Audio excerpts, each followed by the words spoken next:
Reading by Kristin Hughes. The Red House Mystery by A. Milne.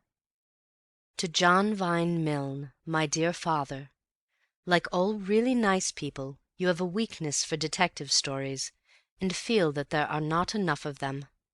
So after all that you have done for me, the least that I can do for you is to write you one. Here it is, with more gratitude and affection than I can well put down here. A.M. Chapter 1. Mrs. Stevens is frightened. In the drowsy heat of the summer afternoon, the Red House was taking its siesta. There was a lazy murmur of bees in the flower borders, a gentle cooing of pigeons in the tops of the elms. From distant lawns came the whir of a mowing machine, that most restful of all country sounds, making ease the sweeter in that it is taken while others are working. It was the hour when even those whose business it is to attend to the wants of others have a moment or two for themselves. In the housekeeper's room, Audrey Stevens, the pretty parlour-maid, retrimmed her best hat and talked idly to her aunt, the cook-housekeeper of Mr. Mark Ablett's bachelor home. "For Joe?"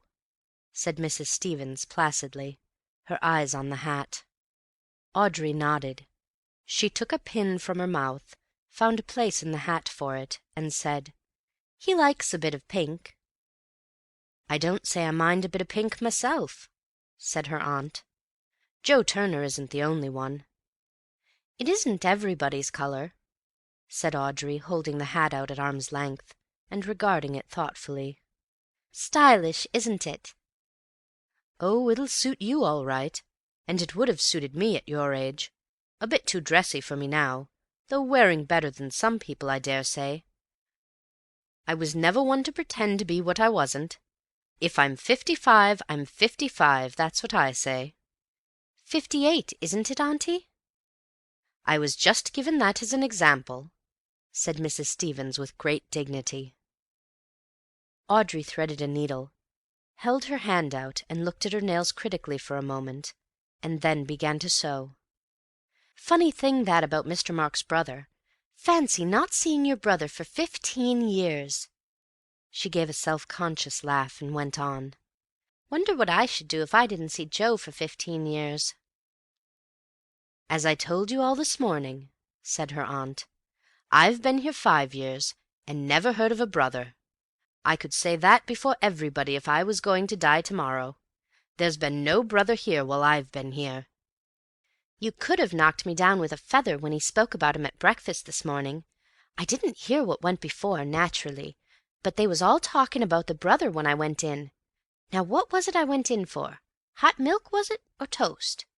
Well, they was all talking, and Mr. Mark turns to me and says, you know his way, 'Stevens,' he says, 'my brother is coming to see me this afternoon. I'm expecting him about 3, he says. 'Show him into the office,' he says, just like that. 'Yes, sir,' I says quite quietly, but I was never so surprised in my life, not knowing he had a brother. 'My brother from Australia,' he says. There, I'd forgotten that. From Australia." "Well, he may have been in Australia," said Mrs. Stevens judicially.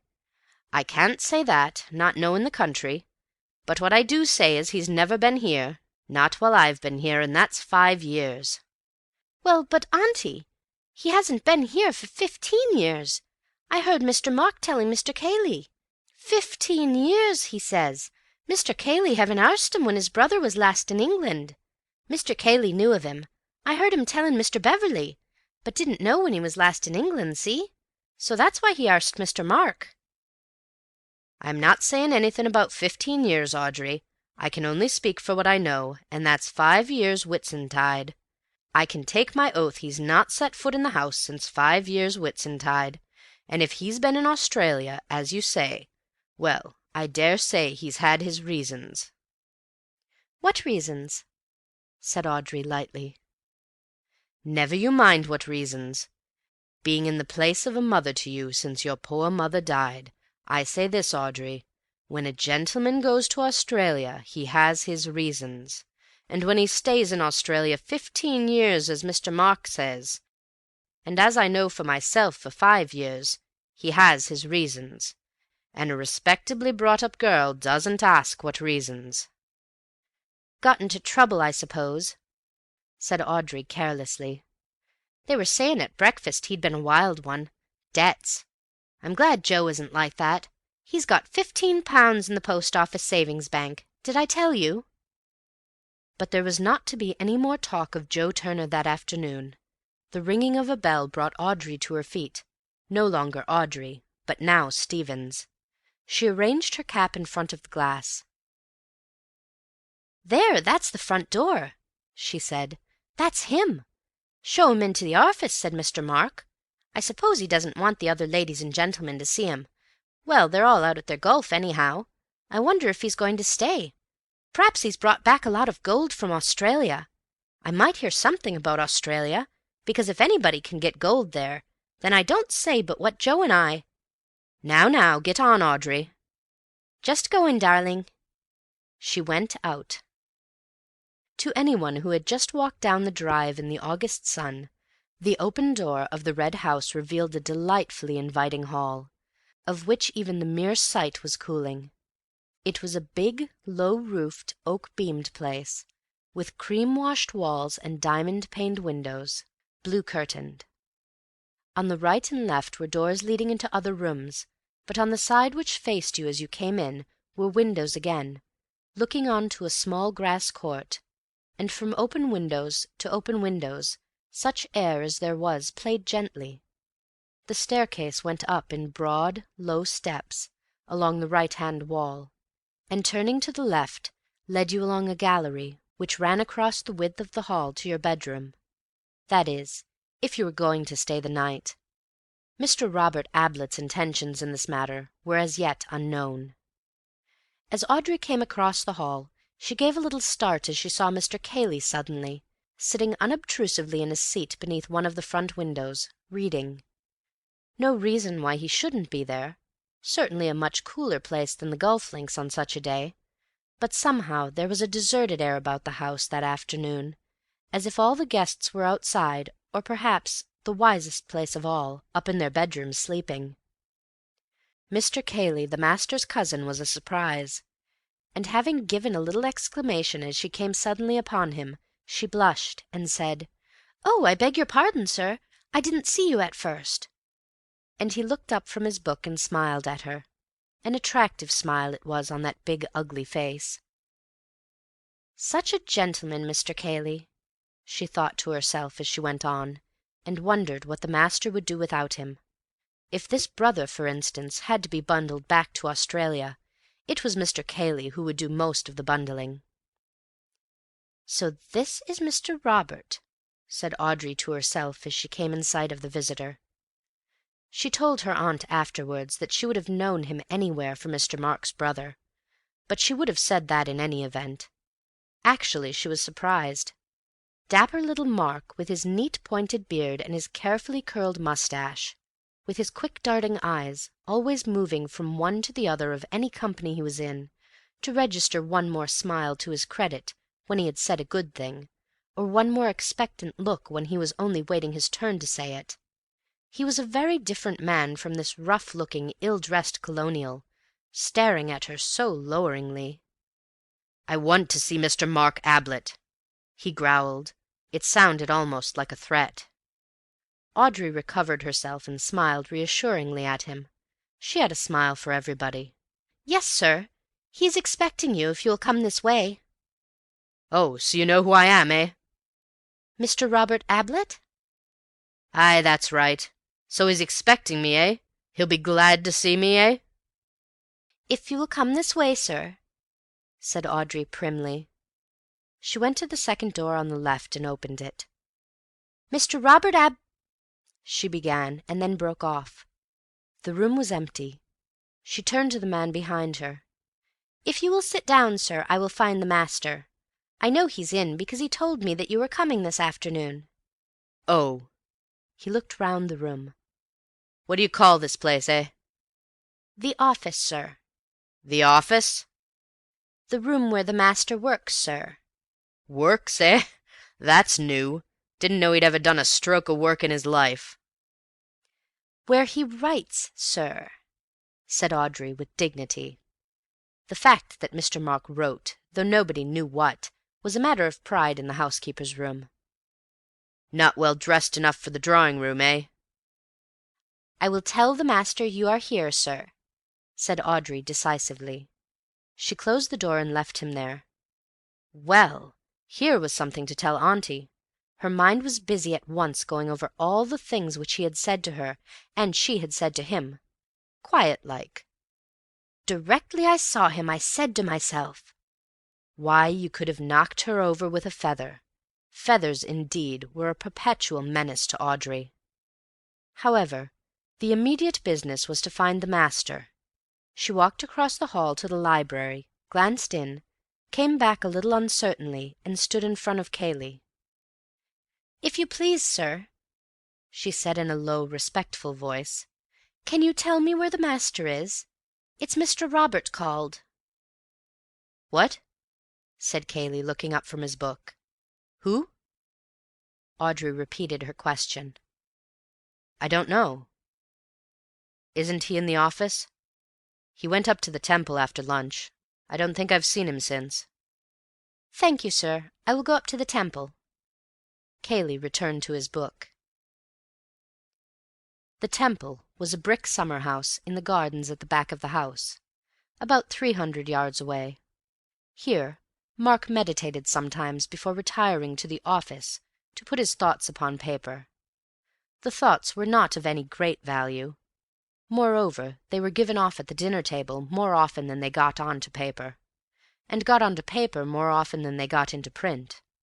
But that did not prevent the master of the Red House from being a little pained when a visitor treated the Temple carelessly, as if it had been erected for the ordinary purposes of flirtation and cigarette-smoking. There had been an occasion when 2 of his guests had been found playing fives in it.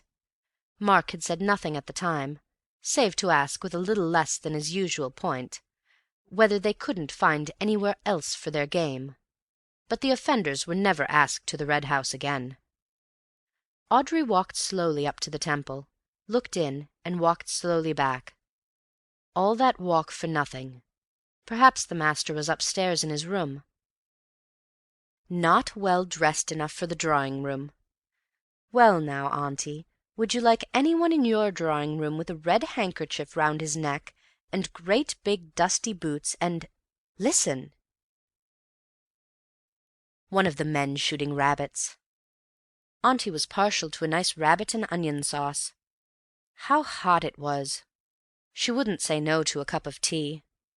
Well, one thing, Mr. Robert wasn't staying the night. He hadn't any luggage. Of course Mr. Mark could lend him things. He had clothes enough for 6. She would have known him anywhere for Mr. Mark's brother. She came into the house. As she passed the housekeeper's room on her way to the hall, the door opened suddenly, and a rather frightened face looked out. "Hello, Aud," said Elsie. "It's Audrey," she said, turning into the room. "Come in, Audrey," called Mrs. Stevens. "What's up?" said Audrey, looking in at the door. "Oh, my dear, you gave me such a turn. Where have you been?" "Up to the Temple." "Did you hear anything?" "Hear what?" "Bangs and explosions and terrible things." "Oh," said Audrey, rather relieved. "One of the men shooting rabbits. Why, I said to myself as I came along, Auntie's partial to a nice rabbit, I said, and shouldn't be surprised if—" "Rabbits!" said her aunt scornfully. "It was inside the house, my girl." "Straight it was," said Elsie. She was one of the housemaids. "I said to Mrs. Stevens, didn't I, Mrs. Stevens? That was in the house, I said." Audrey looked at her aunt and then at Elsie. "Do you think he had a revolver with him?" she said in a hushed voice. "Who?" said Elsie excitedly.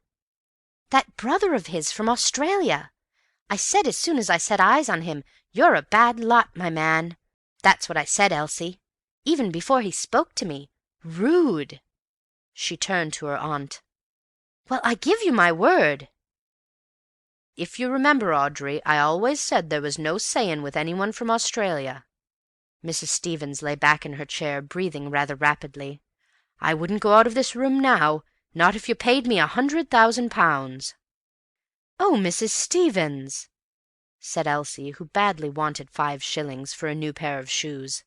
"I wouldn't go as far as that. Not myself, but—" "There!" cried Mrs. Stevens, sitting up with a start. They listened anxiously, the 2 girls instinctively coming closer to the older woman's chair. A door was being shaken, kicked, rattled. "Listen!" Audrey and Elsie looked at each other with frightened eyes. They heard a man's voice, loud, angry. "Open the door!" it was shouting. "Open the door! I say, open the door!" "Don't open the door!" cried Mrs. Stevens in a panic, as if it was her door which was threatened. "Audrey, Elsie, don't let him in!" "Damn it, open the door!" came the voice again. "We're all going to be murdered in our beds!" she quavered. Terrified, the 2 girls huddled closer, and with an arm around each, Mrs. Stevens sat there, waiting. End of Chapter 1.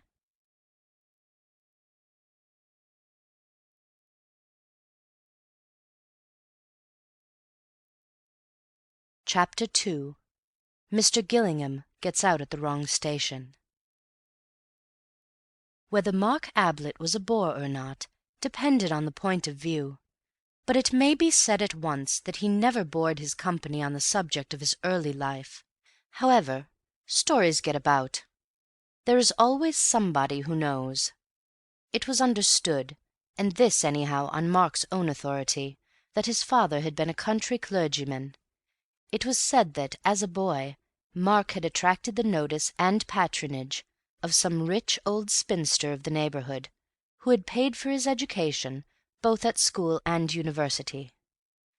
At about the time when he was coming down from Cambridge, his father had died, leaving behind him a few debts, as a warning to his family, and a reputation for short sermons, as an example to his successor. Neither warning nor example seems to have been effective. Mark went to London, with an allowance from his patron, and, it is generally agreed, made acquaintance with the money-lenders. He was supposed by his patron, and any others who inquired, to be writing. But what he wrote, other than letters asking for more time to pay, has never been discovered. However, he attended the theatres and music-halls very regularly, no doubt with a view to some serious article in the Spectator on the decadence of the English stage. Fortunately, from Mark's point of view, his patron died during his 3rd year in London, and left him all the money he wanted. From that moment his life loses its legendary character, and becomes more a matter of history. He settled his accounts with the money-lenders, abandoned his crop of wild oats to the harvesting of others, and became in his turn a patron. He patronized the arts. It was not only usurers who discovered that Mark Ablett no longer wrote for money. Editors were now offered free contributions as well as free lunches. Publishers were given agreements for an occasional slender volume, in which the author paid all expenses and waived all royalties. Promising young painters and poets dined with him, and he even took a theatrical company on tour, playing host and lead with equal lavishness.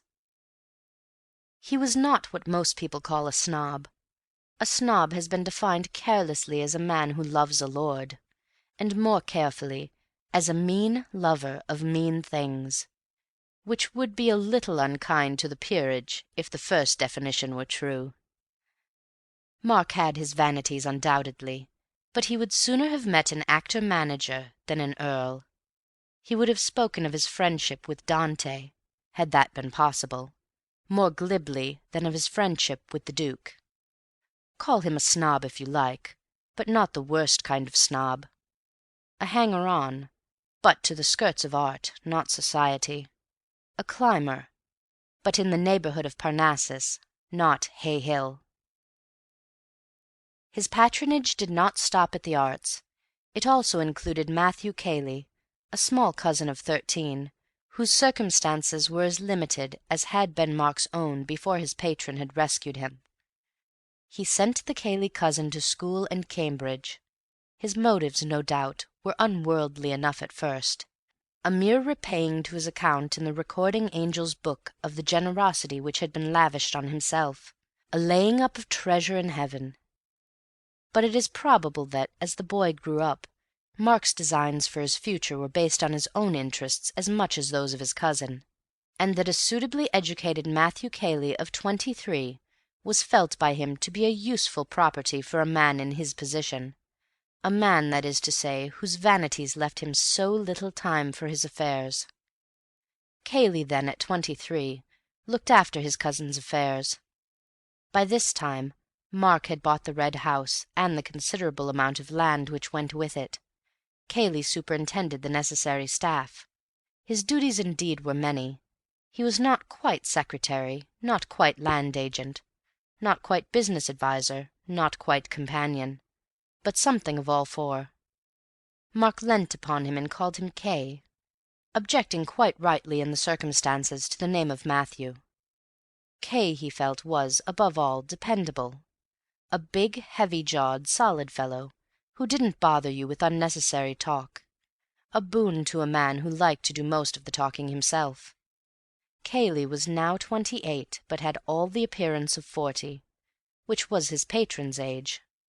Spasmodically they entertained a good deal at the Red House, and Mark's preference, call it kindliness or vanity as you please, was for guests who were not in a position to repay his hospitality.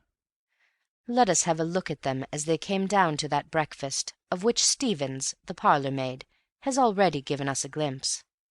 The first to appear was Major Rumbold, a tall, grey-haired, grey-moustached, silent man, wearing a Norfolk coat and grey flannel trousers, who lived on his retired pay and wrote natural history articles for the paper. He inspected the dishes on the side table, decided carefully on kedgeree, and got to work on it. He had passed on to a sausage by the time of the next arrival. This was Bill Beverley, a cheerful young man in white flannel trousers and a blazer. "Hullo, Major," he said as he came in. "How's the gout?"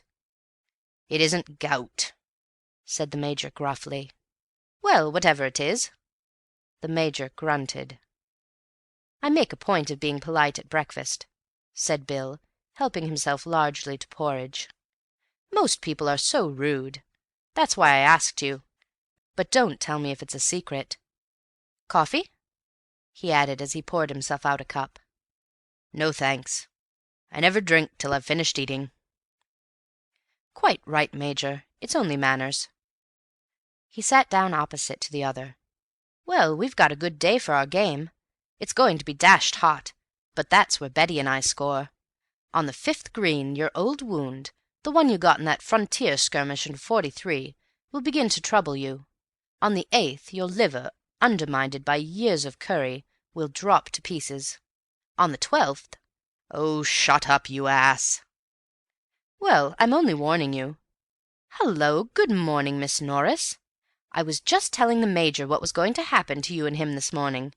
Do you want any assistance, or do you prefer choosing your own breakfast?" "Please don't get up," said Miss Norris. "I'll help myself.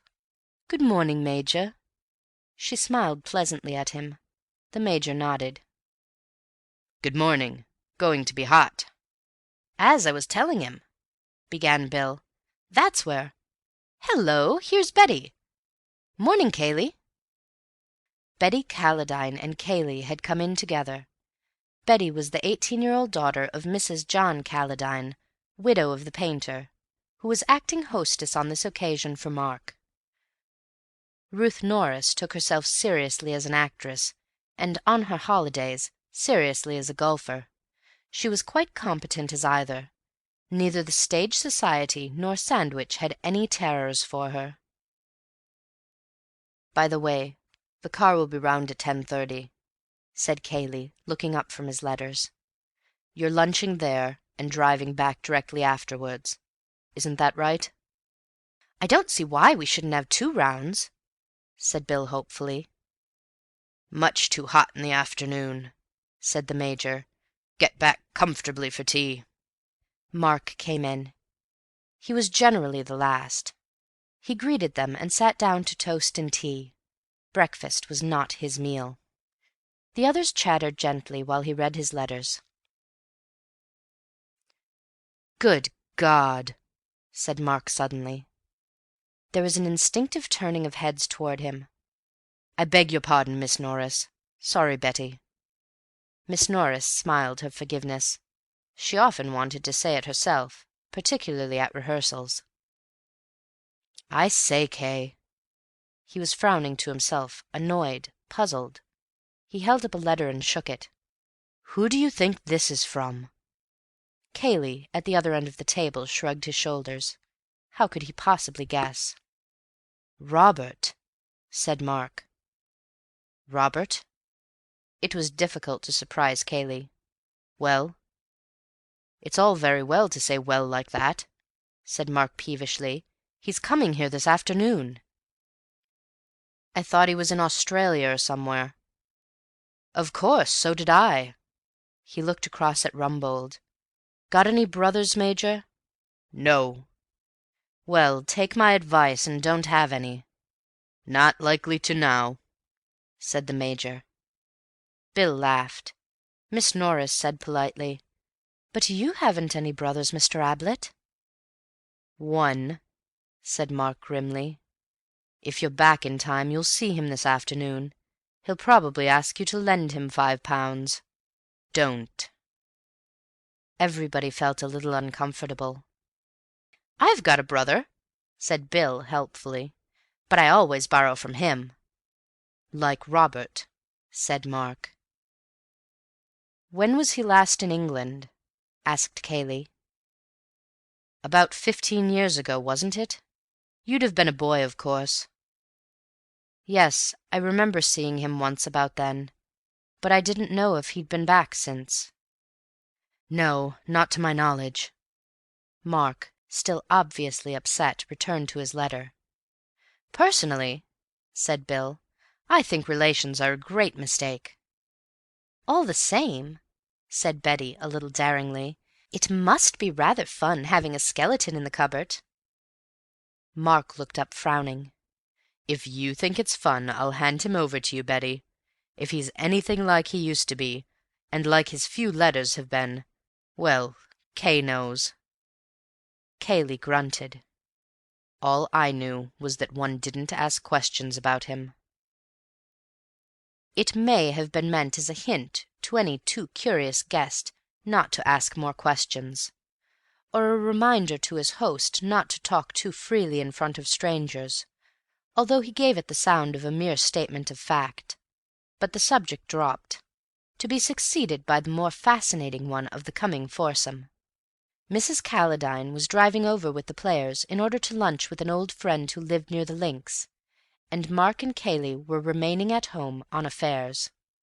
Apparently affairs were now to include a prodigal brother, but that need not make the foursome less enjoyable.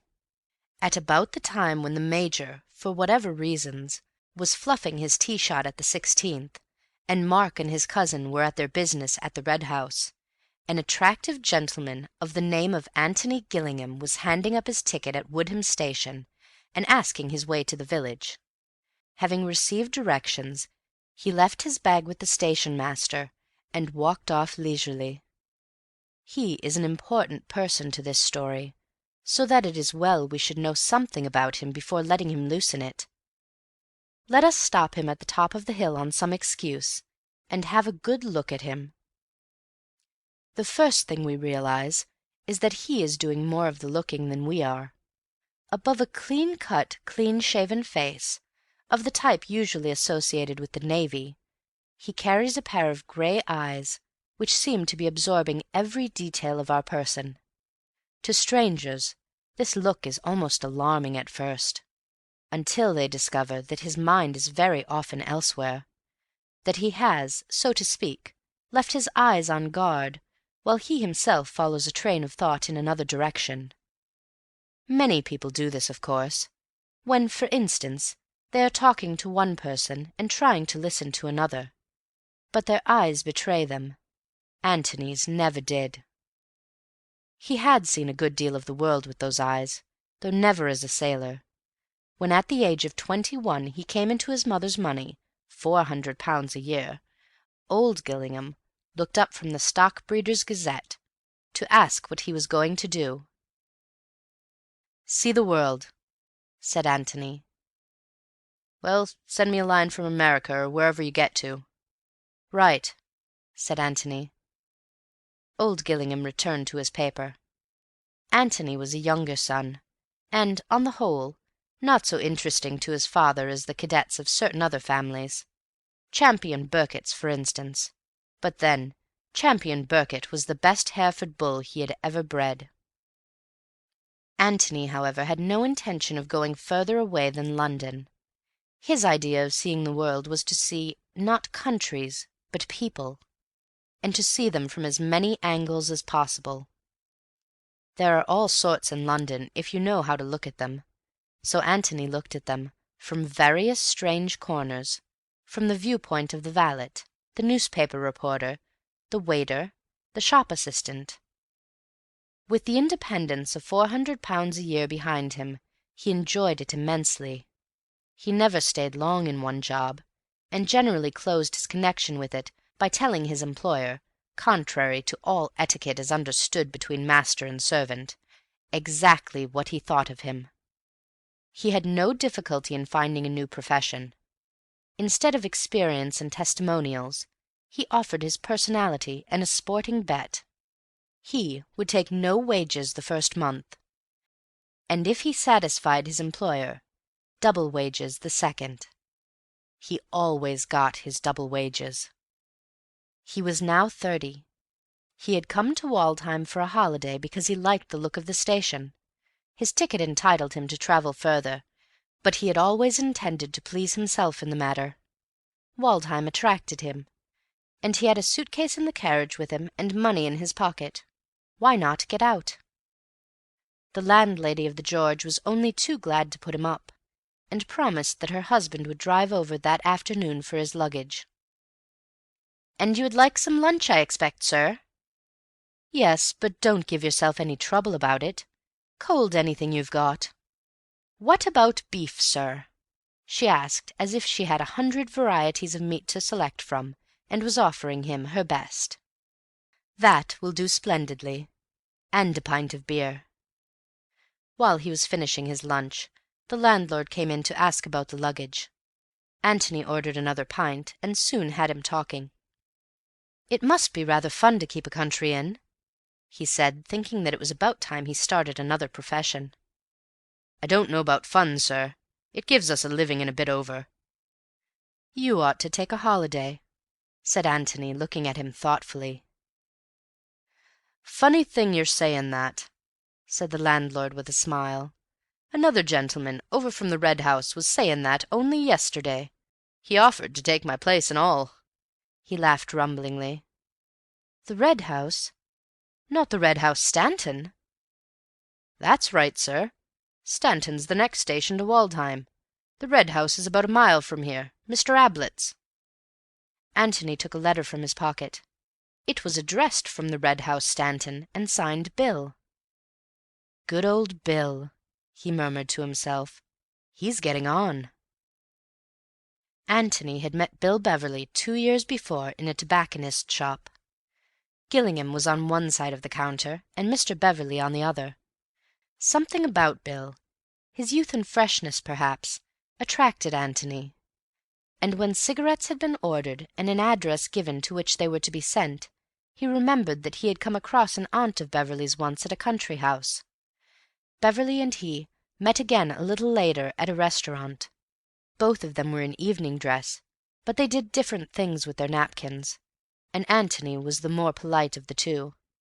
However, he still liked Bill, so on one of his holidays when he was unemployed, he arranged an introduction through a mutual friend. Beverley was a little inclined to be shocked when he was reminded of their previous meetings, but his uncomfortable feelings soon wore off, and he and Antony quickly became intimate. But Bill generally addressed him as "dear madman" when he happened to write. Antony decided to stroll over to the Red House after lunch and call upon his friend. Having inspected his bedroom, which was not quite the lavender-smelling country inn bedroom of fiction, but sufficiently clean and comfortable, he set out over the fields. As he came down the drive and approached the old red-brick front of the house, there was a lazy murmur of bees in the flower borders, a gentle cooing of pigeons in the tops of the elms, and from the distant lawns the whir of a mowing machine, that most restful of all country sounds. And in the hall a man was banging at a locked door and shouting, "Open the door, I say! Open the door!" "Hullo!" said Antony in amazement. End of chapter 2.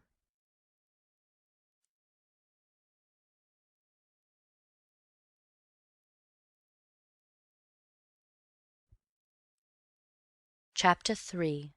2 Men and a Body. Cayley looked around suddenly at the voice. "Can I help?" said Antony politely. "Something's happened," said Cayley. He was breathing quickly. "I heard a shot. It sounded like a shot. I was in the library. A loud bang. I didn't know what it was. And the door's locked." He rattled the handle again and shook it. "Open the door!" he cried. "I say, Mark, what is it? Open the door!" "But he must have locked the door on purpose," said Antony. "So why should he open it just because you ask him to?" Cayley looked at him in a bewildered way. Then he turned to the door again. "We must break it in," he said, putting his shoulder to it. "Help me." "Isn't there a window?" Cayley turned to him stupidly. "Window? Window?" "So much easier to break in a window," said Antony with a smile. He looked very cool and collected as he stood just inside the hall, leaning on his stick and thinking, no doubt, that a great deal of fuss was being made about nothing. But then he had not heard the shot. "Window, of course. What an idiot I am." He pushed past Antony and began running out into the drive. Antony followed him. They ran along the front of the house, down a path to the left, and then to the left again over the grass, Cayley in front, the other close behind him. Suddenly Cayley looked over his shoulder and pulled up short. "Here," he said. They had come to the windows of the locked room, French windows which opened onto the lawn at the back of the house. But now they were closed. Antony couldn't help feeling a thrill of excitement as he followed Cayley's example, and put his face close up to the glass. For the first time he wondered if there really had been a revolver shot in this mysterious room. It had all seemed so absurd and melodramatic from the other side of the door. But if there had been one shot, why should there not be 2 more, at the careless fools who were pressing their noses against the panes and asking for it? "My God, can you see it?" said Cayley in a shaking voice. "Down there, look." The next moment Antony saw it. A man was lying on the floor at the far end of the room, his back towards them. A man, or the body of a man. "Who is it?" said Antony. "I don't know," the other whispered.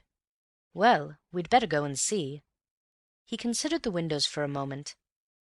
"I should think if you put your weight into it, just where they join, they'll give all right. Otherwise we can kick the glass in." Without saying anything, Cayley put his weight into it. The window gave, and they went into the room. Cayley walked quickly to the body and dropped on his knees by it. For the moment he seemed to hesitate. Then, with an effort, he put a hand onto its shoulder and pulled it over. "Thank God," he murmured, and let the body go again. "Who is it?" said Antony. "Robert Ablett." "Oh," said Antony. "I thought his name was Mark." He added, more to himself than to the other, "Yes, Mark Ablett lives here. Robert is his brother." He shuddered and said, "I was afraid it was Mark." "Was Mark in the room too?" "Yes," said Cayley absently. Then, as if resenting suddenly these questions from a stranger. "Who are you?" But Antony had gone to the locked door, and was turning the handle. "I suppose he put the key in his pocket," he said, as he came back to the body again. "Who?" Antony shrugged his shoulders. "Whoever did this," he said, pointing to the man on the floor. "Is he dead?" "Help me," said Cayley simply. They turned the body onto its back, nerving themselves to look at it. Robert Ablett had been shot between the eyes. It was not a pleasant sight, and with his horror Antony felt a sudden pity for the man beside him, and a sudden remorse for the careless, easy way in which he had treated the affair. But then one always went about imagining that these things didn't happen, except to other people. It was difficult to believe in them just at first, when they happened to yourself. "Did you know him well?" said Antony quietly. He meant, were you fond of him? "Hardly at all. Mark is my cousin. I mean, Mark is the brother I know best." "Your cousin?" "Yes." He hesitated, and then said, "Is he dead? I suppose he is. Do you know anything about that sort of thing? Perhaps I'd better get some water." There was another door opposite to the locked one, which led, as Antony was to discover for himself directly, into a passage from which opened two more doors. Cayley stepped into the passage, and opened the door on the right. The door from the office, through which he had gone, remained open. The door at the end of the short passage was shut. Antony, kneeling by the body, followed Cayley with his eyes, and after he had disappeared, kept his eyes on the blank wall of the passage.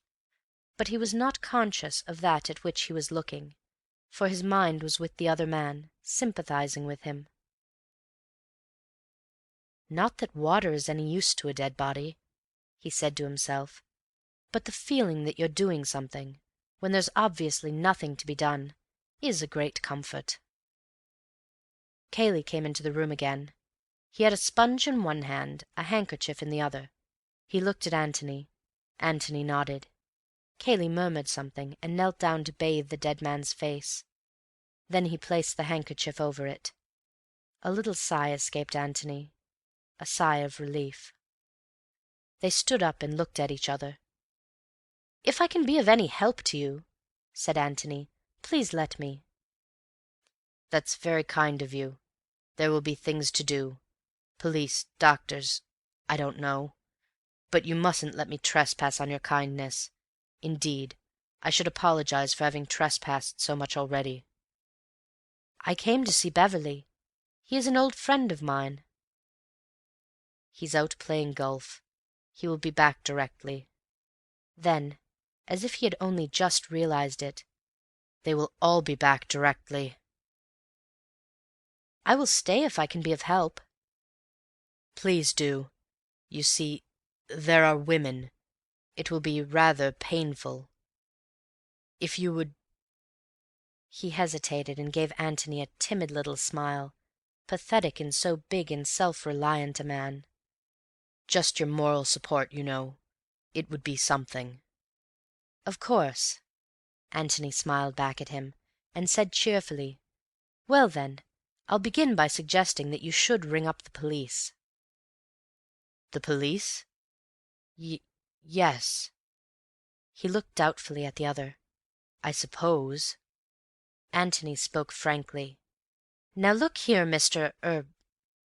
Cayley, I'm Mark Ablett's cousin. I live with him." "My name's Gillingham. I'm sorry, I ought to have told you before. Well now, Mr. Cayley, we shan't do any good by pretending. Here's a man been shot. Well, somebody shot him." "He might have shot himself," mumbled Cayley. "Yes, he might have, but he didn't. Or if he did, somebody was in the room at the time, and that somebody isn't here now. And that somebody took a revolver away with him. Well, the police will want to say a word about that, won't they?" Cayley was silent, looking on the ground. "Oh, I know what you're thinking, and believe me, I do sympathize with you, But we can't be children about it. If your cousin Mark Ablett was in the room with this," he indicated the body, "this man, then—" "Who said he was?" said Cayley, jerking his head up suddenly at Antony. "You did." "I was in the library. Mark went in. He may have come out again. I know nothing. Somebody else may have gone in." "Yes, yes," said Antony patiently, as if to a little child. "You know your cousin. I don't. Let's agree that he had nothing to do with it. But somebody was in the room when this man was shot, and, well, the police will have to know, don't you think?" He looked at the telephone. "Or would you rather I did it?" Cayley shrugged his shoulders and went to the telephone. "May I look around a bit?" Antony nodded toward the open door. "Oh, do. Yes." He sat down and drew the telephone toward him. "You must make allowances for me, Mr. Gillingham. You see, I've known Mark for a very long time. But of course you're quite right, and I'm merely being stupid." He took off the receiver. "Let us suppose that, for the purpose of making a first acquaintance with this office, we are coming into it from the hall, through the door which is now locked, but which, for our special convenience, has been magically unlocked for us. As we stand just inside the door, the length of the room runs right and left, or more accurately, to the right only, for the left-hand wall is almost within our reach. Immediately opposite to us, across the breadth of the room, some 15 feet, is that other door by which Cayley went out and returned a few minutes ago. In the right-hand wall, 30 feet away from us, are the French windows. Crossing the room and going out by the opposite door, we come into a passage, from which 2 rooms lead. The one on the right, into which Cayley went, is less than half the length of the office, a small, square room, which has evidently been used at some time or other as a bedroom. The bed is no longer there, but there is a basin, with hot and cold taps, in a corner, chairs, a cupboard or two, and a chest of drawers. The window faces the same way as the French windows in the next room, but anybody looking out of the bedroom window has his view on the immediate right shut off by the outer wall of the office, which projects, by reason of its greater length, 15 feet further into the lawn. The room on the other side of the bedroom is a bathroom. The 3 rooms together, in fact, form a sort of private suite, used, perhaps, during the occupation of the previous owner by some invalid who could not manage the stairs, but allowed by Mark to fall into disuse, save for the living-room. At any rate, he never slept downstairs. Antony glanced at the bathroom, and then wandered into the bedroom, the room into which Cayley had been. The window was open, and he looked out at the well-kept grass beneath him, and the peaceful stretch of park beyond. And he felt very sorry for the owner of it all, who was now mixed up in so grim a business. "Cayley thinks he did it," said Antony to himself. "That's obvious. It explains why he wasted so much time banging on the door. Why should he try to break a lock when it's so much easier to break a window?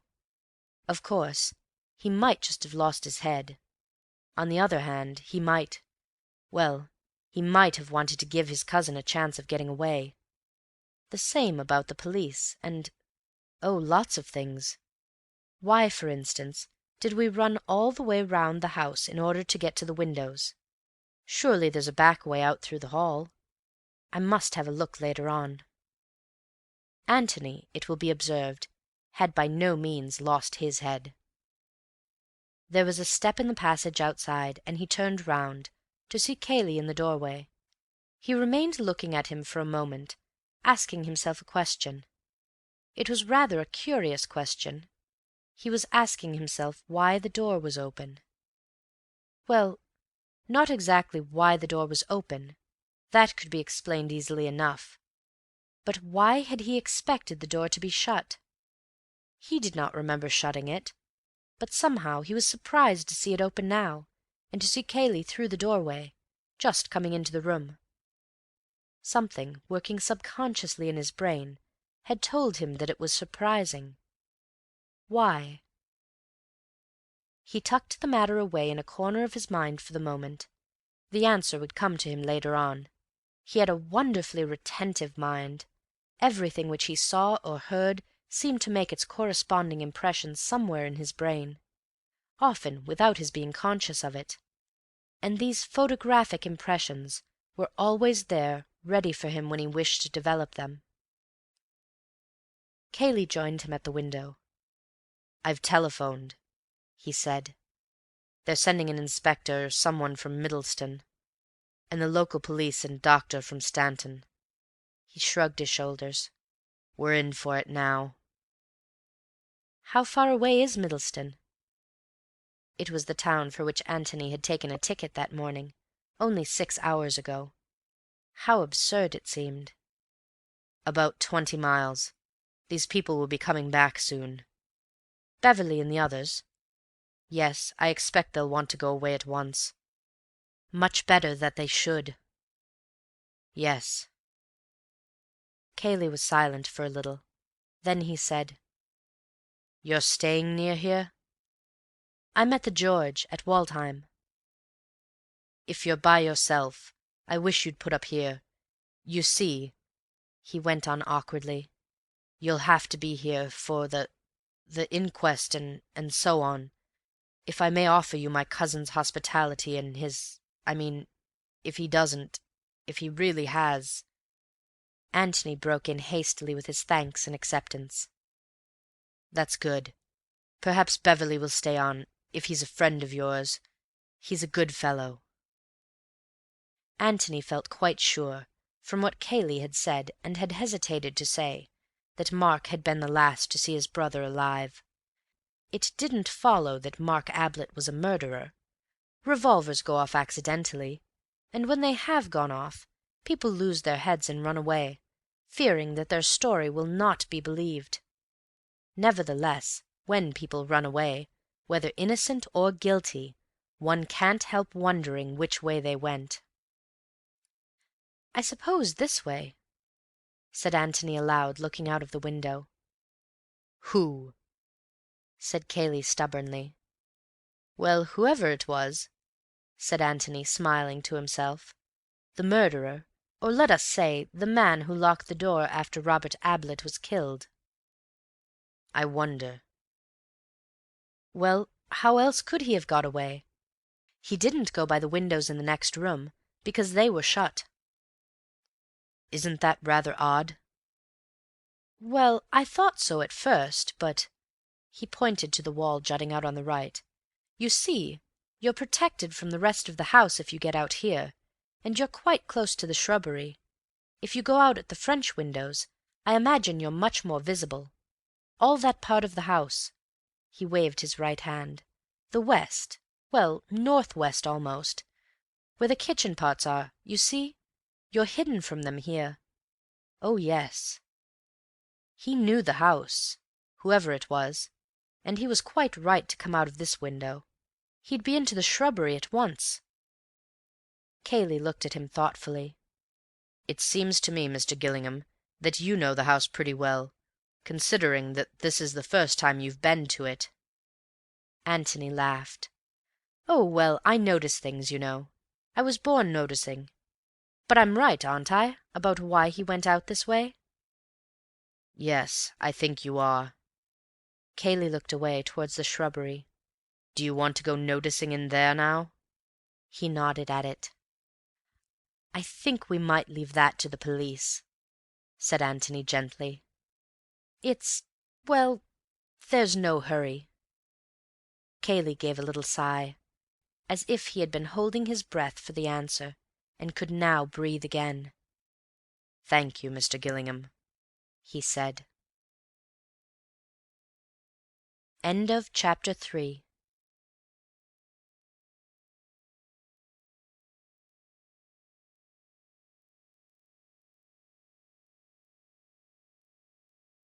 Chapter 4.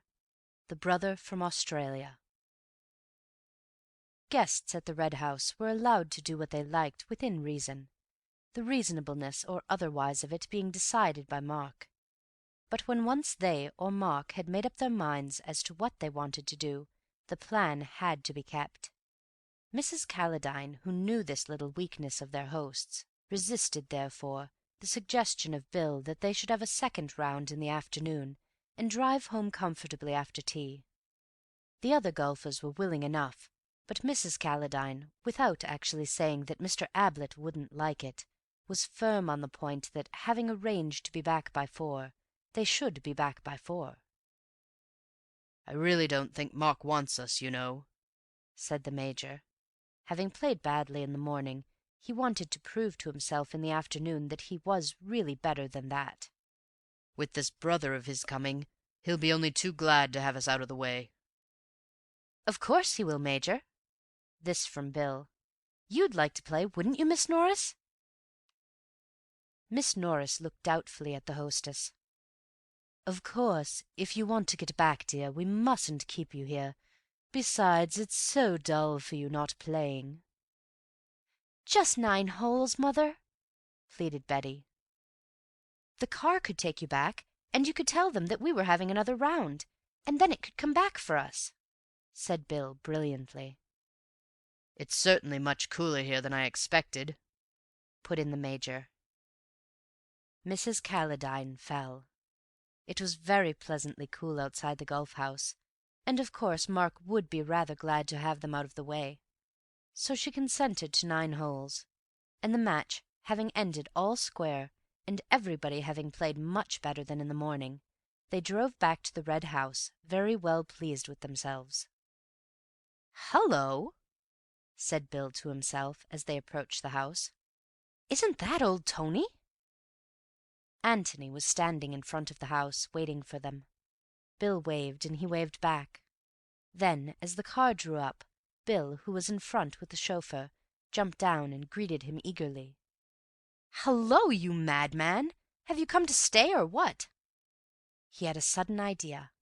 "Don't say you're Mark Ablett's long-lost brother from Australia, though I could quite believe it of you." He laughed boyishly. "Hello, Bill," said Antony quietly. "Will you introduce me? I'm afraid I've got some bad news." Bill, rather sobered by this, introduced him. The Major and Mrs. Calladine were on the near side of the car, and Antony spoke to them in a low voice. "I'm afraid I'm going to give you rather a shock," he said. "Robert Ablett, Mr. Mark Ablett's brother, has been killed." He jerked a thumb over his shoulder. "In the house." "Good God!" said the Major. "Do you mean that he has killed himself?" asked Mrs. Calladine. "Just now?" "It was about 2 hours ago. I happened to come here." He half turned to Beverley and explained. "I was coming to see you, Bill. I arrived just after the death. Mr. Cayley and I found the body. Mr. Cayley being busy just now, there are police and doctors and so on in the house. He asked me to tell you. He says that no doubt you would prefer, the house party having been broken up in this tragic way, to leave as soon as possible." He gave a pleasantly apologetic little smile and went on. "I am putting it badly, but what he means, of course, is that you must consult your own feelings in the matter entirely, and please make your own arrangements about ordering the car for whatever train you wish to catch. There is one this evening, I understand, which you could go by if you wished it." Bill gazed with open mouth at Antony. He had no words in his vocabulary to express what he wanted to say, other than those the Major had already used. Betty was leaning across to Miss Norris and saying, "Who's killed?" in an awestruck voice, and Miss Norris, who was instinctively looking as tragic as she looked on the stage when a messenger announced the death of one of the cast, stopped for a moment in order to explain. Mrs. Calladine was quietly mistress of herself. "We shall be in the way. Yes, I quite understand," she said. "But we can't just shake the dust of the place off our shoes because something terrible has happened there. I must see Mark, and we can arrange later what to do. He must know how very deeply we feel for him. Perhaps we—" She hesitated. "The Major and I might be useful anyway," said Bill. "Isn't that what you mean, Mrs. Calladine?" "Where is Mark?" said the Major suddenly, looking hard at Antony. Antony looked back unwaveringly and said nothing. "I think," said the Major gently, leaning over to Mrs. Calladine, "that it would be better if you took Betty back to London tonight." "Very well," she agreed quietly. "Will you come with us, Ruth?" "I'll see you safely there," said Bill in a meek voice. He didn't quite know what was happening, and having expected to stay at the Red House for another week, he had nowhere to go to in London, but London seemed to be the place that everyone was going to, and when he could get Tony alone for a moment, Tony no doubt would explain. "Cayley wants you to stay, Bill. You have to go anyhow tomorrow, Major Rumbold." "Yes, I'll come with you, Mrs. Calladine." "Mr. Cayley would wish me to say again that you will please not hesitate to give your own orders, both as regards the car and as regarding any telephoning or telegraphing that you want done." He smiled again and added, "Please forgive me if I seem to have taken a good deal upon myself, but I just happened to be handy as a mouthpiece for Cayley." He bowed to them and went into the house. "Well," said Miss Norris dramatically. As Antony re-entered the hall, the inspector from Middleston was just crossing into the library with Cayley. The latter stopped and nodded to Antony. "Wait a moment, Inspector. Here's Mr. Gillingham. He'd better come with us." And then to Antony, "This is Inspector Birch." Birch looked inquiringly from one to the other.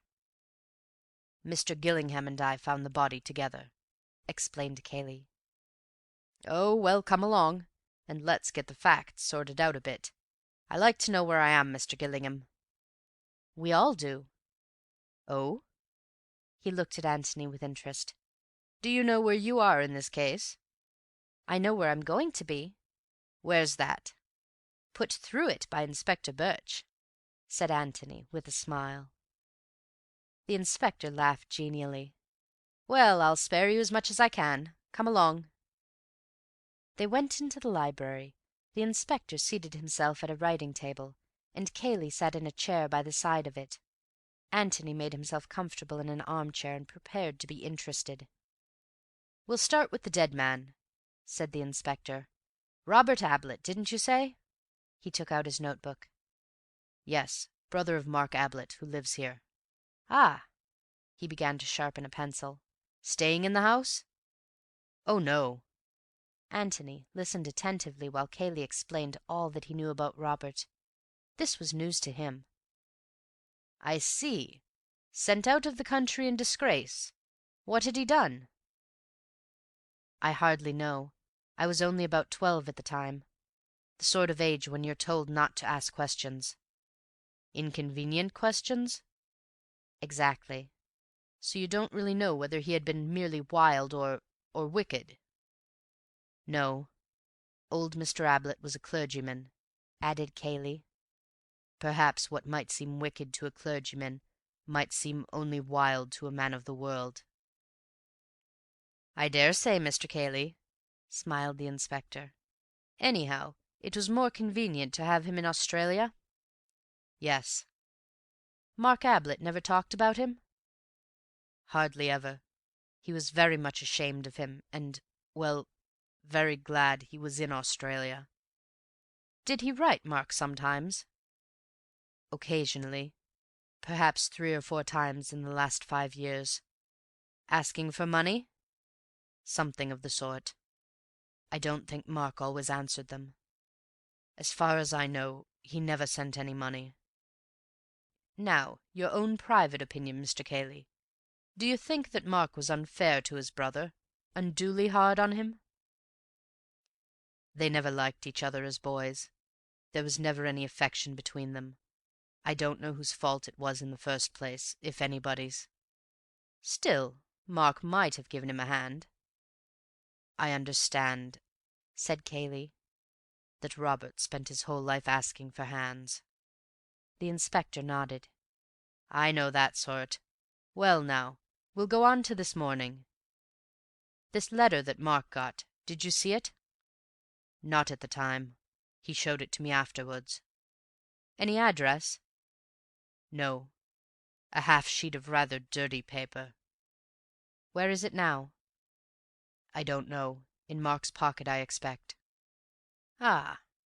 He pulled at his beard. "Well, we'll come to that." Can you remember what it said? As far as I remember, something like this: "Mark, your loving brother is coming to see you tomorrow, all the way from Australia. I give you warning so that you will be able to conceal your surprise, but not, I hope, your pleasure. Expect him at 3 or thereabouts." Ah. The inspector copied it down carefully. Did you notice the postmark? "London." And what was Mark's attitude? "Annoyance, disgust." Cayley hesitated. Apprehension? No, not exactly. Or rather, apprehension of an unpleasant interview, not of any unpleasant outcome for himself." You mean that he wasn't afraid of violence or blackmail or anything of that sort? "He didn't appear to be." Right. Now then, he arrived, you say, about 3 o'clock? "Yes, about that." Who was in the house then? "Mark and myself, and some of the servants. I don't know which. Of course, you will ask them directly, no doubt." With your permission. No guests? "They were out all day, playing golf," Explained Cayley. "Oh, by the way," he put in, "if I may interrupt a moment, will you want to see them at all? It isn't very pleasant for them now, naturally, and I suggested—" He turned to Antony, who nodded back to him. "I understand that they want to go back to London this evening. There's no objection to that, I suppose?" You will let me have their names and addresses in case I want to communicate with them? "Of course. One of them is staying on, if you would like to see him later, but they only came back from their golf as we crossed the hall." That's all right, Mr. Cayley. Well, now then, let's go back to 3 o'clock. Where were you when Robert arrived? Cayley explained how he had been sitting in the hall, how Audrey had asked him where the master was, and how he had said that he had last seen him going up to the temple. "She went away, and I went on with my book. There was a step on the stair, and I looked up to see Mark coming down. He went into the office, and I went on with my book again. I went into the library for a moment to refer to another book, and when I was in there I heard a shot. At least, it was a loud bang. I wasn't sure if it was a shot. I stood and listened. Then I came slowly to the door and looked out. Then I went back again, hesitated a bit, you know, and finally decided to go across to the office and make sure that it was all right. I turned the handle of the office door and found it was locked. Then I got frightened, and I banged at the door, and shouted, and, well, that was when Mr. Gillingham arrived." He went on to explain how they had found the body. The inspector looked at him with a smile. "Yes, well, we shall have to go over some of that again, Mr. Cayley. Mr. Mark, now, you thought he was in the Temple. Could he have come in and gone up to his room without your seeing him?" "There are back stairs. He wouldn't have used them in the ordinary way, of course, but I wasn't in the hall all the afternoon. He might easily have gone upstairs without my knowing anything about it."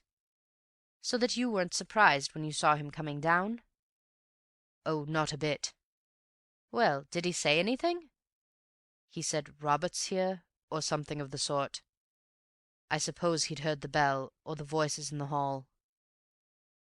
"Which way does his bedroom face? Could he have seen him coming down the drive?" "He might have, yes." "Well?" "Well, then, I said, 'Yes,' and he gave a sort of shrug and said, 'Don't go too far away, I might want you,' and then went in." "What did you think he meant by that?" "Well, he consults me a good deal, you know. I'm his sort of unofficial solicitor in a kind of way. This was a business meeting rather than a brotherly one. Oh, yes, that's how he regarded it, I'm sure. Yes. How long was it before you heard the shot?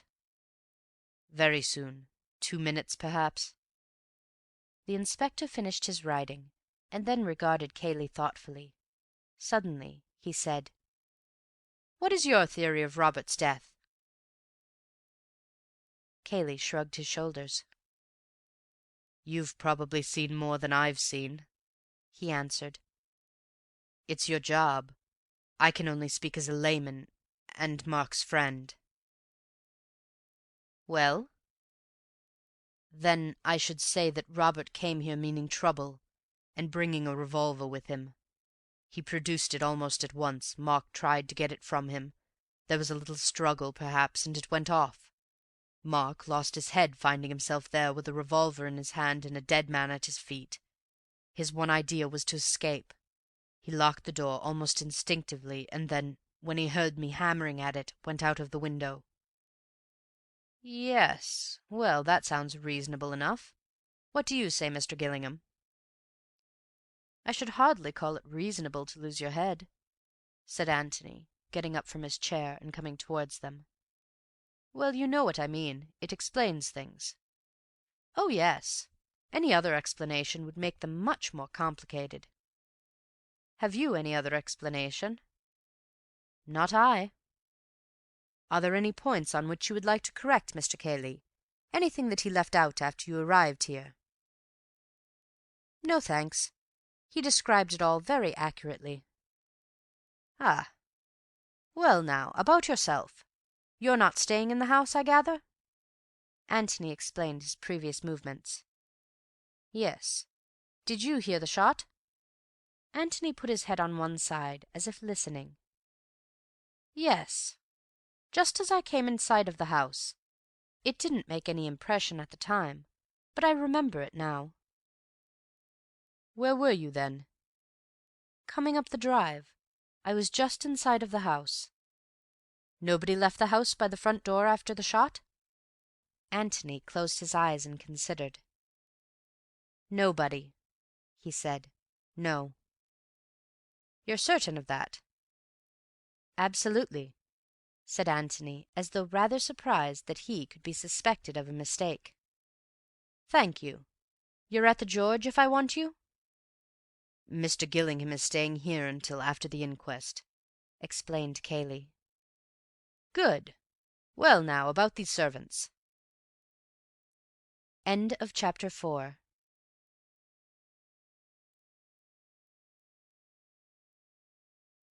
Chapter 5.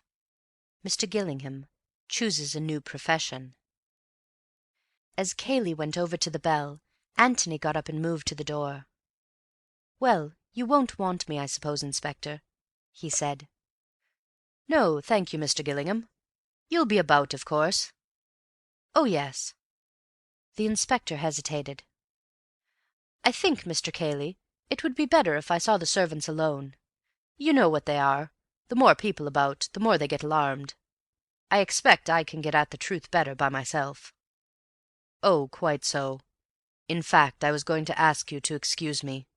I feel rather responsible towards these guests of ours. Although Mr. Gillingham very kindly—" He smiled at Antony, who was waiting at the door, and left his sentence unfinished. "Ah, that reminds me," said the inspector. "Didn't you say that one of your guests, Mr. Beverley, was it? A friend of Mr. Gillingham's, was staying on?" "Yes. Would you like to see him?" "Afterwards, if I may." "I'll warn him. I shall be up in my room if you want me. I have a room upstairs where I work. Any of the servants will show you. Ah, Stevens, Inspector Birch would like to ask you a few questions." "Yes, sir," said Audrey primly, but inwardly fluctuating. The housekeeper's room had heard something of the news by this time, and Audrey had had a busy time explaining to other members of the staff exactly what he had said, and what she had said. The details were not quite established yet, but this much at least was certain, that Mr. Mark's brother had shot himself and spirited Mr. Mark away, and that Audrey had seen at once that he was that sort of man when she opened the door to him. She had passed the remark to Mrs. Stevens, and Mrs. Stevens, if you remember Audrey, had always said that people didn't go away to Australia except for very good reasons. Elsie agreed with both of them, but she had a contribution of her own to make. She had actually heard Mr. Mark in the office threatening his brother. "You mean Mr. Robert?" said the second parlour-maid. She had been having a little nap in her room, but she had heard the bang. In fact, it had woken her up. Just like something going off it was. "It was Mr. Mark's voice," said Elsie firmly. "Pleading for mercy?" said an eager-eyed kitchen-maid hopefully from the door, and was hurried out again by the others, wishing that she had not given her presents away. But it was hard to listen in silence when she knew so well from her novelettes just what happened on these occasions. "I shall have to give that girl a piece of my mind," said Mrs. Stevens. "Well, Elsie?" "He said, I heard him say it with my own ears, 'It's my turn now,' he said, triumphant-like." "Well, if you think that's a threat, dear, you're very peculiar, I must say." But Audrey remembered Elsie's words when she was in front of Inspector Birch. She gave her own evidence with the readiness of one who had already repeated it several times, and was examined and cross-examined by the inspector with considerable skill. The temptation to say, "Never mind about what you said to him," was strong, but he resisted it, knowing that in this way he would discover best what he said to her. By this time, both his words and the looks he gave her were getting their full value from Audrey, but the general meaning of them seemed to be well established. "Then you didn't see Mr. Mark at all?" "No, sir. He must have come in before and gone up to his room, or come in by the front door, likely enough, while I was going out the back." "Yes. Well, I think that's all I want to know. Thank you very much. Now, what about the other servants?" "Elsie heard the master and Mr. Robert talking together," said Audrey eagerly. "He was saying, Mr. Mark, I mean." "Ah! Well, I think Elsie had better tell me that herself. Who is Elsie, by the way?" "One of the housemaids. Shall I send her to you, sir?" "Please." Elsie was not sorry to get the message. It interrupted a few remarks from Mrs. Stevens about Elsie's conduct that afternoon, which were, Elsie thought, much better interrupted. In Mrs. Stevens' opinion, any crime committed that afternoon in the office was as nothing to the double crime committed by the unhappy Elsie. For Elsie realized too late that she would have done better to have said nothing about her presence in the hall that afternoon. She was bad at concealing the truth, and Mrs. Stevens was good at discovering it. Elsie knew perfectly well that she had no business to come down the front stairs, and it was no excuse to say that she happened to come out of Miss Norris's room just at the head of the stairs, and didn't think it would matter, as there was nobody in the hall, and what was she doing anyhow in Miss Norris's room at that time? Returning a magazine? Lent by Miss Norris, might she ask? Well, not exactly lent. Really, Elsie? And this in a respectable house? In vain for poor Elsie to plead that a story by her favourite author was advertised on the cover, with a picture of the villain falling over the cliff. "That's where you'll go to, my girl, if you aren't careful," said Mrs. Stevens firmly. But of course there was no need to confess all these crimes to Inspector Birch. All that interested him was that she was passing through the hall and heard voices in the office. "And stopped to listen?" "Certainly not," said Elsie with great dignity, feeling that nobody really understood her. "I was just passing through the hall, just as you might have been yourself, and not supposing they was talking secrets, didn't think to stop my ears, as no doubt I ought to have done." She sniffed slightly. "Come, come," said the inspector soothingly. "I didn't mean to suggest—" "Everyone is very unkind to me," said Elsie between sniffs, "and there's that poor man lying dead there, and sorry they'd have been, if it had been me, to have spoken to me as they've done this day." "Nonsense, we're going to be very proud of you. I shouldn't be surprised if your evidence were of very great importance. Now then, what was it you heard? Try to remember the exact words." "Something about working in a passage," thought Elsie. "Yes, but who said it?" "Mr. Robert." "How do you know it was Mr. Robert? Had you heard his voice before?" "I don't take it upon myself to say that I had had any acquaintance with Mr. Robert, but seeing that it wasn't Mr. Mark, nor yet Mr. Cayley, nor any other of the gentlemen, and Miss Stevens had shown Mr. Robert into the office not 5 minutes before—" "Quite so," said the inspector hurriedly. "Mr. Robert undoubtedly. Working in a passage?" "That was what it sounded like, sir." Working a passage over? Could that have been it?" "That's right, sir," said Elsie eagerly. "He'd worked his passage over." "Well?" "And then Mr. Mark said loudly, sort of triumphant-like, 'It's my turn now. You wait.'" "Triumphantly?" "As much as to say his chance had come." "And that's all you heard?" "That's all, sir. Not standing there listening, but just passing through the hall, as it might be any time." "Yes. Well, that's really very important, Elsie. Thank you." Elsie gave him a smile and returned eagerly to the kitchen. She was ready for Mrs. Stevens or anybody now. Meanwhile, Antony had been exploring a little on his own.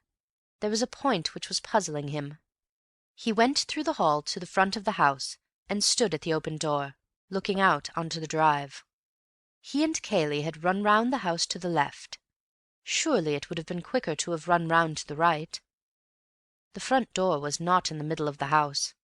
It was to the end. Undoubtedly they went the longest way round, but perhaps there was something in the way, if one went to the right. A wall, say.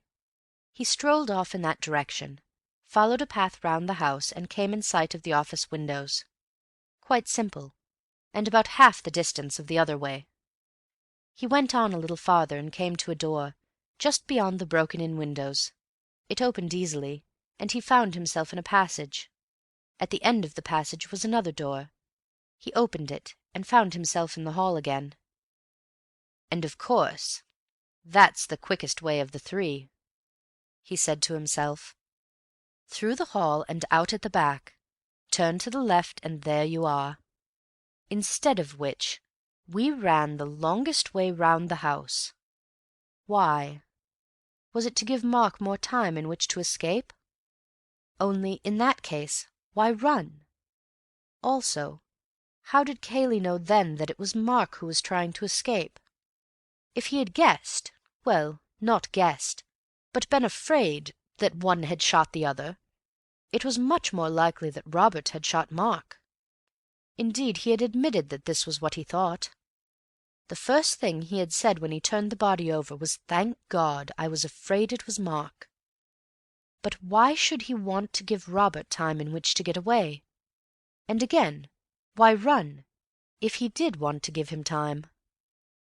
Antony went out of the house again to the lawns at the back, and sat down on a bench in view of the office windows.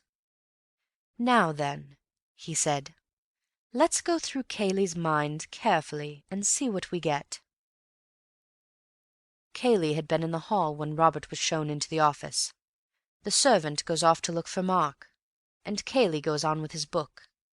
Mark comes down the stairs, warns Cayley to stand by in case he is wanted, and goes to meet his brother. What does Cayley expect? Possibly that he won't be wanted at all. Possibly that his advice may be wanted in the matter, say, of paying Robert's debts, or getting him a passage back to Australia. Possibly that his physical assistance may be wanted, to get an obstreperous Robert out of the house. Well, he sits there for a moment, and then he goes into the library. Why not? He is still within reach if wanted. Suddenly he hears a pistol shot. A pistol shot is the last noise you expect to hear in a country house. Very natural, then, that for the moment he would hardly realize what it was. He listens, and hears nothing more. Perhaps it wasn't a pistol shot after all. After a moment or two he goes to the library door again. The profound silence makes him uneasy now.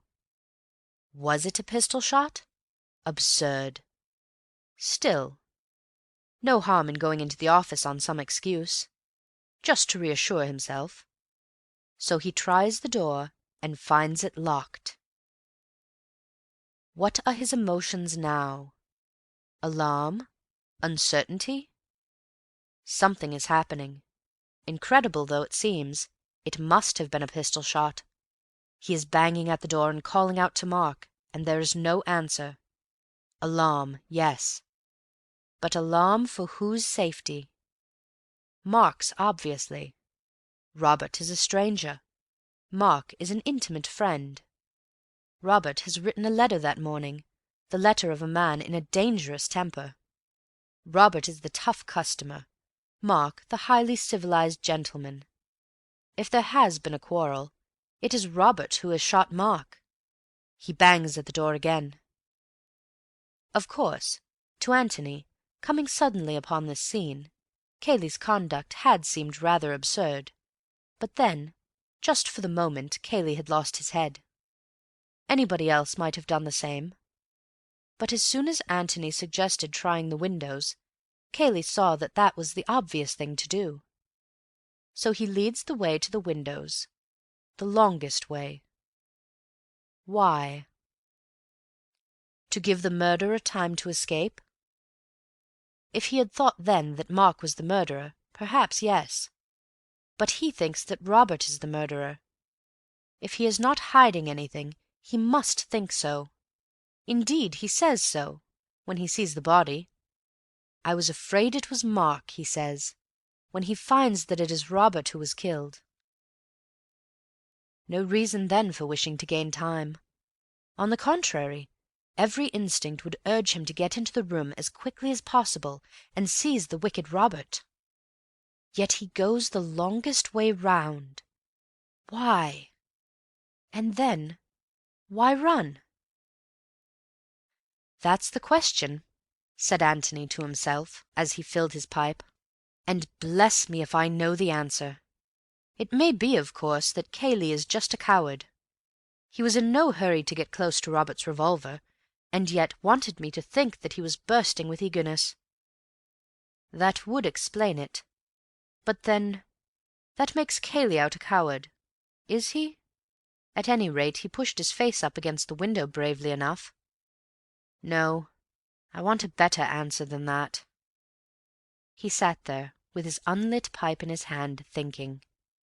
There were one or two other things in the back of his brain, waiting to be taken out and looked at. For the moment he left them undisturbed. They would come back to him later when he wanted them. He laughed suddenly and lit his pipe. "I was wanting a new profession," he thought, "and now I've found it. Antony Gillingham, our own private sleuth-hound. I shall begin to-day." Whatever Antony Gillingham's other qualifications for his new profession, he had at any rate a brain which worked clearly and quickly, and this clear brain of his had already told him that he was the one person in the house at that moment who was unhandicapped in the search for truth. The inspector had arrived in it to find a man dead and a man missing. It was extremely probable, no doubt, that the missing man had shot the dead man. But it was more than extremely probable. It was almost certain that the inspector would start with the idea that this extremely probable solution was the one true solution, and that in consequence he would be less disposed to consider without prejudice any other solution. As regards all the rest of them, Cayley, the guests, the servants, they also were prejudiced in favour of Mark, or possibly, for all he knew, against Mark. In favour of or against each other. They had formed some previous opinion, from what had been said that morning, of the sort of man Robert was. No one of them could consider the matter with an unbiased mind. But Antony could. He knew nothing about Mark. He knew nothing about Robert. He had seen the dead man before he was told who the dead man was. He knew that a tragedy had happened before he knew that anybody was missing. Those first impressions, which are so vitally important, had been received solely on the merits of the case. They were founded on the evidence of his senses, not on the evidence of his emotions or of other people's senses. He was in a much better position for getting at the truth than was the inspector. It is possible that in thinking this, Antony was doing Inspector Birch a slight injustice. Birch was certainly prepared to believe that Mark had shot his brother. Robert had been shown into the office, witness Audrey. Mark had gone in to Robert, witness Cayley. Mark and Robert had been heard talking, witness Elsie. There was a shot, witness everybody. The room had been entered, and Robert's body had been found, witness Cayley and Gillingham. And Mark was missing. Obviously, then, Mark had killed his brother, accidentally as Cayley believed, or deliberately as Elsie's evidence seemed to suggest. There was no point in looking for a difficult solution to a problem when the easy solution had no flaw in it. But at the same time, Birch would have preferred the difficult solution, simply because there was more credit attached to it. A sensational arrest of somebody in the house would have given him more pleasure than a commonplace pursuit of Mark Ablett cross-country. Mark must be found, guilty or not guilty, but there were other possibilities. It would have interested Antony to know that just at the time when he was feeling rather superior to the prejudiced inspector, the inspector himself was letting his mind dwell lovingly upon the possibilities in connection with Mr. Gillingham. Was it only a coincidence that Mr. Gillingham had turned up just when he did, and Mr. Beverley's curious answer when he asked for some account of his friend? An assistant in a tobacconist's, a waiter. An odd man, Mr. Gillingham, evidently. It might be as well to keep an eye on him. End of Chapter 5.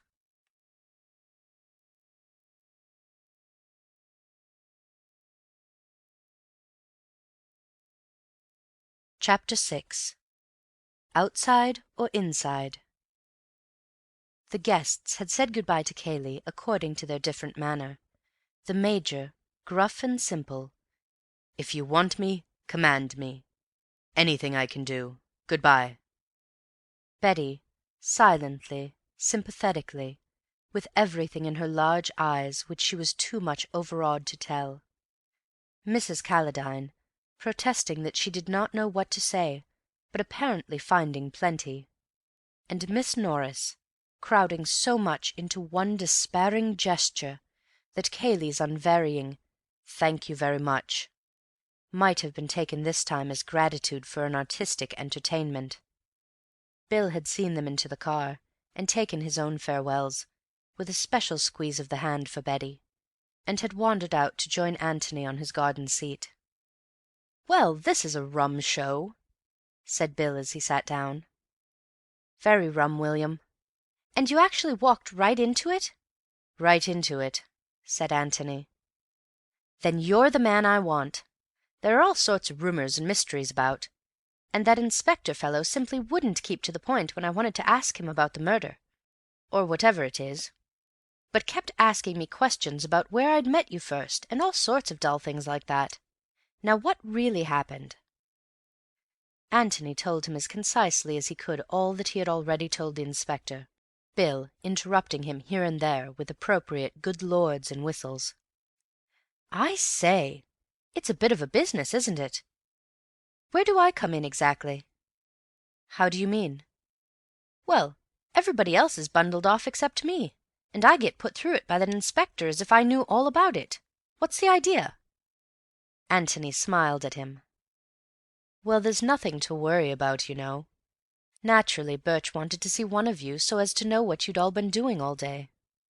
And Cayley was nice enough to think that you'd be company for me, as I knew you already. And, well, that's all." "You're staying here, in the house?" said Bill eagerly. "Good man! That's splendid." "It reconciles you to the departure of some of the others?" Bill blushed. "Oh, well, I shall see her again next week, anyway," he murmured. "I congratulate you. I liked her looks. And that grey dress. A nice, comfortable sort of woman." "You fool! That's her mother." "Oh, "I beg your pardon. But anyhow, Bill, I want you more than she does just now, so try and put up with me." "I say, do you really?" said Bill, rather flattered. He had a great admiration for Antony, and was very proud to be liked by him. "Yes. You see, things are going to happen here soon. Inquests and that sort of thing? Well, perhaps something before that. Hullo, here comes Cayley." Cayley was walking across the lawn towards them, a big, heavy-shouldered man, with one of those strong, clean-shaven, ugly faces which can never quite be called plain. "Bad luck on Cayley," said Bill. "I say, ought I to tell him how sorry I am and all that sort of thing? It seems so dashed inadequate." "I shouldn't bother," said Antony. Cayley nodded as he came to them, and stood there for a moment. "We can make room for you," said Bill, getting up. "Oh, don't bother, thanks. I just came to say," he went on to Antony, "that naturally they've rather lost their heads in the kitchen, and dinner won't be till 8:30. Do just as you like about dressing, of course. And what about your luggage?" "I thought Bill and I would walk over to the inn directly and see about it." "The car can go and fetch it as soon as it comes back from the station." "That's very good of you, but I shall have to go over myself anyhow to pack up and pay my bill. Besides, it's a good evening for a walk, if you wouldn't mind it, Bill." "I should love it." "Well then, if you leave the bag there, I'll send the car round for it later." "Thanks, very much." Having said what he wanted to say, Cayley remained there a little awkwardly, as if not sure whether to go or to stay. Antony wondered whether he wanted to talk about the afternoon's happenings, or whether it was the one subject he wished to avoid. To break the silence, he asked carelessly if the inspector had gone. Cayley nodded. Then he said abruptly, "He's getting a warrant for Mark's arrest." Bill made a suitably sympathetic noise, and Antony said with a shrug of the shoulders, "Well, he was bound to do that, wasn't he? It doesn't follow that... well, it doesn't mean anything. They naturally want to get hold of your cousin, innocent or guilty." "Which do you think he is, Mr. Gillingham?" said Cayley, looking at him steadily. "Mark? It's absurd," said Bill impetuously. "Bill's loyal, you see, Mr. Cayley." "And you owe no loyalty to anyone concerned?" "Exactly. So perhaps I might be too frank." Bill had dropped down on the grass, and Cayley took his place on the seat, and sat there heavily, his elbows on his knees, his chin on his hands, gazing at the ground. "I want you to be quite frank," he said at last.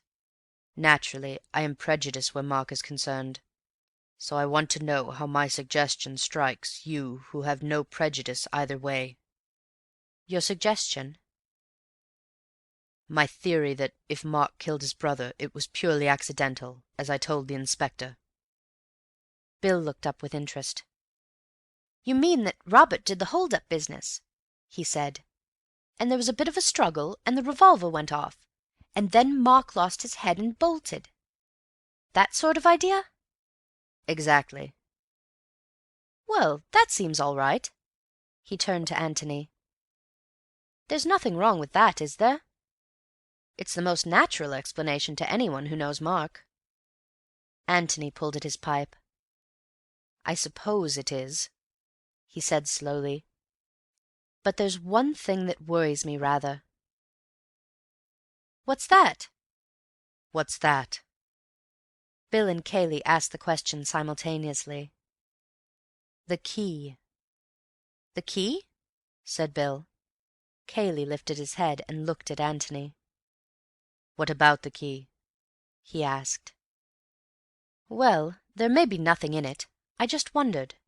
Suppose Robert was killed as you say, and suppose Mark lost his head and thought of nothing but getting away before anyone could see him. Well, very likely he'd lock the door and put the key in his pocket. He'd do it without thinking, just to gain a moment's time." "Yes, that's what I suggested." "It seems sound enough," said Bill. "Sort of thing you do without thinking. Besides, If you are going to run away, it gives you more of a chance." "Yes, that's all right if the key is there. But suppose it isn't there?" The suggestion, made as if it were already an established fact, startled them both. They looked at him wonderingly. "What do you mean?" said Cayley. "Well, it's just a question of where people happen to keep their keys. You go upstairs to your bedroom, and perhaps you like to lock your door in case anybody comes wandering in when you've only got one sock and a pair of braces on. Well, that's natural enough. And if you look round the bedrooms of almost any house, you'll find the keys all ready, so that you can lock yourself in at a moment's notice. But downstairs people don't lock themselves in. It's really never done at all. Bill, for instance, has never locked himself into the dining-room in order to be alone with the sherry. On the other hand, all women, and particularly servants, have a horror of burglars. And if a burglar gets in by the window, they like to limit his activities to that particular room. So they keep the keys on the outside of the doors and lock the doors when they go to bed." He knocked the ashes out of his pipe and added, "At least, my mother always used to." "You mean," said Bill excitedly, "that the key was on the outside of the door when Mark went into the room?" "Well, I was just wondering." "Have you noticed the other rooms, the billiard-room and library and so on?" said Cayley. "I've only just thought about it while I've been sitting out here. You live here. Haven't you ever noticed them?" Cayley sat considering with his head on one side. "It seems rather absurd, you know, but I can't say that I have." He turned to Bill. "Have you?" "Good Lord, no. I should never worry about a thing like that." "I'm sure you wouldn't," laughed Antony. "Well, we can have a look when we go in. If the other keys are outside, then this one was probably outside too. And in that case, well, it makes it more interesting." Cayley said nothing. Bill chewed a piece of grass, and then said, "Does it make much difference?" "It makes it more hard to understand what happened in there. Take your accidental theory, and see where you get to. No instinctive turning of the key now, is there? He's got to open the door to get it, and opening the door means showing his head to anybody in the hall. His cousin, for instance, whom he left there 2 minutes ago, is a man in Mark's state of mind, frightened to death lest he should be found with the body, going to do anything so foolhardy as that?" "He needn't have been afraid of me," said Cayley. "Then why didn't he call for you? He knew you were about. You could have advised him. Heaven knows he wanted advice. But the whole theory of Mark's escape is that he was afraid of you and of everybody else, and that he had no other idea but to get out of the room himself, and prevent you or the servants from coming into it. If the key had been on the inside, he would probably have locked the door. If it were on the outside, he almost certainly wouldn't." "Yes, I expect you're right," said Bill thoughtfully. "Unless he took the key in with him and locked the door at once." "Exactly. But in that case you have to build up a new theory entirely." "You mean that it makes it seem more deliberate?" "Yes, that certainly. But it also seems to make Mark out an absolute idiot. Just suppose for a moment that, for urgent reasons which neither of you know anything about, he had wished to get rid of his brother. Would he have done it like that? Just killed him and then run away? Why, that's practically suicide. Suicide whilst of unsound mind. No, if you really wanted to remove an undesirable brother, you would do it a little bit more cleverly than that. You'd begin by treating him as a friend so as to avoid suspicion, and when you did kill him at last, you would try to make it look like an accident, or suicide, or the work of some other man, wouldn't you?" "You mean you'd give yourself a bit of a run for your money?" "Yes, that's what I mean. If you were going to do it deliberately, that is to say, and lock yourself in before you began." Cayley had been silent, apparently thinking over this new idea. With his eyes still on the ground, he said now, "I hold to my opinion that it was purely accidental, and that Mark lost his head and ran away." "But what about the key?" asked Bill. "We don't know yet that the keys were outside. I don't at all agree with Mr. Gillingham that the keys of the downstairs rooms are always outside the doors. Sometimes they are, no doubt, but I think we shall probably find that these are inside." "Oh, well, of course, if they are inside, then your original theory is probably the correct one. Having often seen them outside, I just wondered, that's all. You asked me to be quite frank, you know, and tell you what I thought. But no doubt you're right, and we shall find them inside, as you say." "Even if the key was outside," went on Cayley stubbornly, "I still think it might have been accidental. He might have taken it in with him, knowing that the interview would be an unpleasant one and not wishing to be interrupted." "But he had just told you to stand by in case he wanted you, so why would he lock you out? Besides, I should think that if a man were going to have an unpleasant interview with a threatening relation, the last thing he would do would be to barricade himself in with him. He would want to open all the doors and say, 'Get out of it.'" Cayley was silent, but his mouth looked obstinate. Antony gave a little apologetic laugh and stood up.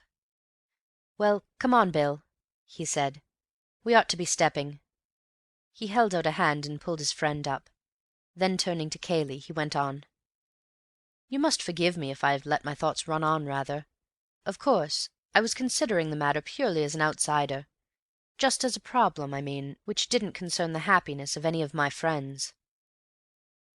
"That's all right, Mr. Gillingham," said Cayley, standing up too. "It is for you to make allowances for me. I'm sure you will. You say that you're going up to the inn now, about your bag?" "Yes." He looked up at the sun and then round the parkland stretching about the house. "Let me see. It's over in that direction, isn't it?" He pointed southwards. "Can we get to the village that way, or must we go by the road?" "I'll show you, my boy," said Bill. "Bill will show you. The park reaches almost as far as the village. Then I'll send the car round in about half an hour." "Thanks very much." Cayley nodded and turned to go into the house. Antony took hold of Bill's arm and walked off with him in the opposite direction. End of Chapter 6.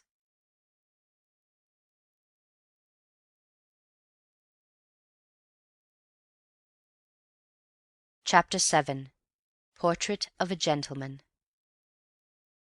They walked in silence for a little, until they had left the house and the gardens well behind them. In front of them and to the right, the park dipped and then rose slowly, shutting out the rest of the world. A thick belt of trees on the left divided them from the main road. "Ever been here before?" said Antony suddenly. "Oh, rather. Dozens of times." "I meant just here where we are now. Or do you stay indoors and play billiards all the time?" "Oh, Lord, no." "Well, tennis and things. So many people with beautiful parks never by any chance use them, and all the poor devils passing by on the dusty road think how lucky the owners are to have them, and imagine doing all sorts of jolly things inside." He pointed to the right. "Ever been over there?" Bill laughed, as if a little ashamed. "Well, not very much. I've often been along here, of course, because it's the short way to the village." "Yes, all right. Now tell me something about Mark." "What sort of things?" "Well, never mind about his being your host, or about your being a perfect gentleman, or anything like that. Cut out the manners for men, and tell me what you think of Mark, and how you like staying with him, and how many rows your little house party has had this week, and how you get on with Cayley, and all the rest of it." Bill looked at him eagerly. "I say, are you being the complete detective?" "Well, I wanted a new profession," smiled the other. "What fun! I mean," he corrected himself apologetically. "One oughtn't to say that, when there's a dead man in the house, and one's host—" He broke off a little uncertainly, and then rounded off his period by saying, By Jove, what a rum show it is! Good Lord!" "Well," said Antony. "Carry on, Mark." "what do I think of him?" "Yes." Bill was silent, wondering how to put into words thoughts which had never formed themselves very definitely in his own mind. What did he think of Mark? Seeing his hesitation, Antony said, "I ought to have warned you that nothing you say will be taken down by the reporters, so you needn't bother about a split infinitive or two. Talk about anything you like, how you like. Well, I'll give you a start. Which do you enjoy more, a week-end here or at the Barringtons, say?" "Well, of course, that would depend." "Take it that she was there in both cases." "Ass," said Bill, putting an elbow into Antony's ribs. "It's a little difficult to say," he went on. "Of course, they do you awfully well here." "Yes." "I don't think I know any house where things are so comfortable. One's room, the food, drinks, cigars, the way everything's arranged, all that sort of thing. They look after you awfully well." "Yes?" "Yes." He repeated it slowly to himself, as if it had given him a new idea. "They look after you awfully well. Well, that's just what it is about Mark. That's one of his little ways. Weaknesses. Looking after you." "Arranging things for you?" "Yes. Of course, it's a delightful house, and there's plenty to do, and opportunities for every game or sport that's ever been invented, and as I say, one gets awfully well done. But with it all, Tony, there's a faint sort of feeling that, well, that one is on parade, as it were. You've got to do as you're told." "How do you mean?" "Well, Mark fancies himself rather at arranging things. He arranges things, and it's understood that all the guests fall in with the arrangements. For instance, Betty, Miss Calladine, and I were going to play a single just before tea the other day. Tennis. She's frightfully hot stuff at tennis, and backed herself to take me on level. I'm rather erratic, you know. Mark saw us going out with our rackets and asked us what we were going to do. Well, he got up a little tournament for us after tea, handicaps all arranged by him, and everything ruled out neatly in red and black ink, prizes and all, quite decent ones, you know. He'd had the lawn specially cut and marked for it. Well, of course Betty and I wouldn't have spoilt the court, and we'd have been quite ready to play again after tea. I had to give a half 15 according to his handicap, but somehow—" Bill stopped and shrugged his shoulders. "It didn't quite fit in?" "No. It spoilt the effect of his tournament. Took the edge off it just a little, I suppose he felt. So we didn't play." He laughed and added, "It would have been as much as our place was worth to have played." "Do you mean you wouldn't have been asked here again?" "Probably. Well, I don't know. Not for some time, anyway." "Really, Bill?" "Oh, rather. He's a devil for taking offence. That Miss Norris, did you see her? She's done for herself. I don't mind betting what you like that she never comes here again." "Why?" Bill laughed to himself. "We were all in it, really. At least, Betty and I were. There's supposed to be a ghost attached to the house.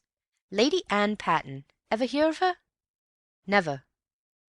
"Mark told us about her at dinner one night. He rather liked the idea of there being a ghost in his house, you know, except that he doesn't believe in ghosts. I think he wanted all of us to believe in her, and yet he was annoyed with Betty and Mrs. Calladine for believing in ghosts at all. Rum chap. Well, anyhow, Miss Norris. She's an actress. Some actress, too. Dressed up as a ghost and played the fool a bit, and poor Mark was frightened out of his life. Just for a moment, you know." "What about the others?" "Well, Betty and I knew. In fact, I told her, Miss Norris, I mean, not to be a silly ass. Knowing Mark. Mrs. Calladine wasn't there. Betty wouldn't let her be. As for the Major, I don't believe anything would frighten him." "Where did the ghost appear?" "Down by the bowling green. That's supposed to be its haunt, you know. We were all down there in the moonlight, pretending to wait for it. Do you know the bowling green?" "No." I'll show it to you after dinner." "I wish you would. Was Mark very angry afterwards?" "Oh, Lord, yes. Sulked for a whole day. Well, he's just like that." "Was he angry with all of you?" "Oh, yes, sulky, you know." "This morning?" "Oh, no. He got over it. He generally does. He's just like a child. That's really it, Tony. He's like a child in some ways. As a matter of fact, he was unusually bucked with himself this morning, and yesterday." "Yesterday?" "Rather. We all said we'd never seen him in such form." "Is he generally in form?" "He's quite good company, you know, if you take him the right way. He's rather vain and childish, well, like I've been telling you, and self-important, but quite amusing in his way, and—" Bill broke off suddenly. "I say, you know, it really is the limit talking about your host like this." "Don't think of him as your host. Think of him as a suspected murderer with a warrant out against him." "Oh, but that's all rot, you know." "It's the fact, Bill." "Yes, but I mean, he didn't do it. He wouldn't murder anybody. It's a funny thing to say, but, well, he's not big enough for it. He's got his faults, like all of us, but they aren't on that scale." "One can kill anybody in a childish fit of temper." Bill grunted assent, but without prejudice to Mark. "All the same," he said, "I can't believe it. That he would do it all deliberately, I mean." "Suppose it was an accident, as Cayley says. Would he lose his head and run away?" Bill considered for a moment. "Yes, I really think he might, you know. He nearly ran away when he saw the ghost. Of course, that's different, rather." "Oh, I don't know. In each case it's a question of obeying your instincts instead of your reason." They had left the open land and were following a path through the bordering trees. Two abreast was uncomfortable, so Antony dropped behind, and further conversation was postponed until they were outside the boundary fence and in the high road. The road sloped gently down to the village of Waldheim, a few red-roofed cottages, and the grey tower of a church showing above the green. "Well now," said Antony, as they stepped out more quickly, "what about Cayley?" "How do you mean, what about him?" "I want to see him. I can see Mark perfectly, thanks to you, Bill. You were wonderful. Now let's have Cayley's character. Cayley from within." Bill laughed in pleased embarrassment, and protested that he was not a blooming novelist. "Besides," he added, "Mark's easy. Cayley's one of these heavy, quiet people who might be thinking about anything. Mark gives himself away. Ugly, black-jawed devil, isn't he?" "Some women like that type of ugliness." "Yes, that's true. Between ourselves, I think there's one here that does. Rather a pretty girl at Jallan's." He waved his left hand. "Down that way." "What's Jallan's?" "Well, I suppose it used to be a farm, belonging to a bloke called Jalland, but now it's a country cottage belonging to a widow called Norbury. Mark and Cayley used to go there a good deal together. Miss Norbury, the girl, has been here once or twice for tennis. Seems to prefer Cayley to the rest of us. But of course he hadn't much time for that sort of thing." "What sort of thing?" "Walking about with a pretty girl and asking if she's been to any theatres lately. He nearly always has something to do." "Mark kept him busy?" "Yes. Mark never seemed quite happy unless he had Cayley doing something for him. He was quite lost and helpless without him. And funnily enough, Cayley seemed lost without Mark." "Was he fond of him?" "Yes, I should say so. In a protective kind of way. He'd sized Mark up, of course, his vanity, his self-importance, his amateurishness, and all the rest of it, but he liked looking after him, and he knew how to manage him." "Yes. What sort of terms was he on with the guests? You and Miss Norris and all of them?" "Just polite and rather silent, you know, keeping himself to himself. We didn't see so very much of him, except at meals. We were here to enjoy ourselves, and, well, he wasn't." "He wasn't there when the ghost walked?" "No. I heard Mark calling for him when he went back to the house. I expect Cayley stroked down his feathers a bit, and told him that girls will be girls. Hallo, here we are."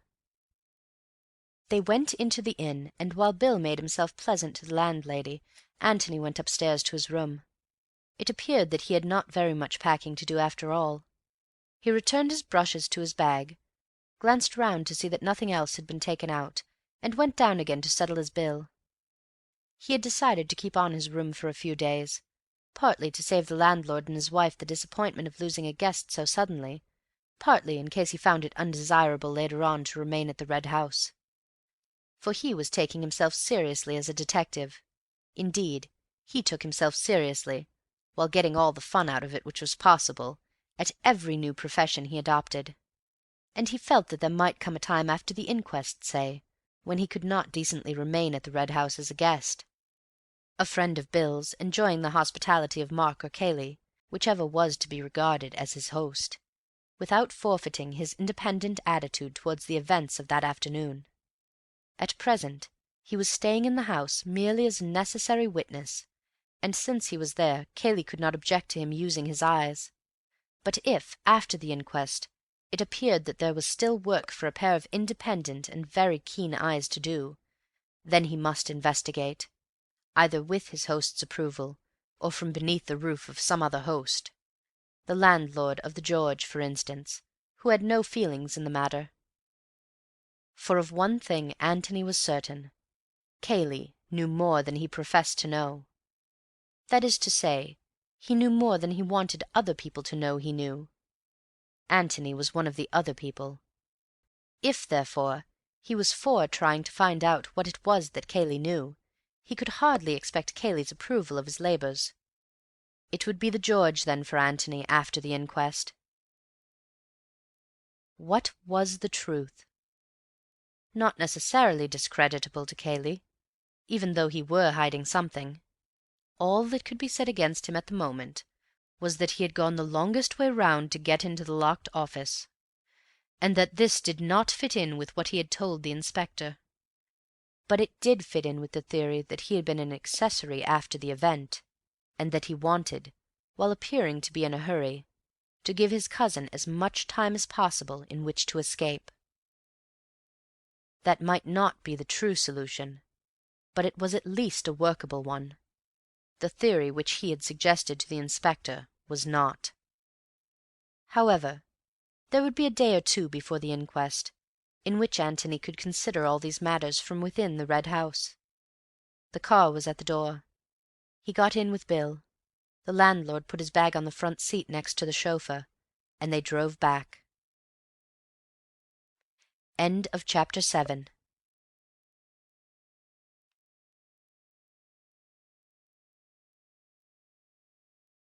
Chapter 8. Do you follow me, Watson? Antony's bedroom overlooked the park at the back of the house. The blinds were not yet drawn while he was changing his clothes for dinner, and at various stages of undress he would pause and gaze out of the window, sometimes smiling to himself, sometimes frowning, as he turned over in his mind all the strange things that he had seen that day. He was sitting on his bed in shirt and trousers, absently smoothing down his thick black hair with his brushes, when Bill shouted an "Hullo!" through the door, and came in. "I say, buck up, old boy, I'm hungry," he said. Antony stopped smoothing himself and looked up at him thoughtfully. "Where's Mark?" he said. "Mark? You mean Cayley." Antony corrected himself with a little laugh. "Yes, I mean Cayley. Is he down? I say, I shan't be a moment, Bill." He got up from the bed and went on briskly with his dressing. "Oh, by the way," said Bill, taking his place on the bed, "your idea about the keys is a washout." "Why? How do you mean?" "I went down just now and had a look at them. We were asses not to have thought of it when we came in. The library key is outside, but all the others are inside." "Yes, I know." "You devil! I suppose you did think of it, then?" "I did, Bill." said Antony apologetically. "Bother! I hoped you'd forgotten. Well, that knocks your theory on the head, doesn't it?" "I never had a theory. I only said that if they were outside, it would probably mean that the office key was outside, and that in that case Cayley's theory was knocked on the head." "Well, now it isn't, and we don't know anything. Some were outside and some inside, and there you are. It makes it much less exciting. When you were talking about it on the lawn, I really got quite keen on the idea of the key being outside and Mark taking it in with him." "It's going to be exciting enough," said Antony mildly, as he transferred his pipe and tobacco into the pocket of his black coat. "Well, let's come down. I'm ready now." Cayley was waiting for them in the hall. He made some polite inquiry as to the guests' comfort, and the three of them fell into a casual conversation about houses in general, and the Red House in particular. "You were quite right about the keys," said Bill during a pause. He was less able than the other two, perhaps because he was younger than they, to keep away from the subject which was uppermost in the minds of them all. "Keys?" said Cayley blankly. "We were wondering whether they were outside or inside." Oh, yes." He looked slowly round the hall, at the different doors, and then smiled in a friendly way at Antony. "We both seem to have been right, Mr. Gillingham. So we don't get much farther." "No." He gave a shrug. "I just wondered, you know. I thought it was worth mentioning." "Oh, quite. Not that you would have convinced me, you know. Just as Elsie's evidence doesn't convince me." "Elsie?" said Bill excitedly. Antony looked inquiringly at him, wondering who Elsie was. "One of the housemaids," explained Cayley. "You didn't hear what she told the inspector? Of course, as I told Birch, girls of that class make things up, but he seemed to think she was genuine." "What was it?" said Bill. Cayley told them of what Elsie had heard through the office door that afternoon. "You were in the library then, of course," said Antony, rather to himself than to the other. "She might have gone through the hall without your hearing." "Oh, I've no doubt she was there, and heard voices. Perhaps heard those very words. But—" He broke off, and then added impatiently, "It was accidental. I know it was accidental. What's the good of talking as if Mark was a murderer?" Dinner was announced at that moment, and as they went in, he added, "What's the good of talking about it at all, if it comes to that?" "What indeed?" said Antony, and to Bill's great disappointment, they talked of books and politics during the meal. Cayley made an excuse for leaving them as soon as their cigars were alight. He had business to attend to, as was natural. Bill would look after his friend. Bill was only too willing. He offered to beat Antony at billiards, to play him at piquet, to show him the garden by moonlight, or indeed to do anything else with him that he required. "Thank the Lord you're here," he said piously. "I couldn't have stood it alone." "Let's go outside," suggested Antony. "It's quite warm. Somewhere where we can sit down, right away from the house. I want to talk to you." "Good man. What about the bowling green?" "Oh, you were going to show me that anyhow, weren't you? Is it somewhere we can talk without being overheard?" "Rather. The ideal place, you'll see." They came out of the front door and followed the drive to the left. Coming from Waldheim, Antony had approached the house that afternoon from the other side. The way they were going now would take them out at the opposite end of the park, on the high road to Stanton, a country town some 3 miles away. They passed by a gate in a gardener's lodge, which marked the limit of what auctioneers like to call the ornamental grounds of the estate. And then the open park was before them. "Sure we haven't missed it?" said Antony. The park lay quietly in the moonlight on either side of the drive, wearing a little way ahead of them a deceptive air of smoothness, which retreated always as they advanced. "Rum, isn't it?" said Bill. "An absurd place for a bowling green, but I suppose it was always here."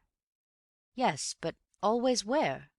It's short enough for golf, perhaps, but— Hullo!" They had come to the place.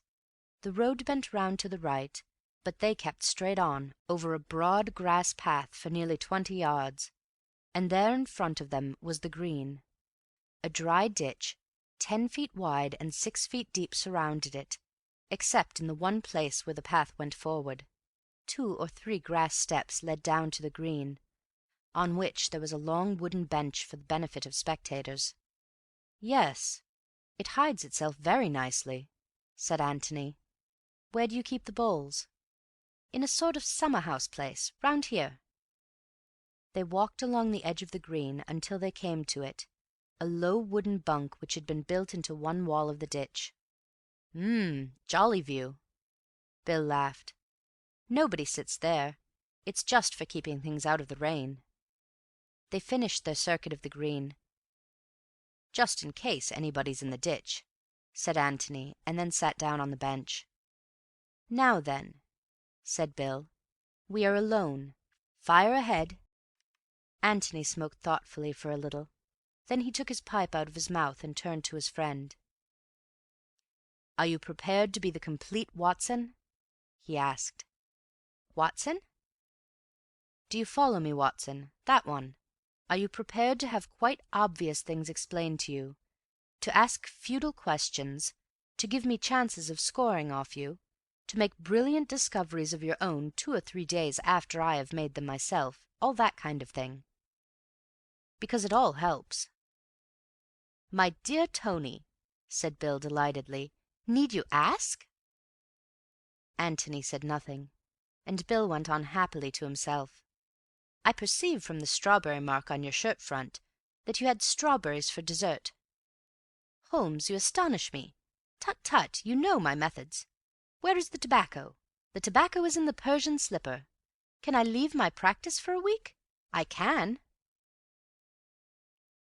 Antony smiled and went on smoking. After waiting hopefully for a minute or two, Bill said in a firm voice, "Well then, Holmes, I feel bound to ask you if you have deduced anything. Also, whom do you suspect?" Antony began to talk. "Do you remember," he said, "one of Holmes' little scores over Watson about the number of steps up to the Baker Street lodging? Poor old Watson had been up and down them 1,000 times, but he had never thought of counting them, whereas Holmes had counted them as a matter of course, and knew that there were 17. And that was supposed to be the difference between observation and non-observation. Watson was crushed again, and Holmes appeared to him more amazing than ever. Now, it always seems to me that in that matter Holmes was the ass, and Watson the sensible person. What on earth is the point of keeping in your head an unnecessary fact like that? If you really want to know at any time the number of steps to your lodging, you can ring up your landlady and ask her. I've been up and down the steps of the club 1,000 times, but if you asked me to tell you at this moment how many steps there are, I couldn't do it. Could you?" "I certainly couldn't," said Bill. "But if you really wanted to know," said Antony casually, with a sudden change of voice, "I could find out for you without even bothering to ring up the hall porter." Bill was puzzled as to why they were talking about the club steps, but he felt it his duty to say that he wanted to know how many there were. "Right," said Antony. "I'll find out." He closed his eyes. "I'm walking up St. James Street," he said slowly. "Now I've come to the club, and I'm going past the smoking room. Windows. 1, 2, 3, 4. Now I'm at the steps. I turn in and begin going up them. 1, 2, 3, 4, 5, 6. Then a broad step. 6, 7, 8, 9. Another broad step. 9, 10, 11. 11, I'm inside. Good morning, Rogers. Fine day again." With a little start he opened his eyes and came back again to his present surroundings. He turned to Bill with a smile. 11, he said. "Count them next time you're there. 11. and now I hope I shall forget it again." Bill was distinctly interested. "That's rather hot," he said. "Expound." "Well, I can't explain it, whether it's something in the actual eye, or something in the brain, or what, but I have got rather an uncanny habit of recording things unconsciously. You know that game where you look at a tray full of small objects for 3 minutes, and then turn away and try to make a list of them? It means a devil of a lot of concentration for the ordinary person, if he wants to get his list complete. But in some odd way I managed to do it without concentration at all. I mean that my eyes seemed to do it without the brain consciously taking any part. I could look at the tray, for instance, and talk to you about golf at the same time, and still get my list right." "I should think that's rather a useful gift for an amateur detective. You ought to have gone into the profession before." "Well, it is rather useful. It's rather surprising, you know, to a stranger. Let's surprise Cayley with it, shall we?" "How?" "Well, let's ask him." Antony stopped and looked at Bill comically. "Let's ask him what he's going to do with the key of the office." For a moment Bill did not understand. "The key of the office?" he said vaguely. "You don't mean... Tony! What do you mean? Good God! Do you mean that Cayley... But what about Mark?" "I don't know where Mark is. That's another thing I want to know. But I'm quite certain that he hasn't got the key of the office with him, because Cayley's got it." "Are you sure?" "Quite." Bill looked at him wonderingly. "I say," he said almost pleadingly, "don't tell me that you can see into people's pockets and all that sort of thing as well." Antony laughed and denied it cheerfully. "Then how do you know?" "You're the perfect Watson, Bill. You take to it quite naturally. Properly speaking, I oughtn't to explain till the last chapter, but I always think that that's so unfair. So here goes. Of course, I don't really know that he's got it, but I do know that he had it. I know that when I came on him this afternoon, he had just locked the door and put the key in his pocket." "You mean that you saw him at the time, but you've only just remembered it, reconstructed it in the way you were explaining just now?" "No, I didn't see him, but I did see something. I saw the key of the billiard-room." "Where?" "Outside the billiard-room door." "Outside? But it was inside when we looked just now." "Exactly." "Who put it there?" "Obviously Cayley." "But—" "Let's go back to this afternoon. I don't remember noticing the billiard-room key at the time. I must have done so without knowing. Probably when I saw Cayley banging at the door, I may have wondered subconsciously whether the key of the room next to it would fit. Something like that, I dare say. Well, when I was sitting out by myself on that seat just before you came along, I went over the whole scene in my mind, and I suddenly saw the billiard-room key there outside, and I began to wonder if the office key had been outside too. When Cayley came up, I told you my idea, and you were both interested, but Cayley was just a shade too interested. I dare say you didn't notice it, but he was." "By Jove!" "Well, of course that proved nothing, and the key business didn't really prove anything, because whatever side of the door the other keys were, Mark might have locked his own private room from the inside sometimes. But I piled it on and pretended that it was enormously important, and quite altered the case altogether, and having got Cayley thoroughly anxious about it, I told him that we should be well out of the way for the next hour or so, and that he would be alone in the house to do whatever he liked about it. And, as I expected, he couldn't resist it. He altered the keys, and gave himself away entirely." "But the library key was still outside. Why didn't he alter that?" "Because he's a clever devil. For one thing, the inspector had been in the library, and might possibly have noticed it already. And for another—" Antony hesitated. "What?" said Bill, after waiting for him to go on. "It's only guesswork, but I fancy that Cayley was thoroughly upset about the key business. He suddenly realized that he had been careless, and he hadn't got time to think it all over. So he didn't want to commit himself definitely to the statement that the key was either outside or inside. He wanted to leave it vague. It was safest that way." "I see," said Bill slowly. But his mind was elsewhere. He was wondering suddenly about Cayley. Cayley was just an ordinary man like himself. Bill had little jokes with him sometimes. Not that Cayley was much of a hand at joking. Bill had helped him to sausages, played tennis with him, borrowed his tobacco, lent him a putter. And here was Antony saying that he was what? Well, not an ordinary man, anyway. A man with a secret. Perhaps a murderer. No, not a murderer, not Cayley. That was rot, anyway. Why, they had played tennis together. "Now then, Watson," said Antony suddenly, "it's time you said something." "I say, Tony, do you really mean it?" "Mean what?" "About Cayley." "I mean what I said, Bill, no more."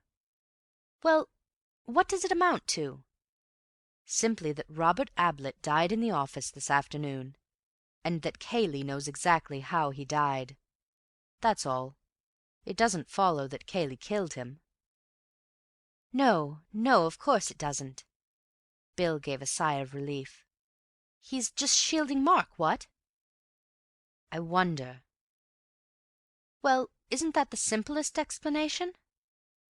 "It's the simplest if you're a friend of Cayley and want to let him down lightly. But then, I'm not, you see." "Why isn't it simple, anyhow?" "Well, let's have the explanation, then, and I'll undertake to give you a simpler one afterwards. Go on.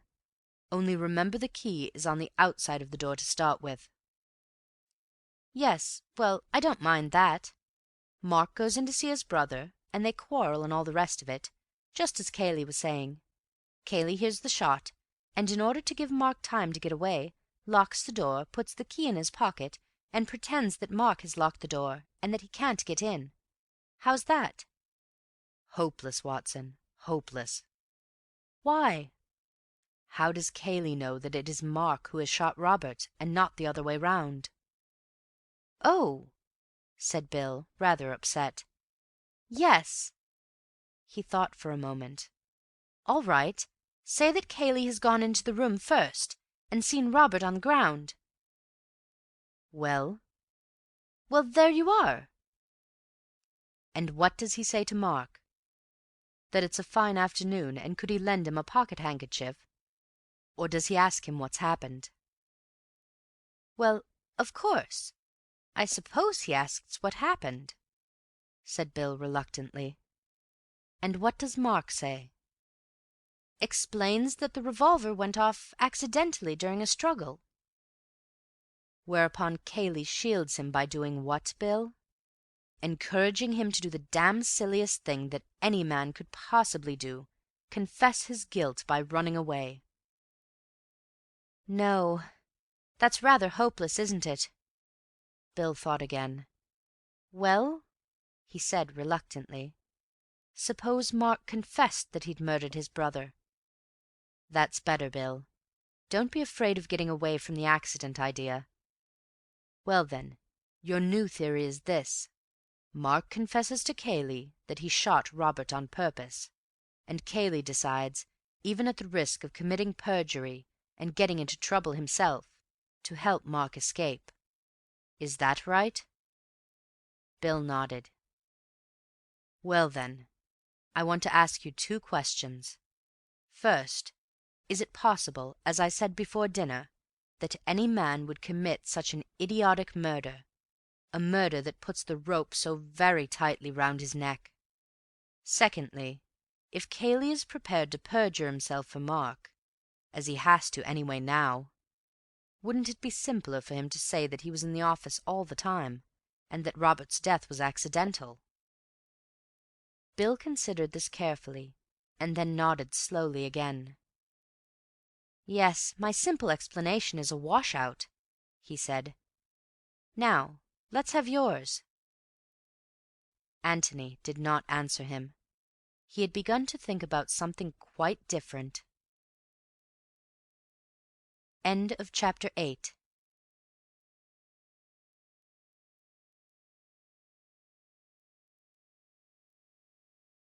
Chapter 9. Possibilities of a croquet set. "What's the matter?" said Bill sharply. Antony looked round at him with raised eyebrows. "You've thought of something suddenly," said Bill. "What is it?" Antony laughed. "My dear Watson," he said, "you aren't supposed to be as clever as this." "Oh, you can't take me in." "No? Well, I was wondering about this ghost of yours, Bill. It seems to me—" "Oh, that!" Bill was profoundly disappointed. "What on earth has the ghost got to do with it?" "I don't know," said Antony apologetically. "I don't know what anything has got to do with it. I was just wondering. You shouldn't have brought me here if you didn't want me to think about the ghost. This is where she appeared, isn't it?" "Yes." Bill was distinctly short about it. "How?" "What?" "I said how." "How? How do ghosts appear? I don't know. They just appear." "Over 400 or 500 yards of open park?" "Well, but she had to appear here, because this is where the original one, Lady Anne, you know, was supposed to walk." "Oh, never mind Lady Anne. A real ghost can do anything. But how did Miss Norris appear suddenly over 500 yards of bare park?" Bill looked at Antony with open mouth. I don't know," he stammered. "We never thought of that." "You would have seen her long before, wouldn't you, if she had come the way we came?" "Of course we should." "And that would have spoiled it rather. You would have had time to recognize her walk." Bill was interested now. "That's rather funny, you know, Tony. We none of us thought of that." "You're sure she didn't come across the park when none of you were looking?" "Quite. Because, you see, Betty and I were expecting her, and we kept looking round in case we saw her, so that we should all be playing with our backs to her." "You and Miss Calladine were playing together?" "I say, however do you know that?" "Brilliant deductive reasoning. Well, then you suddenly saw her?" "Yes, she walked across that side of the lawn." He indicated the opposite side, nearer to the house. "She couldn't have been hiding in the ditch? Do you call it the moat, by the way?" "Mark does. We don't among ourselves. No, she couldn't. Betty and I were here before the others, and walked around a bit. We should have seen her." "Then she must have been hiding in the shed. Or do you call it the summer-house?" "We had to go there for the bowls, of course. She couldn't have been there." "Oh." "It's dashed funny," said Bill, after an interval for thought. "But it doesn't really matter, does it? It has nothing to do with Robert." "Hasn't it?" "I say, has it?" said Bill, getting excited again. "I don't know. We don't know what has or what hasn't. But it has got something to do with Miss Norris. And Miss Norris—" He broke off suddenly. "What about her?"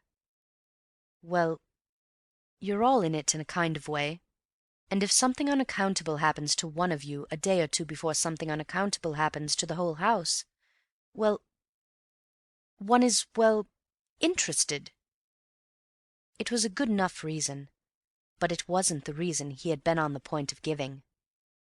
"I see. Well?" Antony knocked out his pipe and got up slowly.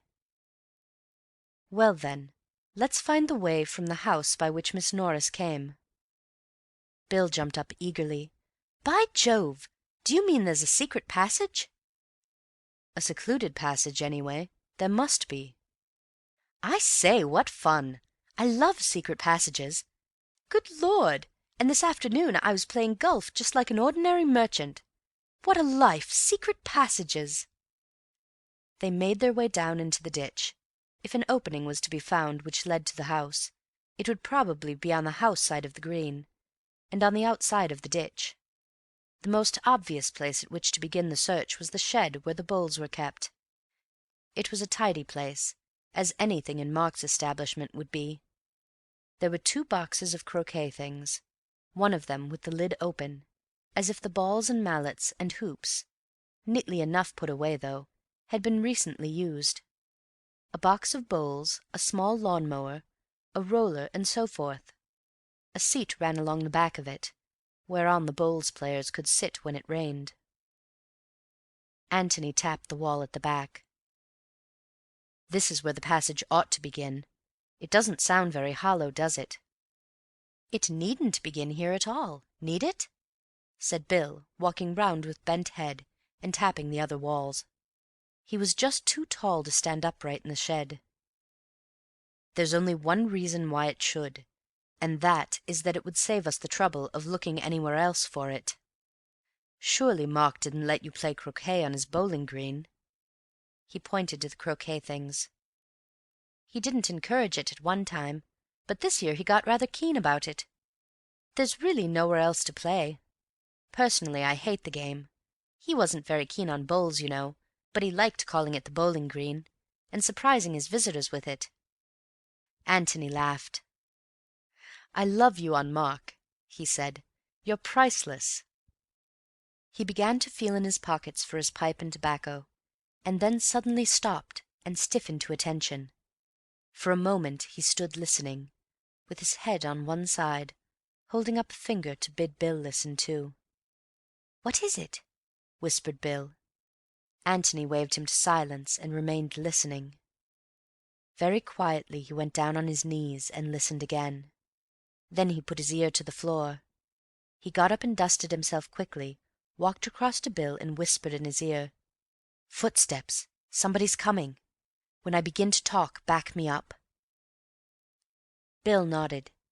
Antony gave him an encouraging pat on the back, and stepped firmly across to the box of bowls, whistling loudly to himself. He took the bowls out, dropped one with a loud bang on the floor, said, "Oh, Lord," and went on.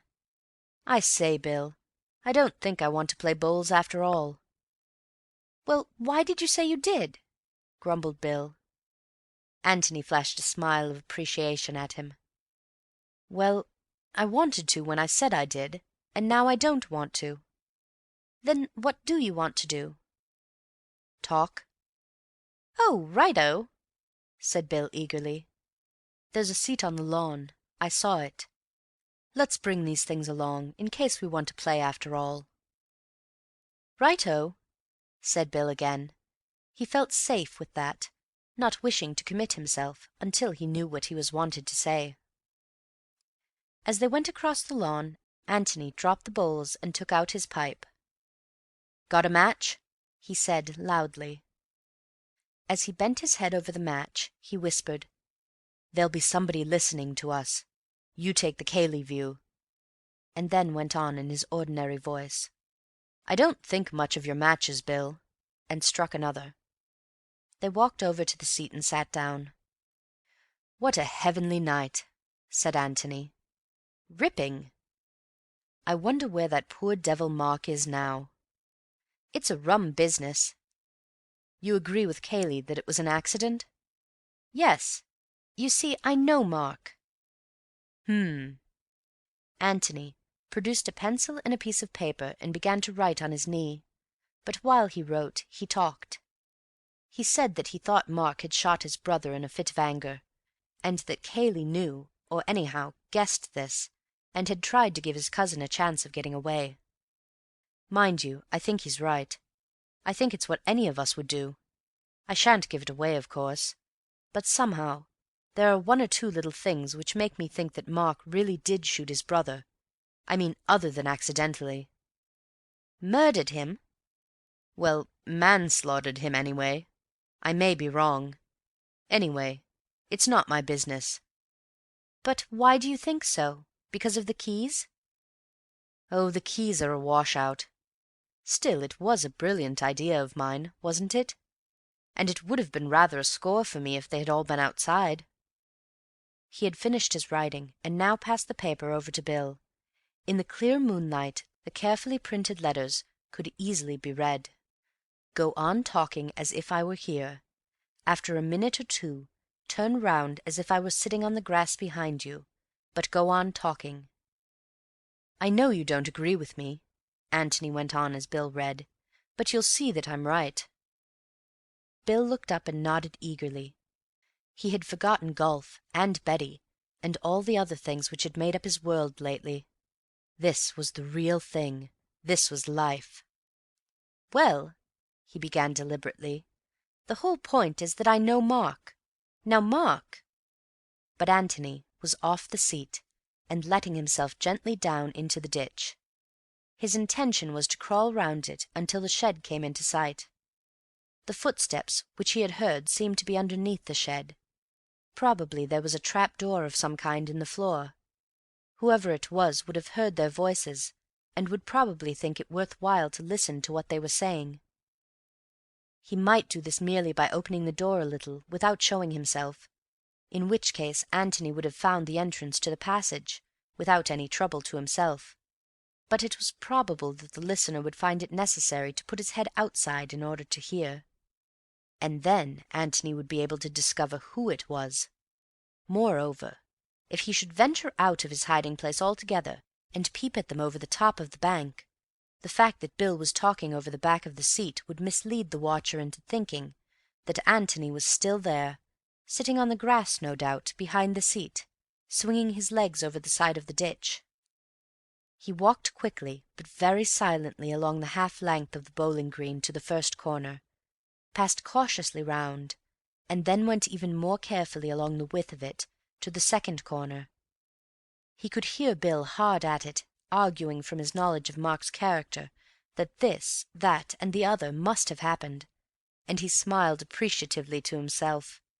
Bill was a great conspirator with 100 Watsons. As he approached the second corner he slowed down, and did the last few yards on hands and knees. Then, lying at full length, inch by inch his head went round the corner. The shed was 2 or 3 yards to his left, on the opposite side of the ditch. From where he lay he could see almost entirely inside it. Everything seemed to be as they left it. The bowls box, the lawn-mower, the roller, the open croquet box, the— "By Jove," said Antony to himself, "that's neat." The lid of the other croquet box was open too. Bill was turning round now. His voice became more difficult to hear. "You see what I mean?" he was saying. "If Cayley—" And out of the second croquet box came Cayley's black head. Antony wanted to shout his applause. It was neat, devilish neat. For a moment he gazed, fascinated, at that wonderful new kind of croquet ball which had appeared so dramatically out of the box, and then reluctantly wiggled himself back. There was nothing to be gained by staying there, and a good deal to be lost, for Bill showed signs of running down. As quickly as he could Antony hurried round the ditch and took up his place at the back of the seat. Then he stood up with a yawn, stretched himself, and said carelessly, "Well, don't worry yourself about it, Bill, old man. I dare say you're right. You know Mark, and I don't, and that's the difference.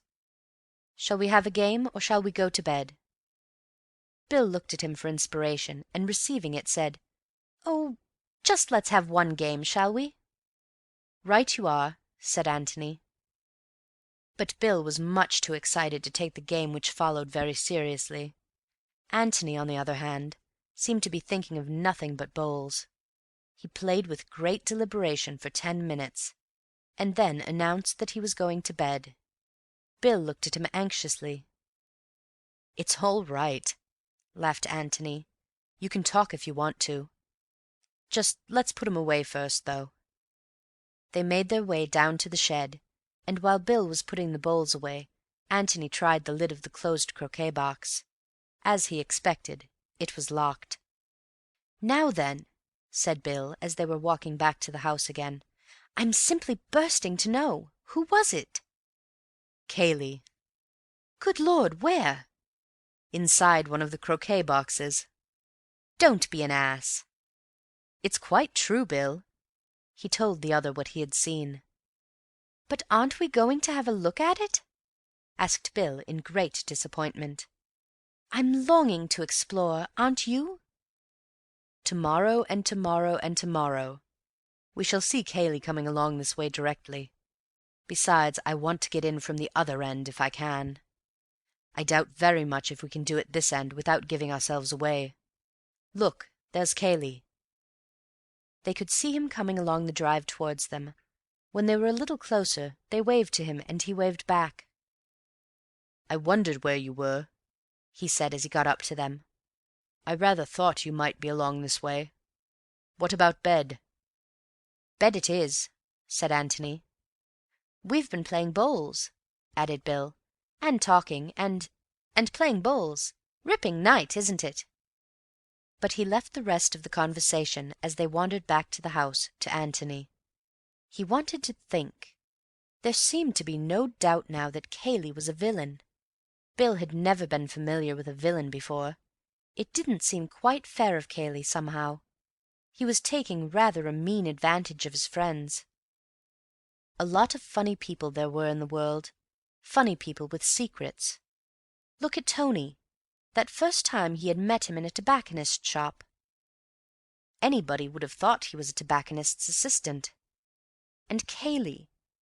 Anybody would have thought that Cayley was an ordinary, decent sort of person. And Mark. Dash it! One could never be sure of anybody. Now, Robert was different. Everybody had always said that Robert was a shady fellow. But what on earth had Miss Norris got to do with it? What had Miss Norris got to do with it? This was a question which Antony had already asked himself that afternoon, and it seemed to him now that he had found the answer. As he lay in bed that night he reassembled his ideas, and looked at them in the new light which the events of the evening threw upon the dark corners in his brain. Of course, it was natural that Cayley should want to get rid of his guests as soon as the tragedy was discovered. He would want this for their own sake as well as for his. But he had been a little too quick about suggesting it, and about seeing the suggestion carried out. They had been bustled off as soon as they could be packed. The suggestion that they were in his hands, to go or stay as he wished, could have been left safely to them. As it was, they had been given no alternative, and Miss Norris, who had proposed to catch an after-dinner train at the junction, in the obvious hope that she might have in this way a dramatic cross-examination at the hands of some keen-eyed detective, was encouraged tactfully, but quite firmly, to travel by the earlier train with the others. Antony had felt that Cayley, in the tragedy which had suddenly befallen the house, ought to have been equally indifferent to her presence or absence, but he was not. And Antony assumed from this that Cayley was very much alive to the necessity for her absence. Why? Well, that question was not to be answered offhand. But the fact that it was so had made Antony interested in her, and it was for this reason that he had followed up so alertly Bill's casual mention of her in connection with the dressing-up business. He felt that he wanted to know a little more about Miss Norris, and the part she had played in the Red House circle. By sheer luck, as it seemed to him, he had stumbled on the answer to his question. Miss Norris was hurried away because she knew about the secret passage. The passage, then, had something to do with the mystery of Robert's death.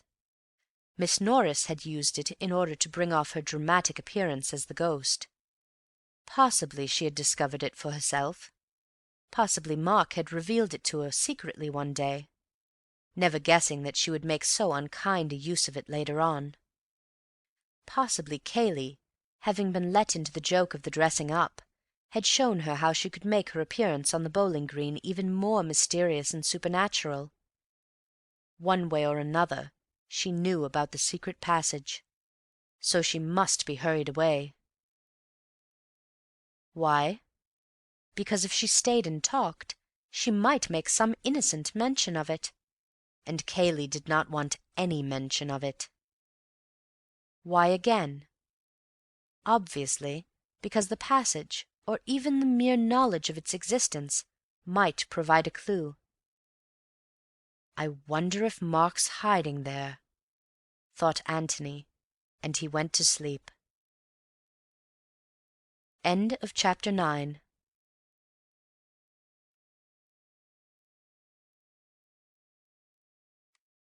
Chapter 10. Mr. Gillingham talks nonsense. Antony came down in a very good humour to breakfast next morning, and found that his host was before him. Cayley looked up from his letters and nodded. "Any word of Mr. Ablett, of Mark?" said Antony, as he poured out his coffee. "No. The inspector wants to drag the lake this afternoon." "Oh, is there a lake?" There was just the flicker of a smile on Cayley's face, but it disappeared as quickly as it came. "Well, it's really a pond," he said, "but it was called the lake." By Mark, thought Antony. Aloud he said, "What do they expect to find?" "They think that Mark—" He broke off and shrugged his shoulders. "May have drowned himself knowing that he couldn't get away, and knowing that he had compromised himself by trying to get away at all?" "Yes, I suppose so," said Cayley slowly. "I should have thought he would have given himself more of a run for his money. After all, he had a revolver. If he was determined not to be taken alive, he could always have prevented that. Couldn't he have caught a train to London before the police knew anything about it?" "He might just have managed it. There was a train. They would have noticed him at Waldheim, of course, but he might have managed it at Stanton. He's not so well known there, naturally. The inspector has been inquiring. Nobody seems to have seen him." "There are sure to be people who will say they did later on. There was never a missing man yet, but a dozen people come forward who swear to have seen him at a dozen different places at the same time." Cayley smiled. "Yes, that's true. Anyhow, he wants to drag the pond first." He added dryly, "From what I've read of detective stories, inspectors always do want to drag the pond first." "Is it deep?" "Quite deep enough," said Cayley as he got up.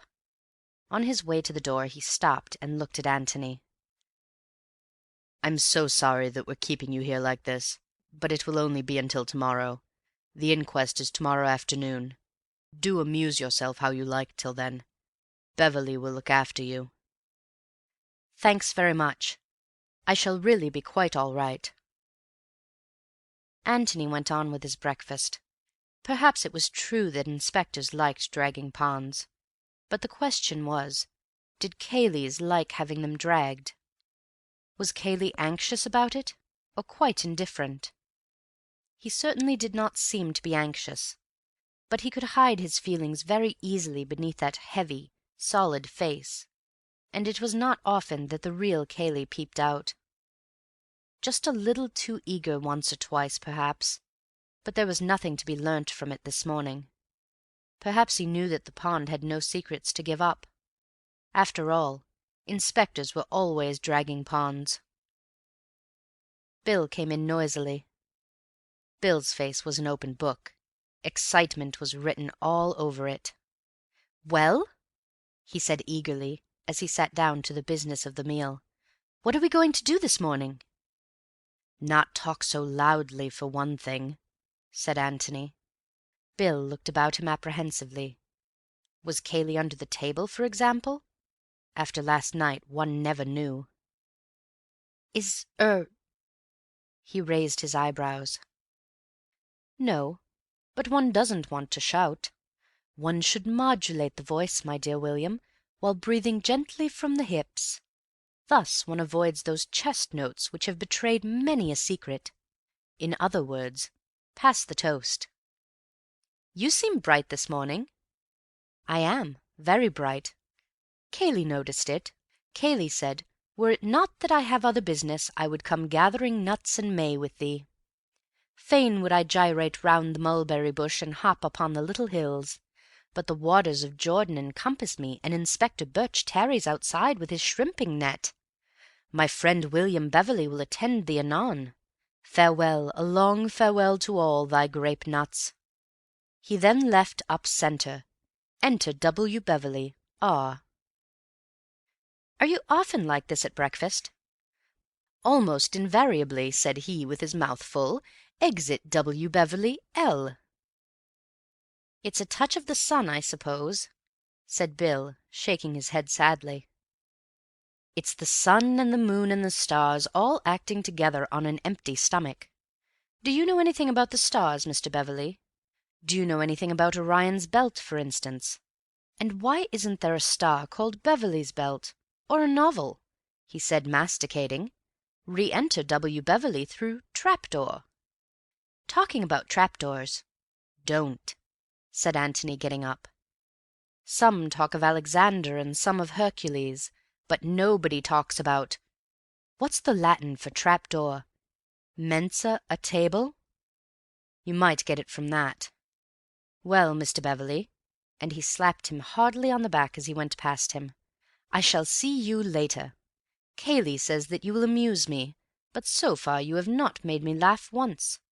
You must try and be more amusing when you have finished your breakfast. But don't hurry.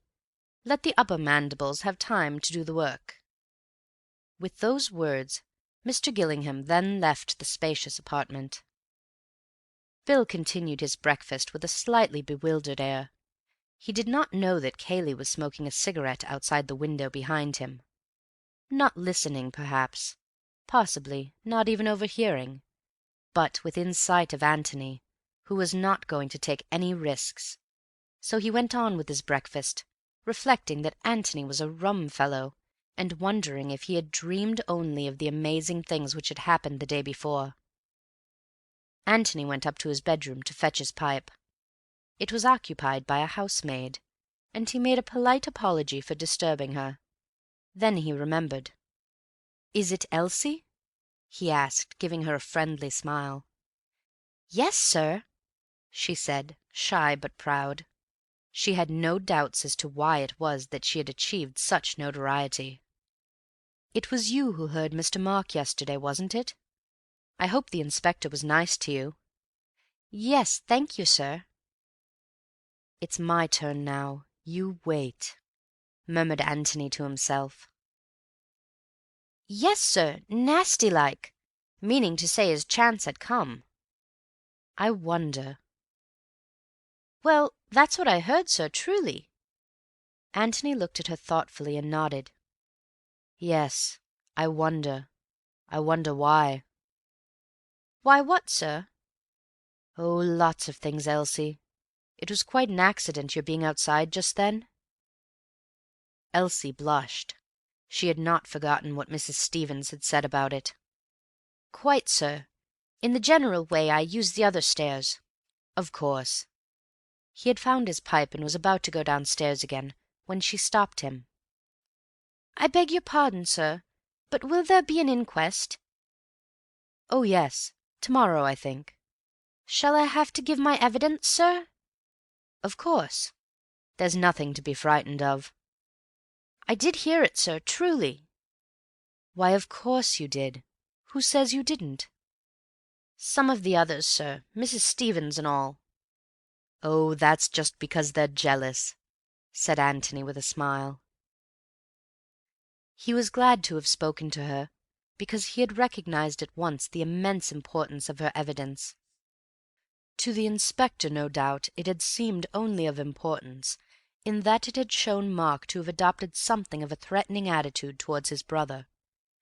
To Antony it had much more significance. It was the only trustworthy evidence that Mark had been in the office at all that afternoon. For who saw Mark go into the office? Only Cayley. And if Cayley had been hiding the truth about the keys, why should he not be hiding the truth about Mark's entry into the office? Obviously all Cayley's evidence went for nothing. Some of it, no doubt, was true, but he was giving it, both truth and falsehood, with a purpose. What the purpose was, Antony did not know as yet. To shield Mark? To shield himself? Even to betray Mark? It might be any of these. But since his evidence was given for his own ends, it was impossible that it could be treated as evidence of an impartial and trustworthy onlooker, such, for instance, as Elsie appeared to be. Elsie's evidence, however, seemed to settle the point. Mark had gone into the office to see his brother. Elsie had heard them both talking, and then Antony and Cayley had found the body of Robert, and the inspector was going to drag the pond. But certainly Elsie's evidence did not prove anything more than the mere presence of Mark in the room. "It's my turn now, you wait." That was not an immediate threat. It was a threat for the future. If Mark had shot his brother immediately afterwards, it must have been an accident, the result of a struggle, say, provoked by that nasty-like tone of voice. Nobody would say "you wait" to a man who was just going to be shot. "You wait" meant, you wait and see what's going to happen to you later on. The owner of the Red House had had enough of his brother's sponging, his brother's blackmail. Now it was Mark's turn to get a bit of his own back. Let Robert just wait a bit, and he would see. The conversation which Elsie had overheard might have meant something like this. It couldn't have meant murder. Anyway, not murder of Robert by Mark. "It's a funny business," thought Antony. "The one obvious solution is so easy and yet so wrong. And I've got 100 things in my head, and I can't fit them together. And this afternoon will make 101. I mustn't forget this afternoon." He found Bill in the hall and proposed a stroll. Bill was only too ready. "Where do you want to go?" he asked. "I don't much mind. Show me the park." "Right-o." They walked out together.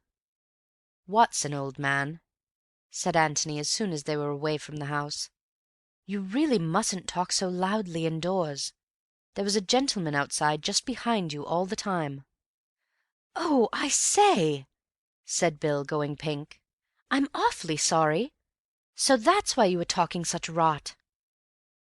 "Partly, yes, and partly because I do feel rather bright this morning. We're going to have a busy day." "Are we really? What are we going to do?" "They're going to drag the pond, beg its pardon, the lake. Where is the lake?" "We're on the way to it now, if you'd like to see it." "We may as well look at it. Do you haunt the lake much in the ordinary way?" "Oh, no, rather not. There's nothing to do there." "You can't bathe?" "Well, I shouldn't care to. Too dirty."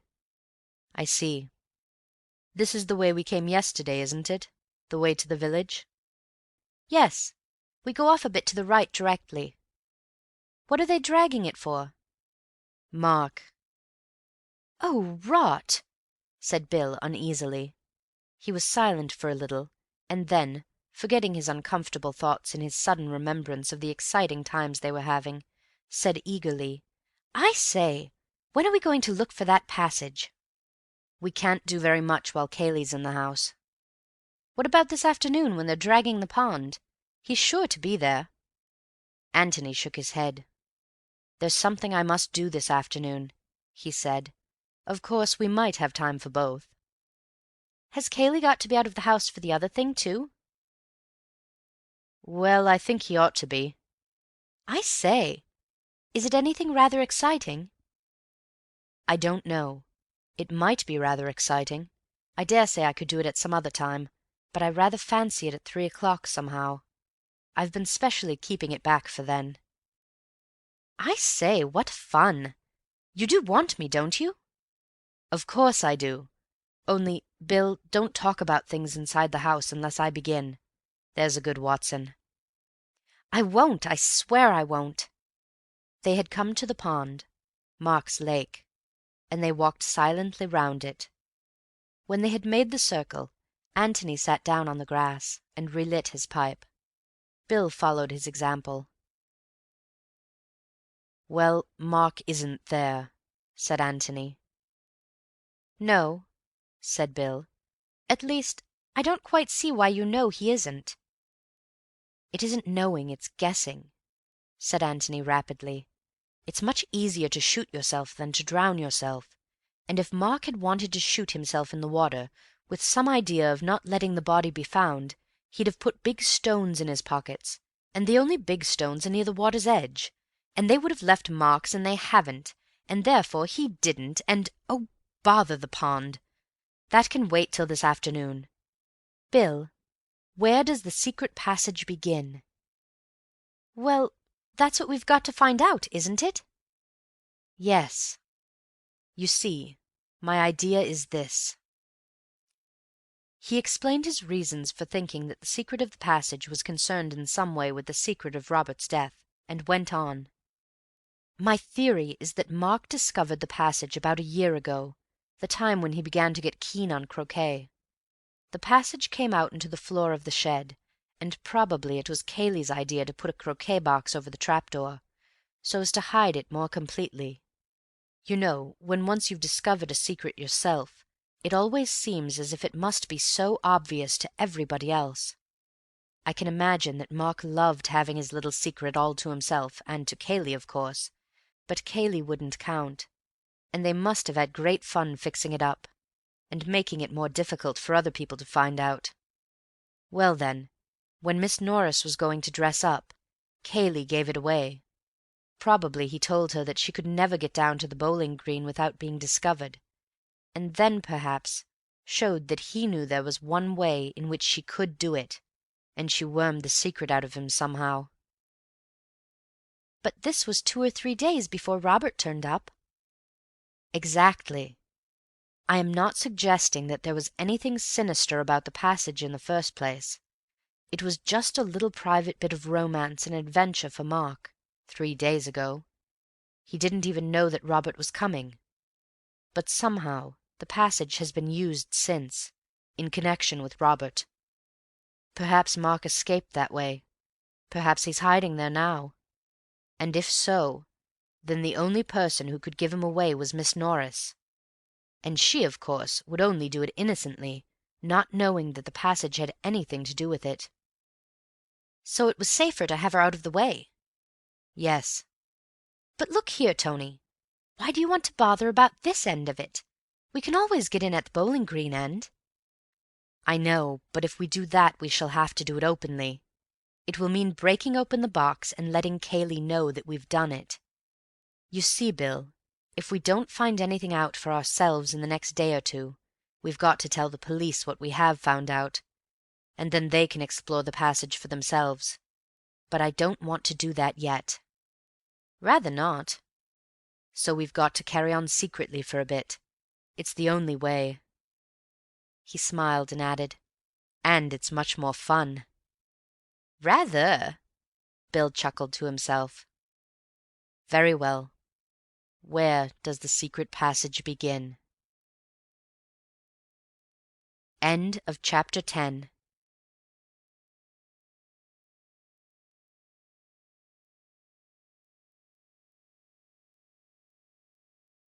Chapter 11. The Reverend Theodore Ussher.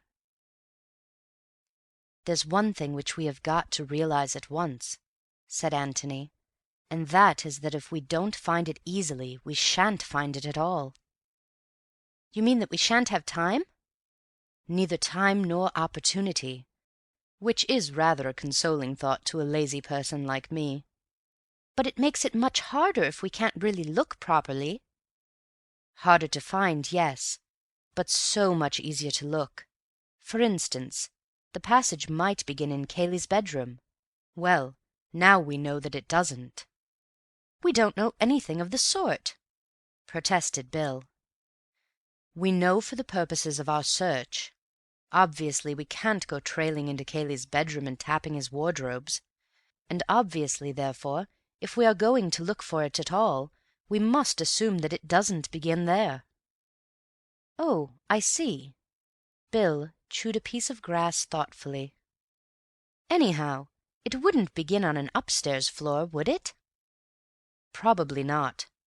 Well, we're getting on."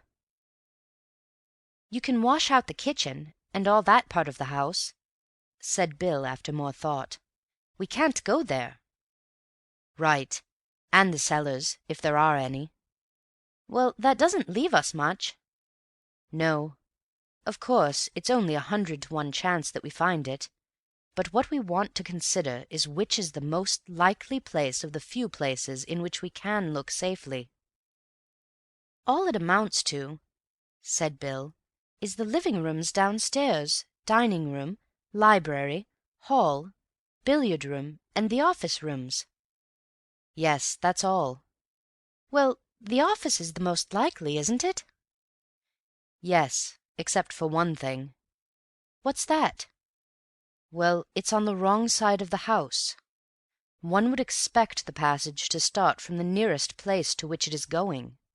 Why make it longer by going under the house first?" "Yes, that's true. Well, then, you think the dining room or the library?" "Yes, and the library for choice. I mean for our choice. There are always servants going into dining rooms. We shouldn't have much of a chance of exploring properly in there.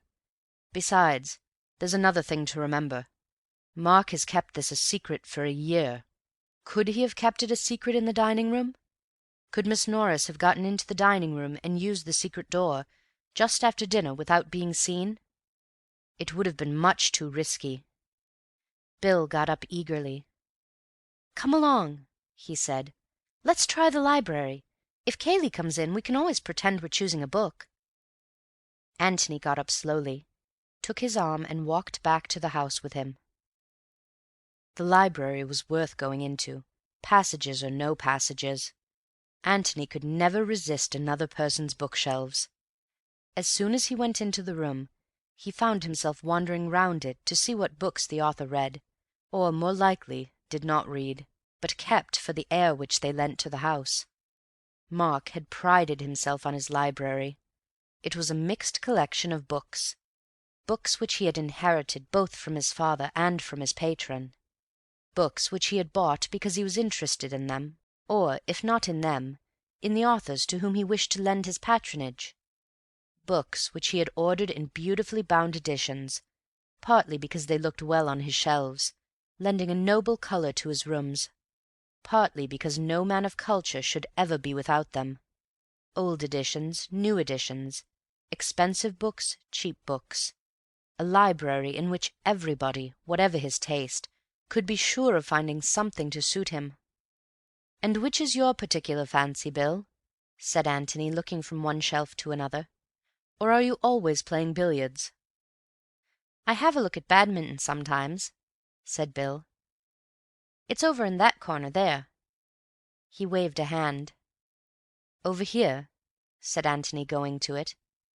"Yes." He corrected himself suddenly. "Oh, no, it's not. It's over there on the right now. Mark had a grand rearrangement of his library about a year ago. It took him more than a week, he told us. He's got such a frightful lot, hasn't he?" "Now that's very interesting," said Antony as he sat down and filled his pipe again. There was indeed a frightful lot of books. The 4 walls of the library were plastered with them from floor to ceiling, save only where the door and the 2 windows insisted on living their own life, even though an illiterate one. To Bill it seemed the most hopeless room of any in which to look for a secret opening. "We shall have to take every blessed book down," he said, "before we can be certain that we haven't missed it." "Anyway," said Antony, "if we take them down one at a time, nobody can suspect us of sinister designs. After all, what does one go into a library for, except to take books down?" "But there's such a frightful lot." Antony's pipe was now going satisfactorily, and he got up and walked leisurely to the end of the wall opposite the door. "Well, let's have a look," he said, "and see if they are so very frightful. Hullo, here's your badminton. You often read that, you say?" "If I read anything." "Yes."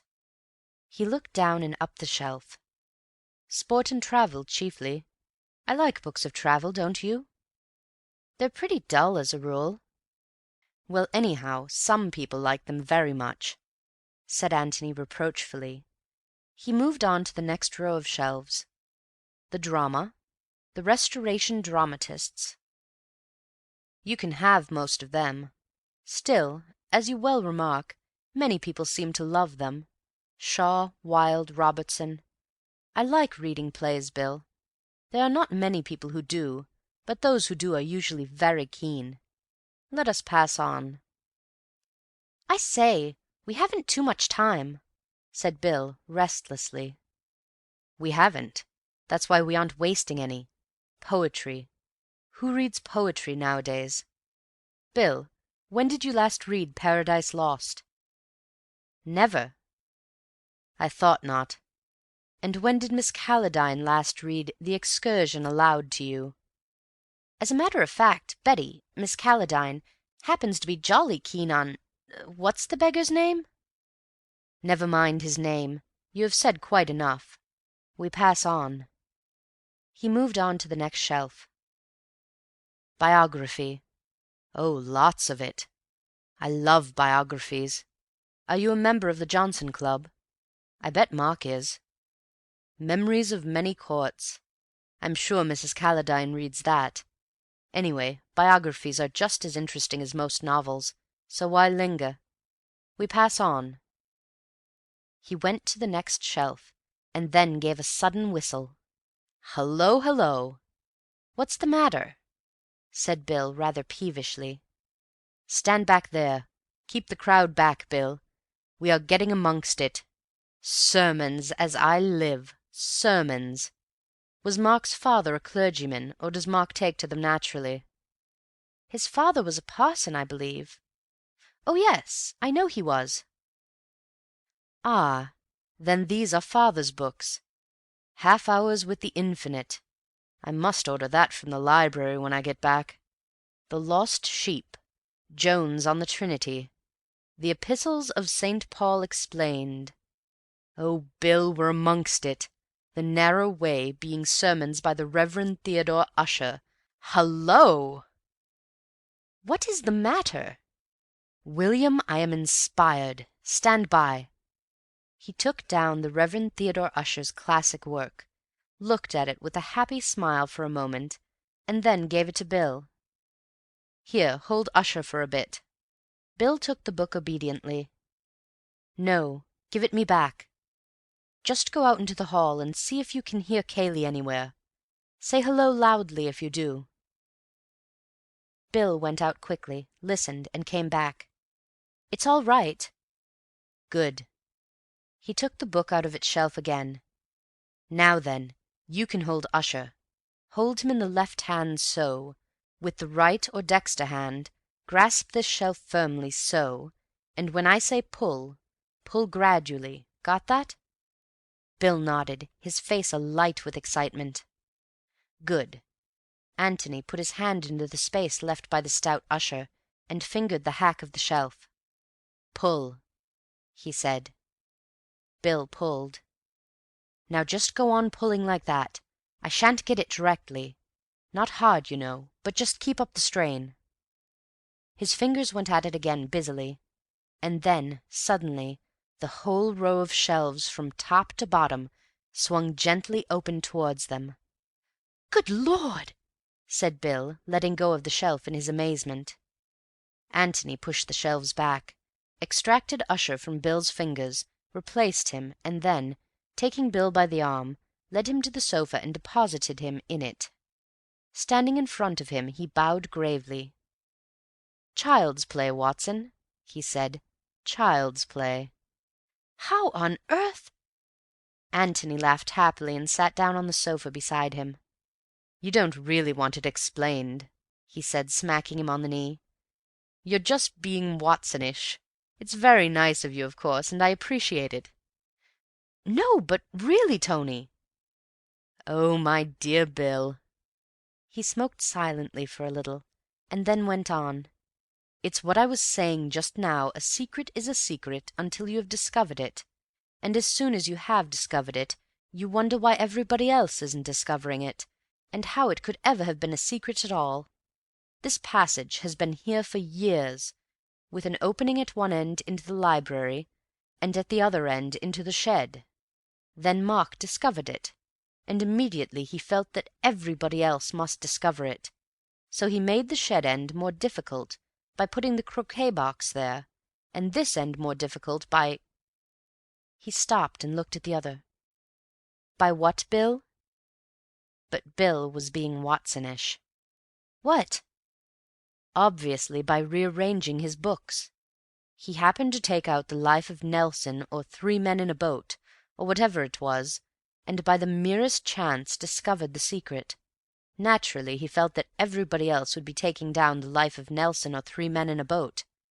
Naturally, he felt that the secret would be safer if nobody ever interfered with that shelf at all. When you said that the books had been rearranged a year ago, just about the time the croquet box came into existence, of course I guessed why. So I looked about for the dullest books I could find, the books nobody ever read. Obviously, the collection of sermon books of a mid-Victorian clergyman was the shelf we wanted." "Yes, I see. But why were you so certain of the particular place?" "Well, he had to mark the particular place by some book. I thought that the joke of putting the narrow way just over the entrance to the passage might appeal to him. Apparently it did." Bill nodded to himself thoughtfully several times. "Yes, that's very neat," he said. "You're a clever devil, Tony." Tony laughed. "You encourage me to think so, which is bad for me, but very delightful." "Well, come on, then," said Bill, and he got up and held out a hand. "Come on where?" "To explore the passage, of course." Antony shook his head. "Why ever not?" "Well, what do you expect to find there?" "I don't know, but you seem to think that we might find something that would help." "Suppose we find Mark," said Antony quietly. "I say, do you really think he's there?" "Suppose he is." "Well, then, there we are." Antony walked over to the fireplace, knocked out the ashes of his pipe, and turned back to Bill. He looked at him gravely without speaking. "What are you going to say to him?" he said at last. "How do you mean?" "Are you going to arrest him, or help him to escape?" Well, of course I—" began Bill, stammering, and then ended lamely. "Well, I don't know." "Exactly. We've got to make up our minds, haven't we?" Bill didn't answer. Very much disturbed in his mind, he walked restlessly about the room, frowning to himself, stopping now and then at the newly discovered door, and looking at it as if he were trying to learn what lay behind it. Which side was he on, if it came to choosing sides? Mark's or the law's? "You know you can't just say, 'hello' to him," said Antony, breaking rather appropriately into his thoughts. Bill looked up at him with a start. "Nor," went on Antony, "can you say, 'This is my friend Mr. Gillingham, who is staying with you. We were just going to have a game of bowls.'" "Yes, it's dashed difficult. I don't know what to say. I've been rather forgetting about Mark." He wandered over to the window and looked out onto the lawns. There was a gardener clipping the grass edges.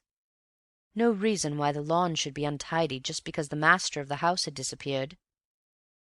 It was going to be a hot day again. Dash it! Of course he had forgotten Mark.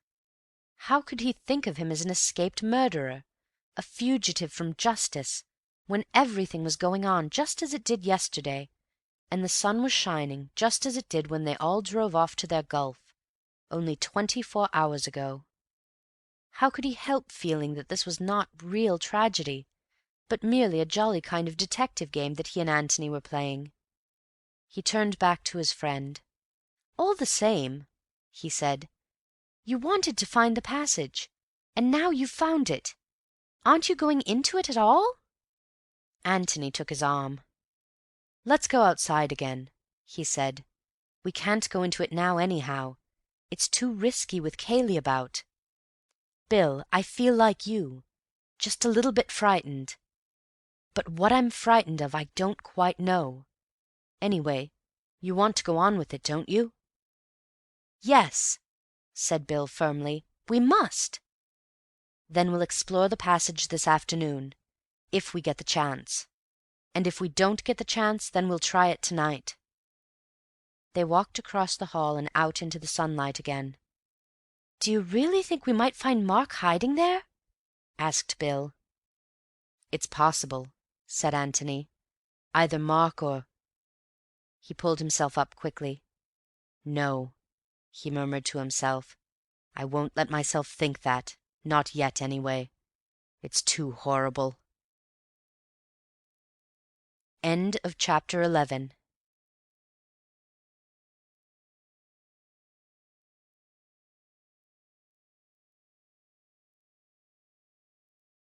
Chapter 12. A Shadow on the Wall.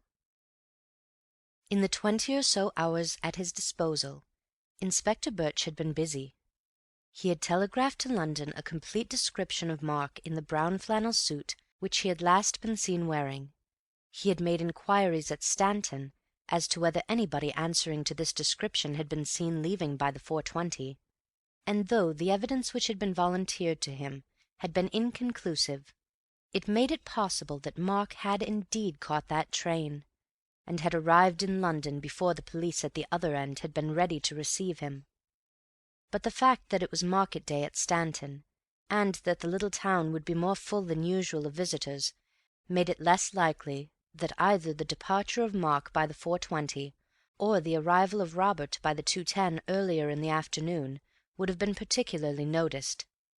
As Antony had said to Cayley, there would always be somebody ready to hand the police a circumstantial story of the movements of any man in whom the police were interested.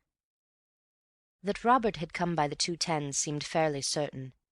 To find out more about him in time for the inquest would be difficult. All that was known about him in the village where he and Mark had lived as boys bore out the evidence of Cayley.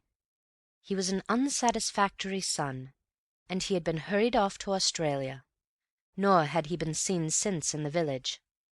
Whether there were any more substantial grounds of quarrel between the two brothers than that the younger one was at home and well-to-do, while the elder was poor and an exile, was not known, nor, as far as the inspector could see, was it likely to be known until Mark was captured. The discovery of Mark was all that mattered immediately.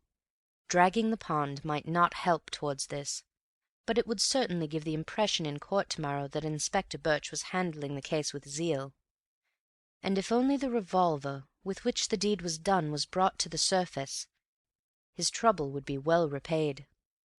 "Inspector Birch produces the weapon" would make an excellent headline in the local paper. He was feeling well satisfied with himself, therefore, as he walked to the pond, where his men were waiting for him, and quite in the mood for a little pleasant talk with Mr. Gillingham and his friend Mr. Beverley. He gave them a cheerful "good afternoon," and added with a smile, "Coming to help us?" "You don't really want us," said Antony, smiling back at him. "You can come if you like." Antony gave a little shudder. "You can tell me afterwards what you find," he said. "By the way," he added, "I hope the landlord at the George gave me a good character." The inspector looked at him quickly. "Now how on earth do you know anything about that?" Antony bowed to him gravely. "Because I guessed that you were a very efficient member of the force." The inspector laughed. "Well, you came out all right, Mr. Gillingham. You got a clean bill, but I had to make certain about you." "Of course you did. Well, I wish you luck, but I don't think you'll find much at the pond. It's rather out of the way, isn't it, for anybody running away?" "That's just what I told Mr. Cayley when he called my attention to the pond. However, we shan't do any harm by looking. It's the unexpected that's the most likely in this sort of case." "You're quite right, Inspector. Well, we mustn't keep you. Good afternoon." And Antony smiled pleasantly at him. "Good afternoon, sir." "Good afternoon," said Bill. Antony stood looking after the inspector as he strode off. silent for so long that Bill shook him by the arm at last, and asked him rather crossly what was the matter. Antony shook his head slowly from side to side. "I don't know. I really don't know. It's too devilish what I keep thinking. He can't be as cold-blooded as that." "Who?" Without answering, Antony led the way back to the garden seat on which they had been sitting. He sat there with his head in his hands. "Oh, I hope they find something," he murmured. "Oh, I hope they do." "In the pond?" "Yes." "But what?" "Anything, Bill, anything." Bill was annoyed. "I say, Tony, this won't do. You really mustn't be so damned mysterious. What's happened to you suddenly?" Antony looked up at him in surprise. "Didn't you hear what he said?" "What particularly?" "That it was Cayley's idea to drag the pond." "Oh! Oh, I say!" Bill was rather excited again. "You mean that he's hidden something there? Some false clue which he wants the police to find?" "I hope so," said Antony earnestly. "But I'm afraid—" He stopped short. "Afraid of what?" "Afraid that he hasn't hidden anything there. Afraid that—" "Well?" "What's the safest place in which to hide anything very important?" "Somewhere where nobody will look." "There's a better place than that. "What?" Somewhere where everybody has already looked." "By Jove! You mean that as soon as the pond has been dragged, Cayley will hide something there?" "Yes, I'm afraid so." "But why afraid?" "Because I think that it must be something very important, something which couldn't easily be hidden anywhere else." "What?" asked Bill eagerly. Antony shook his head. "No, I'm not going to talk about it yet. We can wait and see what the inspector finds. He may find something. I don't know what. Something that Cayley has put there for him to find. But if he doesn't, then it will be because Cayley is going to hide something there tonight." "What?" asked Bill again. "You will see what, Bill," said Antony, "because we shall be there." "Are we going to watch him?" "Yes, if the inspector finds nothing." "That's good," said Bill. If it were a question of Cayley or the law, he was quite decided as to which side he was taking. Previous to the tragedy of yesterday, he had got on well enough with both of the cousins, without being in the least intimate with either. Indeed, of the two he preferred perhaps the silent, solid Cayley to the more volatile Mark. Cayley's qualities, as they appeared to Bill, may have been chiefly negative, but even if this merit lay in the fact that he never exposed whatever weakness he may have had, this is an excellent quality in a fellow guest, or, if you like, fellow host, in a house where one is continually visiting. Mark's weaknesses, on the other hand, were very plain to the eye, and Bill had seen a good deal of them. Yet, though he had hesitated to define his position that morning in regard to Mark, he did not hesitate to place himself on the side of the law against Cayley. Mark, after all, had done him no harm, but Cayley had committed an unforgivable offence. Cayley had listened secretly to a private conversation between himself and Tony. Let Cayley hang if the law demanded it. Antony looked at his watch and stood up. "Come along," he said. "It's time for that job I spoke about." "The passage?" said Bill eagerly. "No, the thing which I said that I had to do this afternoon." "Oh, of course. What is it?" Without saying anything, Antony led the way indoors to the office. It was 3 o'clock, and at 3 o'clock yesterday Antony and Cayley had found the body. At a few minutes after 3 he had been looking out of the window of the adjoining room, and had been surprised suddenly to find the door open and Cayley behind him. He had vaguely wondered at the time why he had expected the door to be shut, but he had had no time then to worry the thing out, and he had promised himself to look into it at his leisure afterwards. Possibly it meant nothing. Possibly, if it meant anything, He could have found out its meaning by a visit to the office that morning, but he had felt that he would be more likely to recapture the impressions of yesterday if he chose as far as possible the same conditions for his experiment.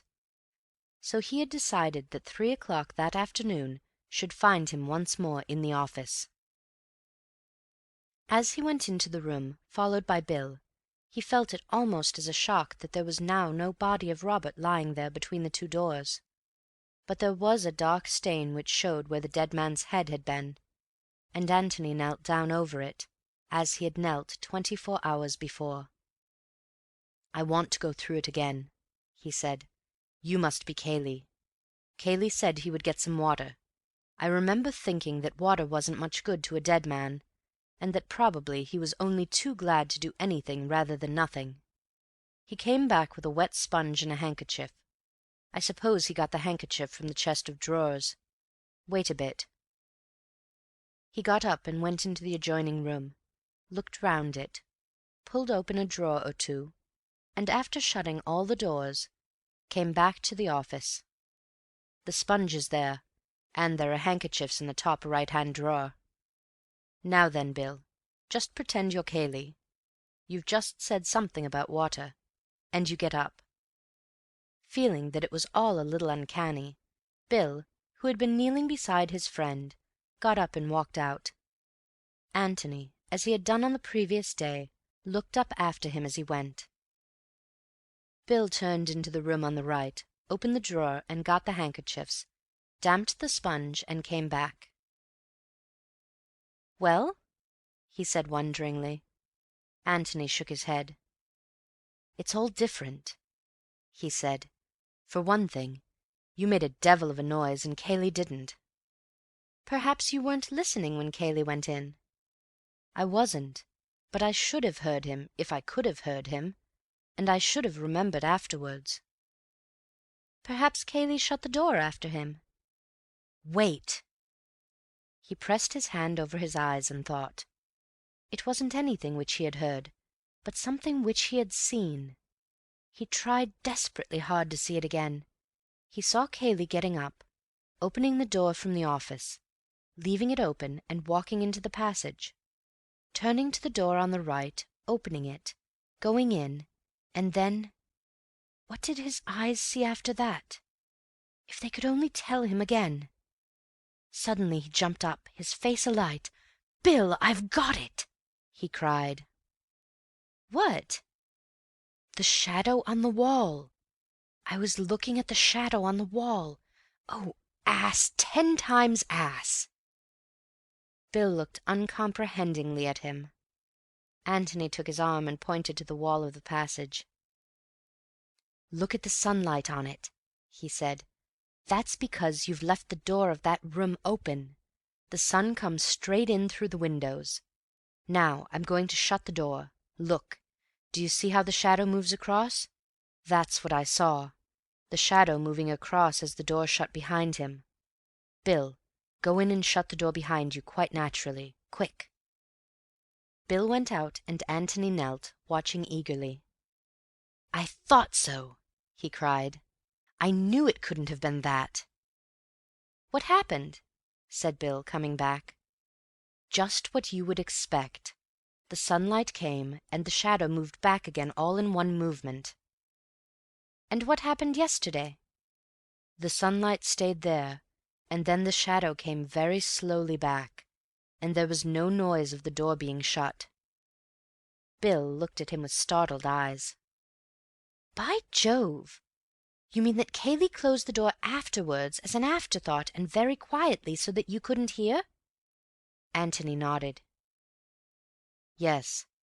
That explains why I was surprised afterwards, when I went into the room, to find the door open behind me. You know how those doors with springs on them close? The sort which old gentlemen have to keep out draughts? Yes. Just at first they hardly move at all, and then very, very slowly they swing to well. That was the way the shadow moved, and subconsciously I must have associated it with the movement of that sort of door. By Jove!" He got up and dusted his knees. "Now, Bill, just to make sure, go in and close the door like that. as an afterthought, you know, and very quietly, so that I don't hear the click of it." Bill did as he was told, and then put his head out eagerly to hear what had happened. "That was it," said Antony with absolute conviction. "That was just what I saw yesterday." He came out of the office and joined Bill in the little room. "And now," he said, "let's try and find out what it was that Mr. Cayley was doing in here, and why he had to be so very careful that his friend Mr. Gillingham didn't overhear him." End of chapter 12.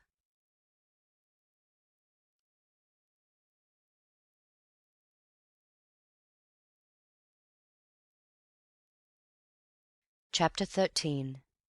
The Open Window. Antony's first thought was that Cayley had hidden something, perhaps, which he had found by the body, but that was absurd. In the time at his disposal, he could have done no more than to put it away in a drawer, where it would be much more open to discovery by Antony than if he had kept it in his pocket. In any case, he would have removed it by this time and hidden it in some more secret place.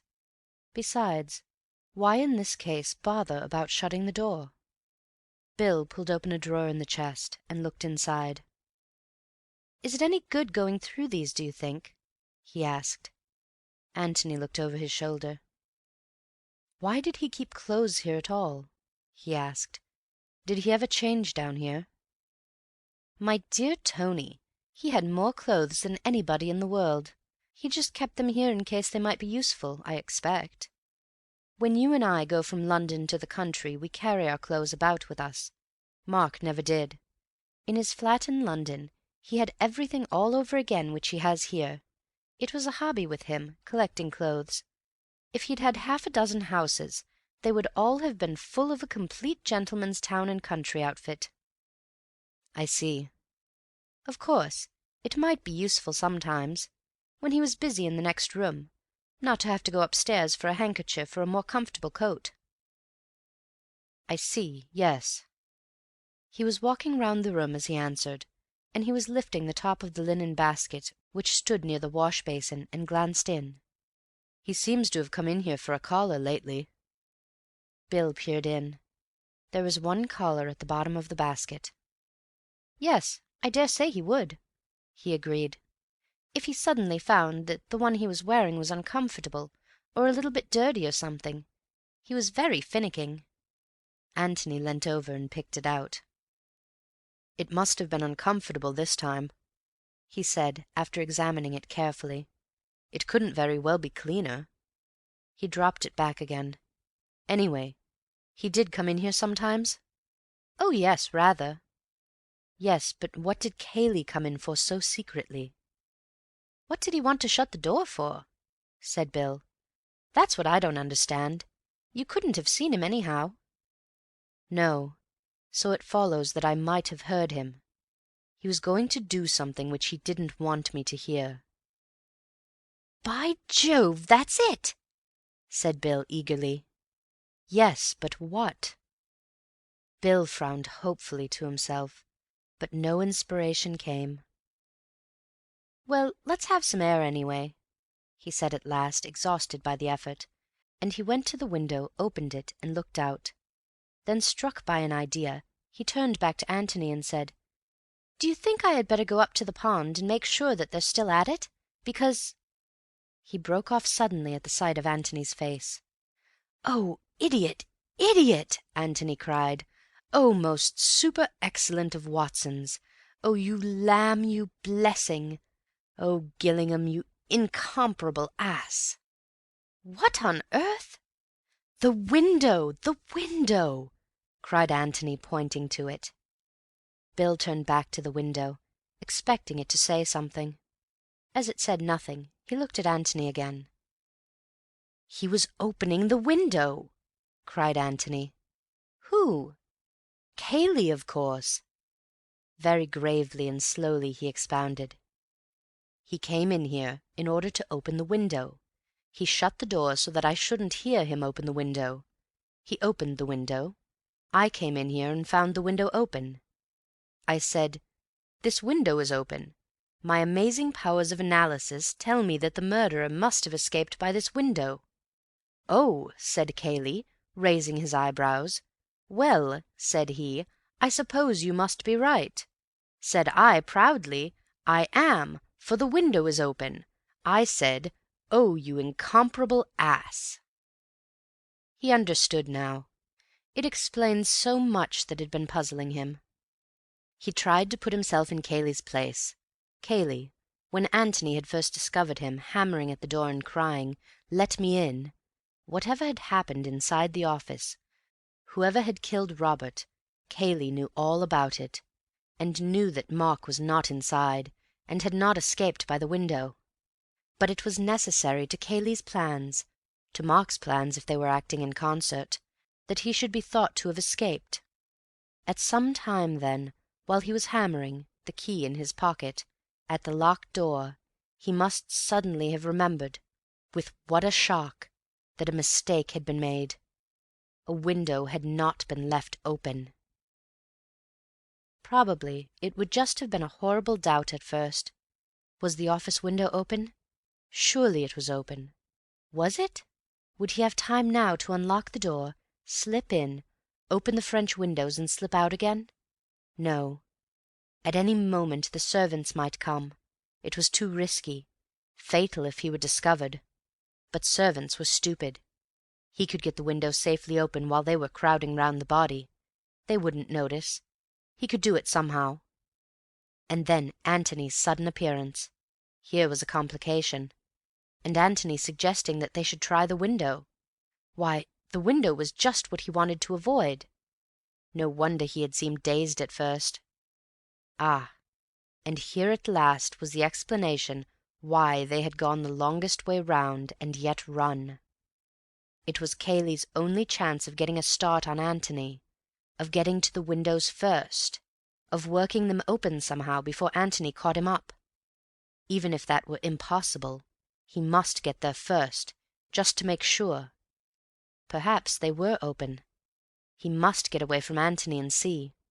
And if they were shut, hopelessly shut, then he must have a moment to himself, a moment in which to think of some other plan, and avoid the ruin which seemed so suddenly to be threatening. So he had run, but Antony had kept up with him. They had broken in the window together and gone into the office. But Cayley was not done yet. There was the dressing-room window. But quietly, Antony mustn't hear. And Antony didn't hear. Indeed, he had played up to Cayley splendidly. Not only had he called attention to the open window, but he had carefully explained to Cayley why Mark had chosen this particular window in preference to the office window. And Cayley had agreed that probably that was the reason.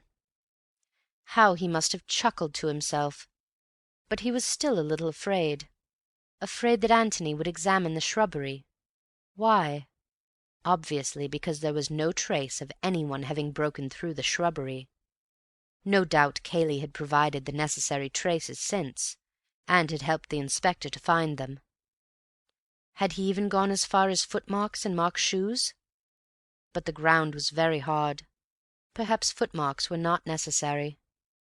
Antony smiled as he thought of the big Cayley trying to squeeze into the dapper little Mark's shoes.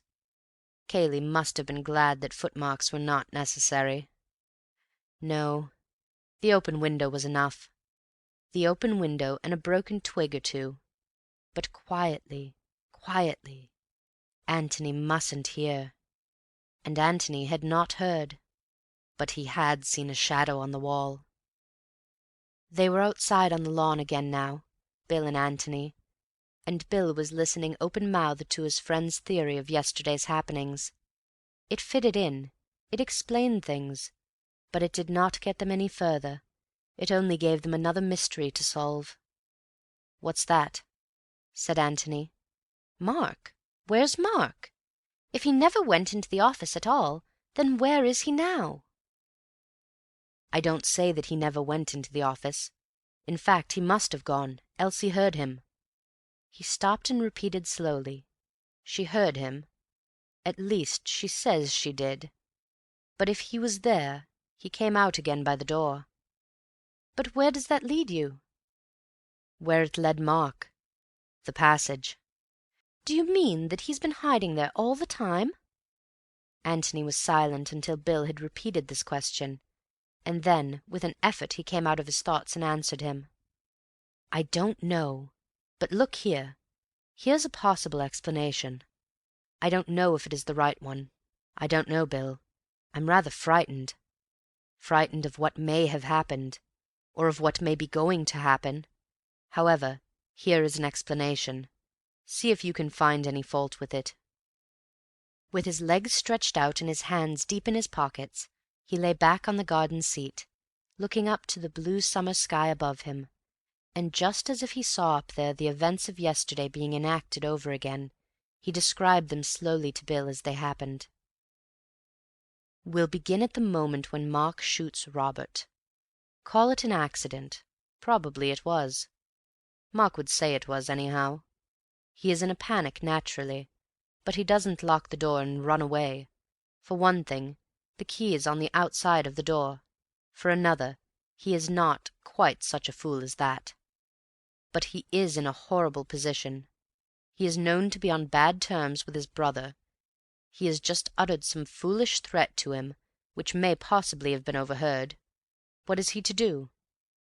He does the natural thing, the thing which Mark would always do in such circumstances.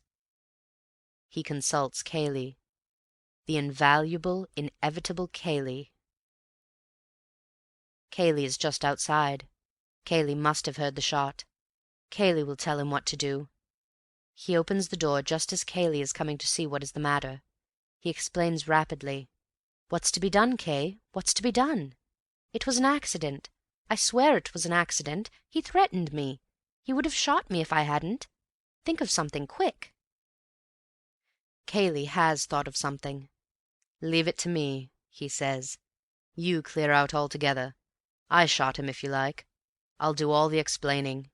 Get away, hide. Nobody saw you go in. Into the passage, quick. I'll come to you there as soon as I can. Good Cayley, faithful Cayley. Mark's courage comes back. Cayley will explain all right. Cayley will tell the servants that it was an accident. He will ring up the police. Nobody will suspect Cayley. Cayley has no quarrel with Robert. And then Cayley will come into the passage and tell him that it is all right. And Mark will go out by the other end and saunter slowly back to the house. He will be told the news by one of the servants. Robert accidentally shot? Good heavens! So greatly reassured, Mark goes into the library, and Cayley goes to the door of the office and locks it. And then he bangs on the door and shouts, "Let me in!" Antony was silent. Bill looked at him and shook his head. Yes, Tony, but that doesn't make sense. What's the point of Cayley behaving like that? Antony shrugged his shoulders without answering. And what has happened to Mark since? Antony shrugged his shoulders again. Well, the sooner we go into that passage, the better, said Bill. You're ready to go? Quite, said Bill, surprised. You're quite ready for what we may find? You're being dashed mysterious, old boy. I know I am. He gave a little laugh and went on. Perhaps I'm being an ass, just a melodramatic ass. Well, I hope I am. He looked at his watch. It's safe, isn't it? They're still busy at the pond? We'd better make certain. Could you be a sleuth-hound, Bill? One of those that travel on their stomachs very noiselessly? I mean, could you get near enough to the pond to make sure that Cayley is still there, without letting him see you? Rather. He got up eagerly. You wait. Antony's head shot up suddenly. Why, that was what Mark said, he cried. Mark? Yes. What else you heard him say? Oh, that. Yes. I suppose she couldn't have made a mistake, Bill? She did hear him? She couldn't have mistaken his voice, if that's what you mean. Oh? Mark had an extraordinary, characteristic voice. Oh? Rather high-pitched, you know. Well, one can't explain, but... Yes? "Well, rather like this, you know, or even more so, if anything." He rattled these words off in Mark's rather monotonous, high-pitched voice, then laughed and added in his natural voice, "I say, that was really rather good." Antony nodded quickly. "That was like it?" he said. "Exactly." "Yes." He got up and squeezed Bill's arm. "Well, just go and see about Cayley, and then we'll get moving. I shall be in the library." "Right." Bill nodded and walked off in the direction of the pond. This was glorious fun. This was life. The immediate programme could hardly be better. First of all, he was going to stalk Cayley. There was a little copse above the level of the pond, and about 100 yards away from it. He would come into this from the back, creep cautiously through it, taking care that no twigs cracked, and then, drawing himself on his stomach to the edge, peer down upon the scene below him. People were always doing that sort of thing in books, and he had been filled with a hopeless envy of them. Well, now he was actually going to do it himself. What fun! And then, when he had got back unobserved to the house and reported to Antony, they were going to explore the secret passage. Again, what fun! Unfortunately, there seemed to be no chance of buried treasure. But there might be buried clues. Even if you found nothing, you couldn't get away from the fact that a secret passage was a secret passage, and anything might happen in it. But even that wasn't the end of this exciting day. They were going to watch the pond that night. They were going to watch Cayley under the moonlight, watch him as he threw into the silence of the pond. What? The revolver? Well, anyhow, they were going to watch him. What fun! To Antony, who was older and realized into what deep waters they were getting, it did not seem fun. But it was amazingly interesting. He saw so much, and yet somehow it was all out of focus. It was like looking at an opal and discovering with every movement of it some new colour, some new gleam of light reflected, and yet never really seeing the opal as a whole. He was too near it, or too far away. He strained his eyes, and he relaxed his eyes. It was no good. His brain could not get hold of it. But there were moments when he almost had it, and then turned away from it. He had seen more of life than Bill, but he had never seen murder before.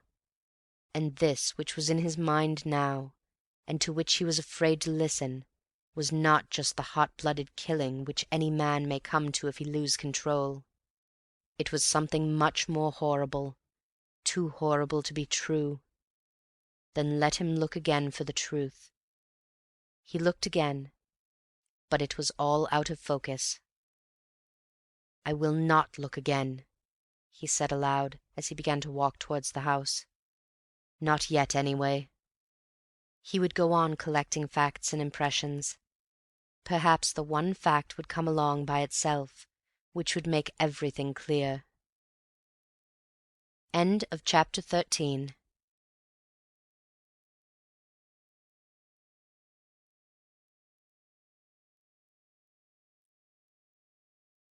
Chapter 14. Mr. Beverley qualifies for the stage. Bill had come back, and had reported, rather breathlessly, that Cayley was still at the pond. "But I don't think they're getting much up except mud," he said. "I ran most of the way back so as to give us as much time as possible." Antony nodded. "Well, come along then," he said. "The sooner the quicker." They stood in front of the row of sermons. Antony took down the Reverend Theodore Ussher's famous volume, and felt for the spring. Bill pulled. The shelves swung open towards them. "By Jove," said Bill, "it is a narrow way." There was an opening about a yard square in front of them, which had something the look of a brick fireplace, a fireplace raised about 2 feet from the ground. But save for one row of bricks in front, the floor of it was emptiness. Antony took a torch from his pocket and flashed it down into the blackness. "Look," he whispered to the eager Bill. "The steps begin down there, 6 feet down." He flashed his torch up again, There was a handhold of iron, a sort of large iron staple, in the bricks in front of them. "You swing off from there," said Bill. "At least, I suppose you do. I wonder how Ruth Norris liked doing it." "Cayley helped her, I should think. It's funny." "Shall I go first?" asked Bill, obviously longing to do so. Antony shook his head with a smile. "I think I will, if you don't mind very much, Bill. Just in case." "In case of what?" "Well, in case." Bill had to be content with that, but he was too much excited to wonder what Antony meant. "Righto," he said. "Go on." "Well, we'll just make sure we can get back again first. It really wouldn't be fair on the Inspector if we got stuck down here for the rest of our lives. He's got enough to do trying to find Mark, but if he has to find you and me as well—" "We can always get out at the other end." "Well, we're not certain yet. I think I'd better just go down and back. I promise faithfully not to explore." "Right you are." Antony sat down on the ledge of bricks, swung his feet over, and sat there for a moment, his legs dangling. He flashed his torch into the darkness again, so as to make sure where the steps began, then returned it to his pocket, seized the staple in front of him, and swung himself down. His feet touched the steps beneath him, and he let go. "Is it all right?" said Bill anxiously. "All right. I'll just go down to the bottom of the steps and back. Stay there." The light shone down by his feet. His head began to disappear. For a little while Bill, craning down the opening, could still see faint splashes of light, and could hear slow, uncertain footsteps. For a little longer he could fancy that he saw and heard them. Then he was alone. Well, not quite alone. There was a sudden voice in the hall outside. "Good Lord!" said Bill, turning round with a start. "Cayley!" If he was not so quick in thought as Antony, he was quick enough in action. Thought was not demanded now. To close the secret door safely but noiselessly, to make sure that the books were in the right places, to move away to another row of shelves, so as to be discovered deep in Badminton or Baedeker, or whomever the kind gods should send to his aid. The difficulty was not to decide what to do, but to do all this in 5 seconds rather than in 6. "Ah, there you are," said Cayley from the doorway. "Hallo," said Bill in surprise, looking up from the 4th volume of the Life and Works of Samuel Taylor Coleridge. "Have they finished?" "Finished what?" "The pond," said Bill, wondering why he was reading Coleridge on such a fine afternoon. Desperately he tried to think of a good reason. Verifying a quotation, an argument with Antony. That would do. But what quotation? "Oh, no. They're still at it. Where's Gillingham?" The Ancient Mariner. Water, water everywhere. Or was that something else? And where was Gillingham? Water, water everywhere. "Tony? Oh, he's about somewhere. We're just going down to the village. They aren't finding anything at the pond, are they?" "No. But they like doing it. Something off their minds when they can say they've done it." Bill, deep in his book again, looked up and said, "Yes," and went back to it again. He was just getting to the place. "What's the book?" said Cayley, coming up to him. Out of the corner of his eye he glanced at the shelf of sermons as he came. Bill saw that glance and wondered. Was there anything there to give away the secret? "I was just looking up a quotation," he drawled. "Tony and I had a bet about it. You know that thing about, water, water everywhere, and, not a drop to drink?" But what on earth, he wondered to himself, were they betting about? "Nor any drop to drink, to be accurate." Bill looked at him in surprise. Then a happy smile came on his face. "Quite sure?" he said. "Of course." "Then you've saved me a lot of trouble. That's what the bet was about." He closed the book with a slam, put it back in its shelf, and began to feel for his pipe and tobacco. "I was a fool to bet with Tony," he added. "He always knows that sort of thing." So far so good. But here was Cayley, still in the library, and there was Antony, all unsuspecting, in the passage.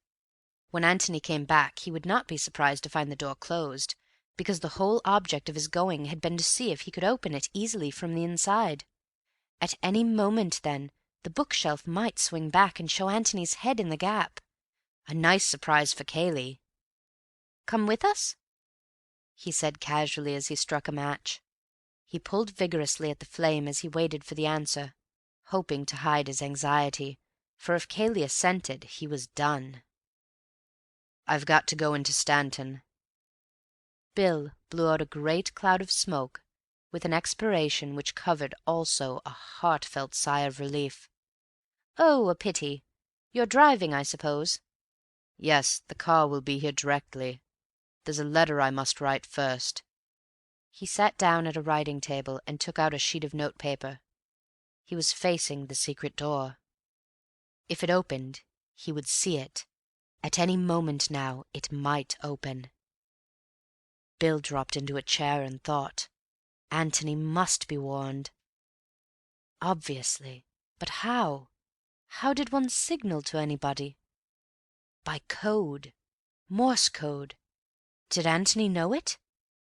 Did Bill know it himself, if it came to that? He had picked up a bit in the army, not enough to send a message, of course. But a message was impossible anyhow. Cayley could hear him tapping it out.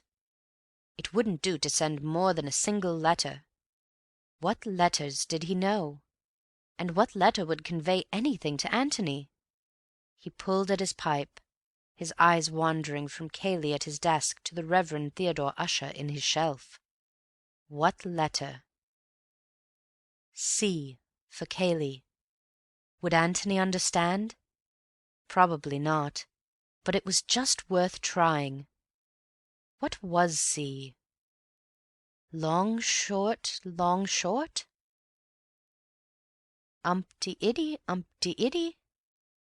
Was that right? C. Yes, that was C. He was sure of that. C. Umpty-iddy. Hands in pockets, he got up and wandered across the room, humming vaguely to himself, the picture of a man waiting for another man, as it might be, his friend Gillingham, to come in and take him away for a walk or something. He wandered across to the books at the back of Cayley, and began to tap absent-mindedly on the shelves as he looked at the titles. Umpty-iddy. Not that it was much like that at first. He couldn't get the rhythm of it. Umpty-iddy. That was better. He was back at Samuel Taylor Coleridge now. Antony would begin to hear him soon. Umpty-iddy. Just the aimless tapping of a man who is wondering what book he will take out with him to read on the lawn. Would Antony hear? One always heard the man in the next flat knocking out his pipe. Would Antony understand? Umpty-iddy. See for Cayley, Antony. Cayley's here. For God's sake, wait. "Good Lord! Sermons!" said Bill with a loud laugh. Umpty-iddy. Ever read 'em, Cayley? "What?" Cayley looked up suddenly. Bill's back moved slowly along, his fingers beating a tattoo on the shelves as he walked. No," said Cayley with a little laugh. An awkward, uncomfortable little laugh, it seemed to Bill. "Nor do I." He was past the sermons now, past the secret door, but still tapping in the same aimless way. "Oh, for God's sake, sit down," burst out Cayley, "or go outside if you want to walk about." Bill turned round in astonishment. "Hallo, what's the matter?" Cayley was slightly ashamed of his outburst. "Sorry, Bill." He apologized. "My nerves are on edge. Your constant tapping and fidgeting about." "Tapping?" said Bill, with an air of complete surprise. "Tapping on the shelves, and humming. Sorry, it got on my nerves." "My dear old chap, I'm awfully sorry. I'll go out in the hall." "It's all right," said Cayley, and went on with his letter. Bill sat down in his chair again. Had Antony understood? Well, anyhow, there was nothing to do now but wait for Cayley to go.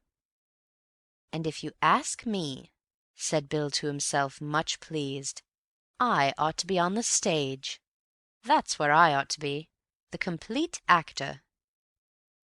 A minute, 2 minutes, 3 minutes, 5 minutes. It was safe now. Antony had guessed. "Is the car there?" asked Cayley as he sealed up his letter. Bill strolled into the hall, called back "Yes," and went out to talk to the chauffeur. Cayley joined him, and they stood there for a moment. "Hullo," said a pleasant voice behind them. They turned round and saw Antony. "Sorry to keep you waiting, Bill."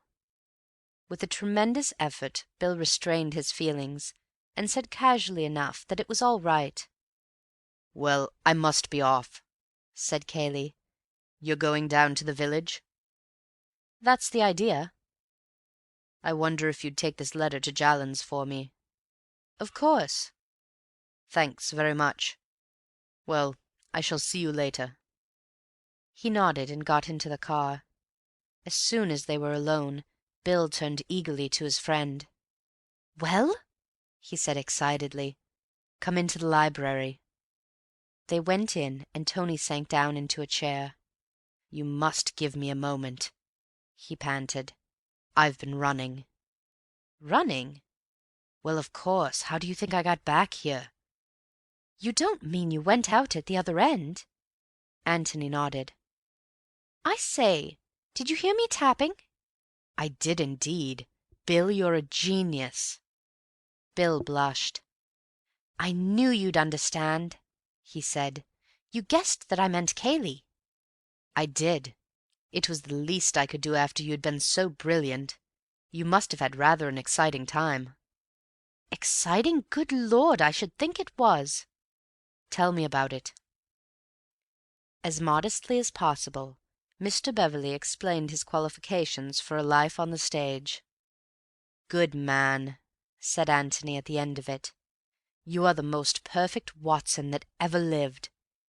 Bill, my lad," he went on dramatically, rising and taking Bill's hand in both of his, "there is nothing that you and I could not accomplish together, if we gave our minds to it." "Silly old ass." "That's what you always say when I'm being serious. Well, anyway, thanks awfully. You really saved us this time." "Were you coming back?" "Yes, at least I think I was. I was just wondering, when I heard your tapping. The fact of the door being shut was rather surprising. Of course, the whole idea was to see if it could be opened easily from the other side, but I felt somehow that you wouldn't shut it till the last possible moment, until you saw me coming back. Well, then I heard the taps, and I knew it must mean something, so I sat tight. Then, when C began to come along, I said, 'Cayley, by Jove!' Bright, aren't I? And I simply hared back to the other end of the passage for all I was worth, and hared back again, because I thought you might be getting rather involved in explanations, about where I was and so on." "You didn't see Mark, then?" "No, nor his... No, I didn't see anything." "Nor what?" Antony was silent for a moment. "I didn't see anything, Bill. Or rather, I did see something. I saw a door in the wall, a cupboard, and it's locked. So if there's anything we want to find, that's where it is." "Could Mark be hiding there?" I called through the keyhole in a whisper, 'Mark, are you there?' He would have thought it was Cayley. There was no answer." "Well, let's go down and try again. We might be able to get the door open." Antony shook his head. "Aren't I going at all?" said Bill in great disappointment. When Antony spoke, it was to ask another question. "Can Cayley drive a car?" "Yes, of course. Why?" Then he might easily drop the chauffeur at his lodge, and go off to Stanton or wherever he wanted on his own.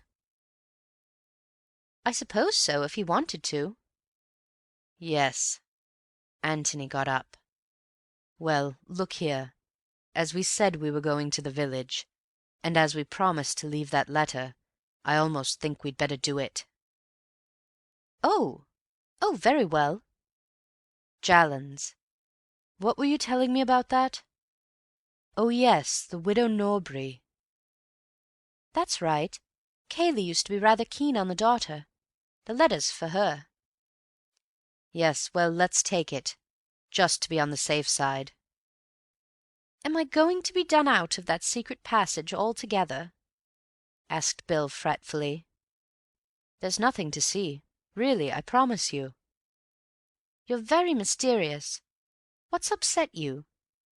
You did see something down there. I'm certain of it." I did, and I've told you about it." "No, you haven't. You only told me about the door in the wall." "That's it, Bill, and it's locked, and I'm frightened of what's behind it." "But then we shall never know what's there if we aren't going to look." "We shall know, tonight," said Antony, taking Bill's arm and leading him to the hall, "when we watch our dear friend Cayley dropping it into the pond." End of chapter 14.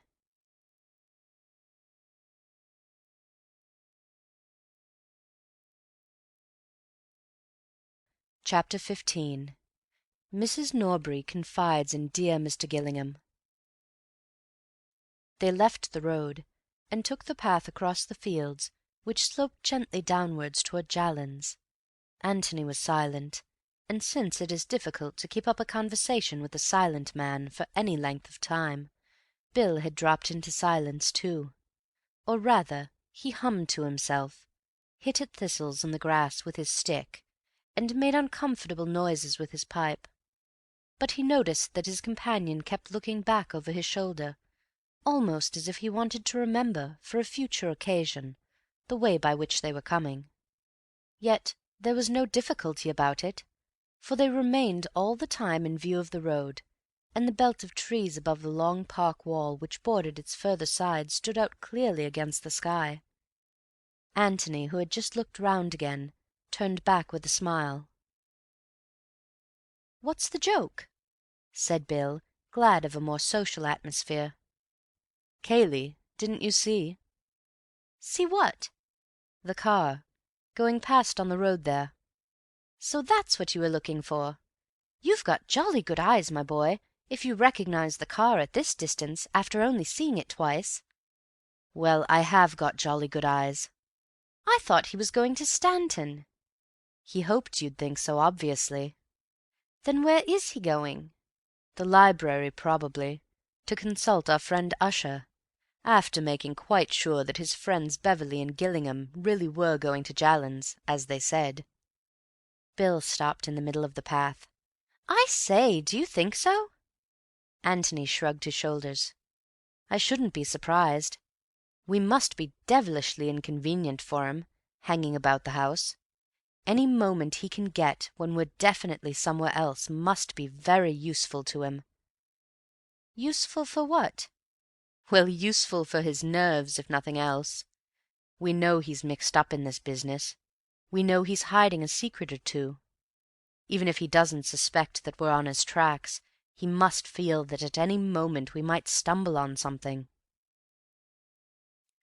Bill gave a grunt of assent, and they went slowly on again. "What about tonight?" he said, after a lengthy blow at his pipe.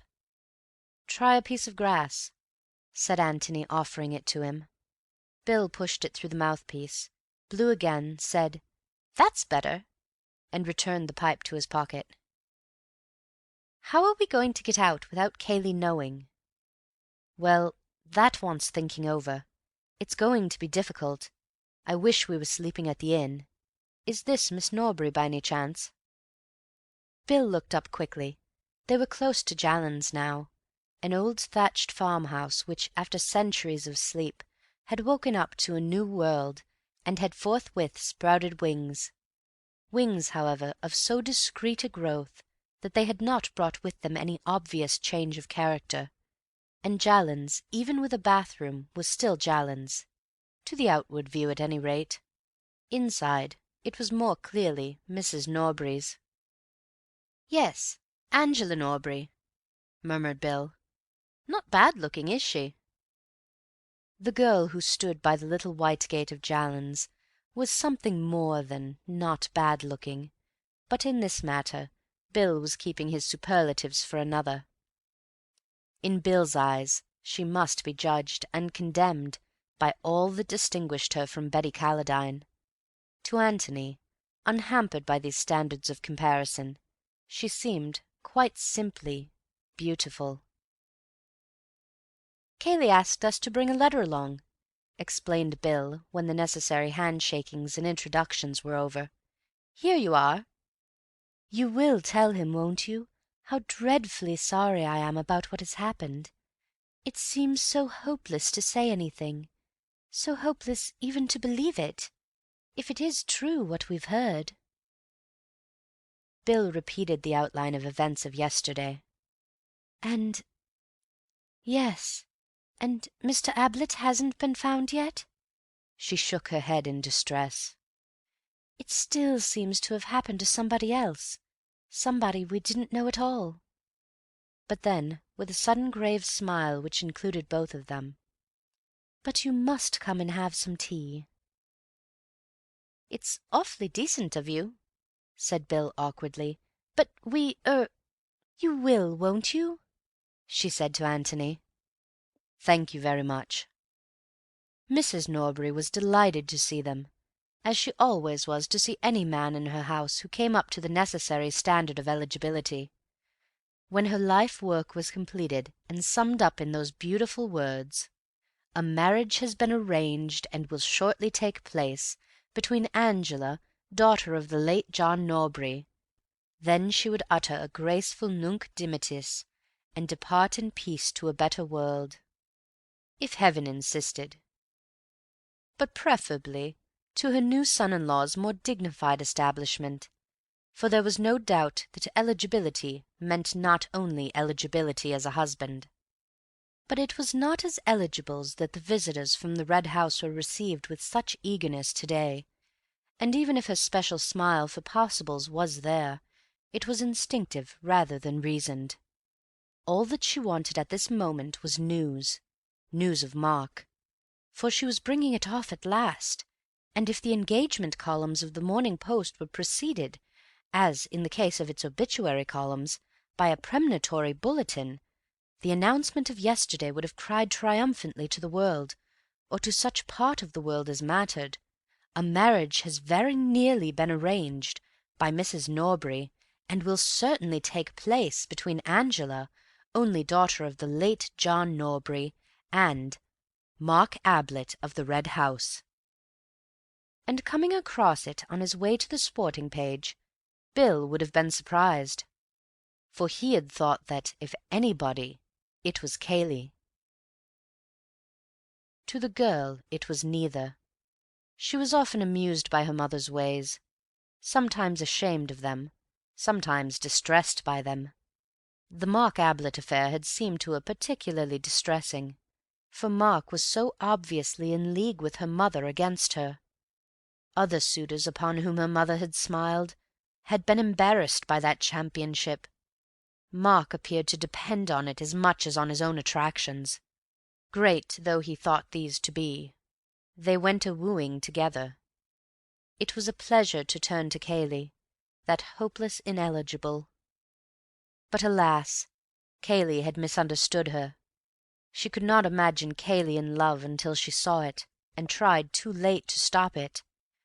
That was 4 days ago. She had not seen him since, and now here was his letter. She dreaded opening it. It was a relief to feel that at least she had an excuse for not doing so while her guests were in the house. Mrs. Norbury recognized at once that Antony was likely to be the more sympathetic listener, and when tea was over, and Bill and Angela had been dispatched to the garden with the promptness and efficiency of the expert, dear Mr. Gillingham found himself on the sofa beside her, listening to many things which were of even greater interest to him than she could possibly have hoped. "It is terrible, terrible," she said. "And to suggest that dear Mr. Ablett—" Antony made suitable noises. "You've seen Mr. Ablett for yourself, a kinder, more warm-hearted man." Antony explained that he had not seen Mr. Ablett. "Of course, yes, I was forgetting. But believe me, Mr. Gillingham, you can trust a woman's intuition in these matters." Antony said he was sure of this. "Think of my feelings as a mother." Antony was thinking of Miss Norbury's feelings as a daughter, and wondering if she guessed that her affairs were now being discussed with a stranger. Yet what could he do? What, indeed, did he want to do except listen, in the hope of learning? Mark engaged, or about to be engaged.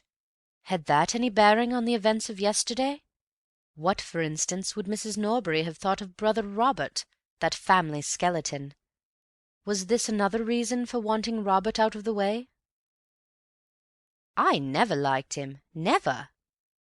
"Never liked?" said Antony, bewildered. "That cousin of his, Mr. Cayley." "Oh!" "I ask you, Mr. Gillingham, am I the sort of woman to trust my little girl to a man who would go about shooting his only brother?" "I'm sure you wouldn't, Mrs. Norbury." "If there has been any shooting done, it has been done by somebody else." Antony looked at her inquiringly. "I never liked him," said Mrs. Norbury firmly. "Never." However, thought Antony to himself, that didn't quite prove that Cayley was a murderer. "How did Miss Norbury get on with him?" he asked cautiously. "There was nothing in that at all," said Miss Norbury's mother emphatically. "Nothing. I would say so to anybody." "Oh, I beg your pardon. I never meant—" "Nothing. I can say that for dear Angela with perfect confidence. Whether he made advances—" She broke off with a shrug of her plump shoulders. Antony waited eagerly.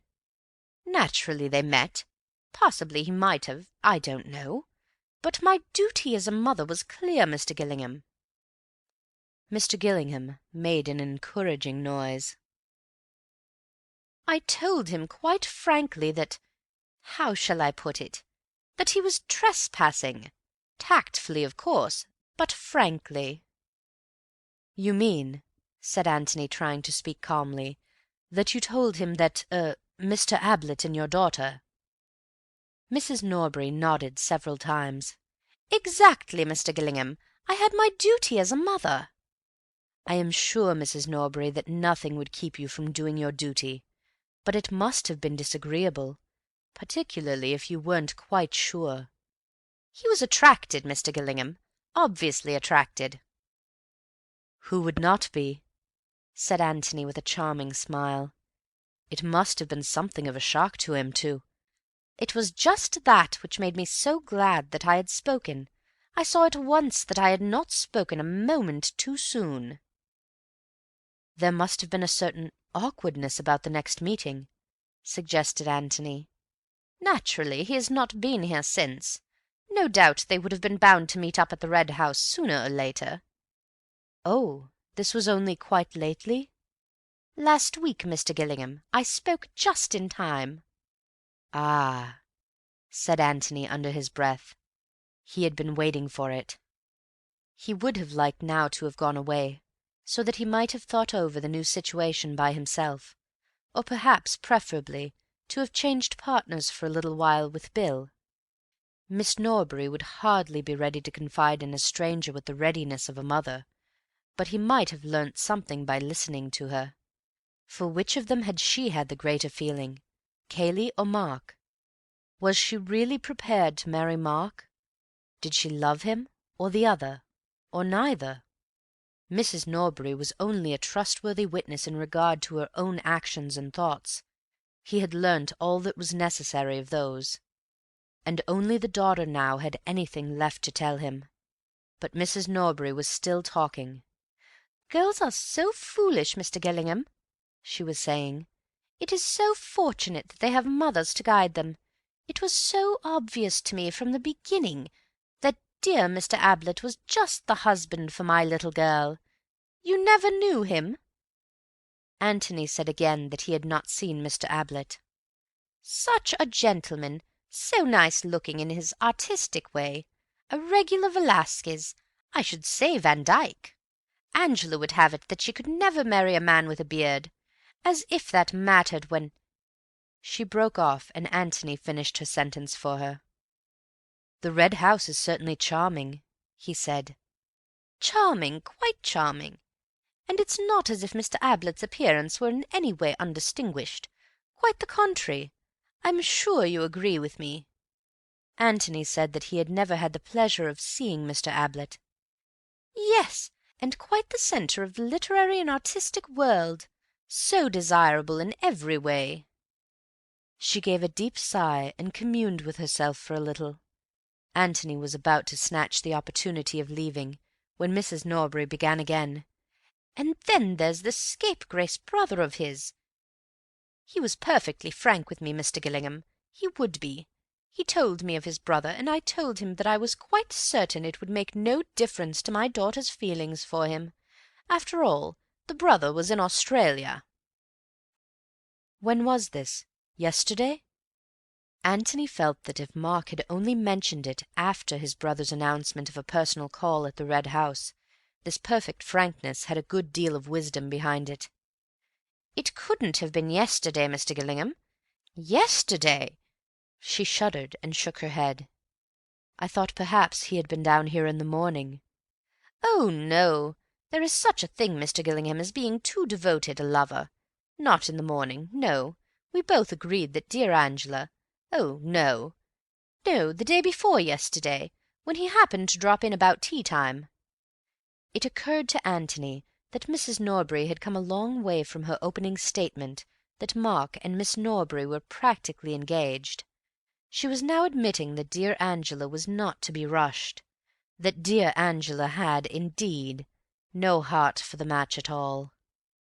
"The day before yesterday, as it happened, dear Angela was out. Not that it mattered. He was driving to Middleston. He hardly had time for a cup of tea, so that even if she had been in—" Antony nodded absently. This was something new. Why did Mark go to Middleston the day before yesterday? But, after all, why shouldn't he? 100 reasons unconnected with the death of Robert might have taken him there. He got up to go. He wanted to be alone at least with Bill. Mrs. Norbury had given him many things to think over, but the great outstanding fact which had emerged was this, that Cayley had reason to hate Mark. Mrs. Norbury had given him that reason. To hate? Well, to be jealous, anyhow. But that was enough. "You see," he said to Bill as they walked back, "we know that Cayley is perjuring himself and risking himself over this business, and that must be for one of two reasons, either to save Mark or to endanger him. That is to say, he is either whole-heartedly for him or whole-heartedly against him. Well, now we know that he is against him, definitely against him." "But I say, you know," protested Bill, "one doesn't necessarily try to ruin one's rival in love." "Doesn't one?" said Antony, turning to him with a smile. Bill blushed. "Well, of course, one never knows, but I mean—" "You mightn't try to ruin him, Bill, but you wouldn't perjure yourself in order to get him out of a trouble of his own making." "Lord, no." "So that of the two alternatives the other is the more likely." They had come to the gate in the last field which divided them from the road, and having gone through it, they turned round and leant against it, resting for a moment, and looking down at the house which they had left. "Jolly little place, isn't it?" said Bill. "Very, but rather mysterious." "In what way?" "Well, where's the front door?" "The front door? Why, you've just come out of it." "But isn't there a drive or a road or anything?" Bill laughed. "No. That's the beauty of it to some people, and that's why it's so cheap and why the Norburys can afford it, I expect. They're not too well off." "But what about luggage and tradesmen and that kind of thing?" "Oh, there's a cart track, but motor cars can't come up any nearer than the road." He turned round and pointed. "Up there. So the week-end millionaire people don't take it. At least, they'd have to build a road and a garage and all the rest of it, if they did." "I see," said Antony carelessly, and they turned round and continued their walk up the road. But later on he remembered this casual conversation at the gate, and saw the importance of it. End of chapter 15.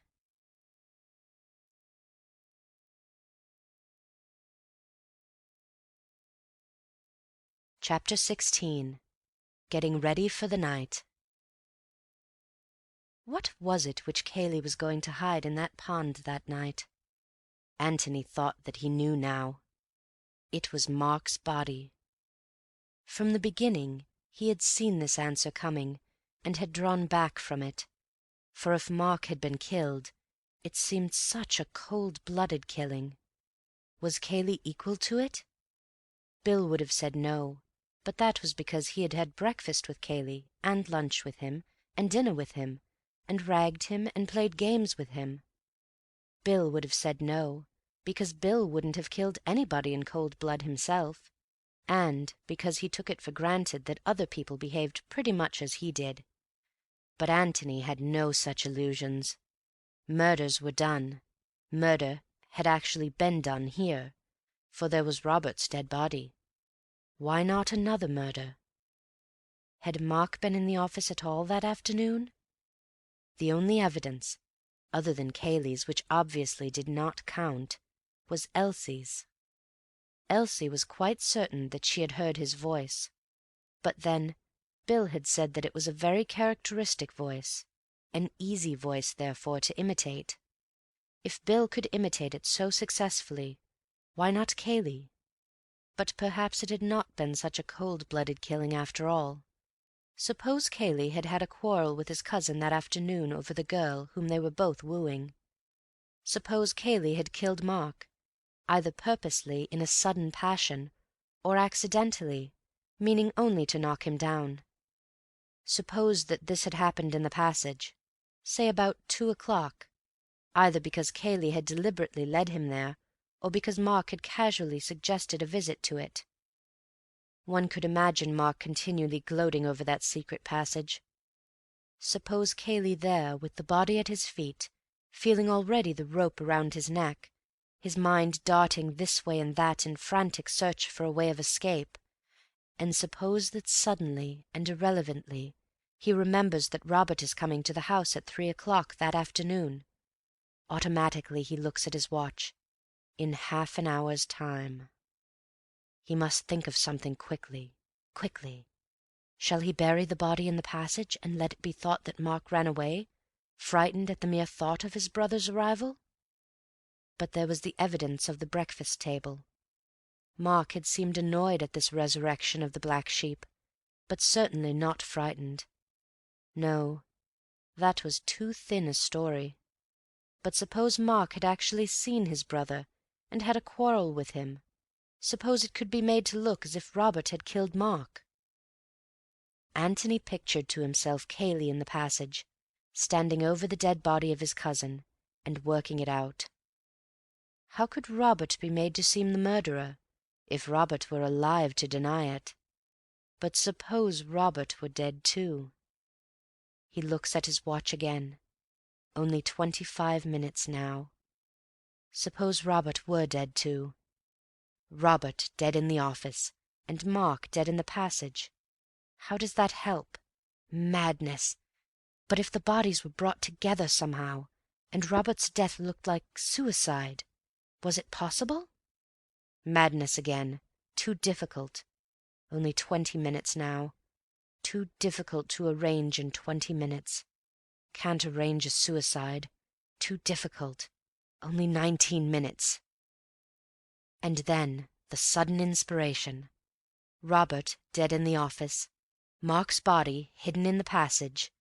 Impossible to make Robert seem the murderer, but how easy to make Mark. Robert dead and Mark missing. Why, it jumped to the eye at once. Mark had killed Robert, accidentally. Yes, that would be more likely. And then had run away. Sudden panic. He looks at his watch again. 15 minutes.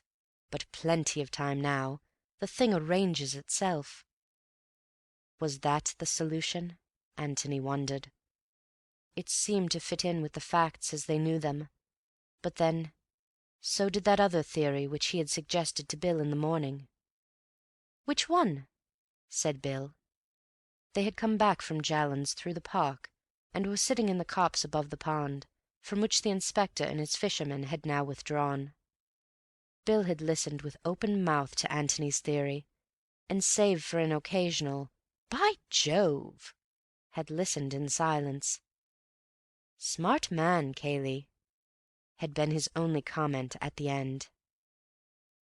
"Which other theory?"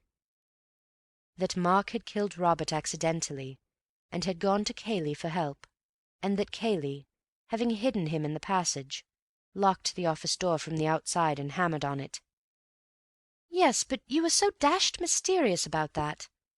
I asked you what the point of it was, and you wouldn't say anything." He thought for a little, and then went on. "I suppose you meant that Cayley deliberately betrayed Mark, and tried to make him look like a murderer." "I wanted to warn you that we should probably find Mark in the passage, alive or dead." "And now you don't think so?" "Now I think that his dead body is there." "Meaning that Cayley went down and killed him afterwards, after you had come, after the police had come?" "Well, that's what I shrink from, Bill. It's so horribly cold-blooded. Cayley may be capable of it, but I hate to think of it." "But, dash it all, your other way is cold-blooded enough. According to you, he goes up to the office and deliberately shoots a man with whom he has no quarrel, whom he hasn't seen for 15 years. "Yes, but to save his own neck. That makes a difference.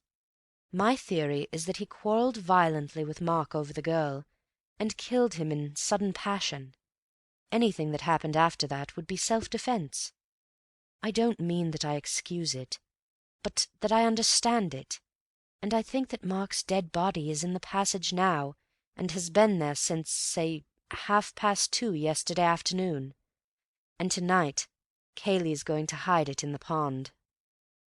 Bill pulled at the moss on the ground beside him, threw away a handful or two, and said slowly, "You may be right, but it's all guesswork, you know." Antony laughed. "Good Lord, of course it is," he said. "And tonight we shall know if it's a good guess or a bad one." Bill brightened up suddenly. "Tonight," he said. "I say, tonight's going to be rather fun. How do we work it?" Antony was silent for a little. "Of course," he said at last, "we ought to inform the police, so that they can come here and watch the pond tonight." "Of course," grinned Bill. "But I think that perhaps it is a little early to put our theories before them." "I think perhaps it is," said Bill solemnly. Antony looked up at him with a sudden smile. "Bill, you old bounder." "Well, dash it, it's our show. I don't see why we shouldn't get our little bit of fun out of it." "Neither do I. All right, then. We'll do without the police tonight." "We shall miss them," said Bill sadly, "but 'tis better so." There were 2 problems in front of them. First, the problem of getting out of the house without being discovered by Cayley, and secondly, the problem of recovering whatever it was which Cayley dropped into the pond that night. "Let's look at it from Cayley's point of view," said Antony. "He may not know that we're on his track, but he can't help being suspicious of us. He's bound to be suspicious of everybody in the house, and more particularly of us, because we're presumably more intelligent than the others." He stopped for a moment to light his pipe, and Bill took the opportunity of looking more intelligent than Mrs. Stevens. "Now, he has got something to hide tonight, and he's going to take good care that we aren't watching him. Well, what will he do?" "See that we are asleep first, before he starts out." "Yes. Come and tuck us up and see that we're nice and comfortable." "Yes, that's awkward," said Bill. "But we could lock our doors, and then he wouldn't know that we weren't there." "Have you ever locked your door?" "Never." "No, and you can bet that Cayley knows that.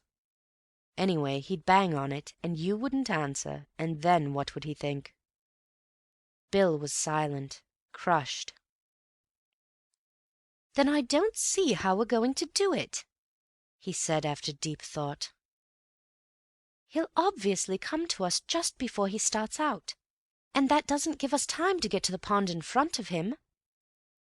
"Let's put ourselves in his place," said Antony, puffing slowly at his pipe. "He's got the body, or whatever it is, in the passage.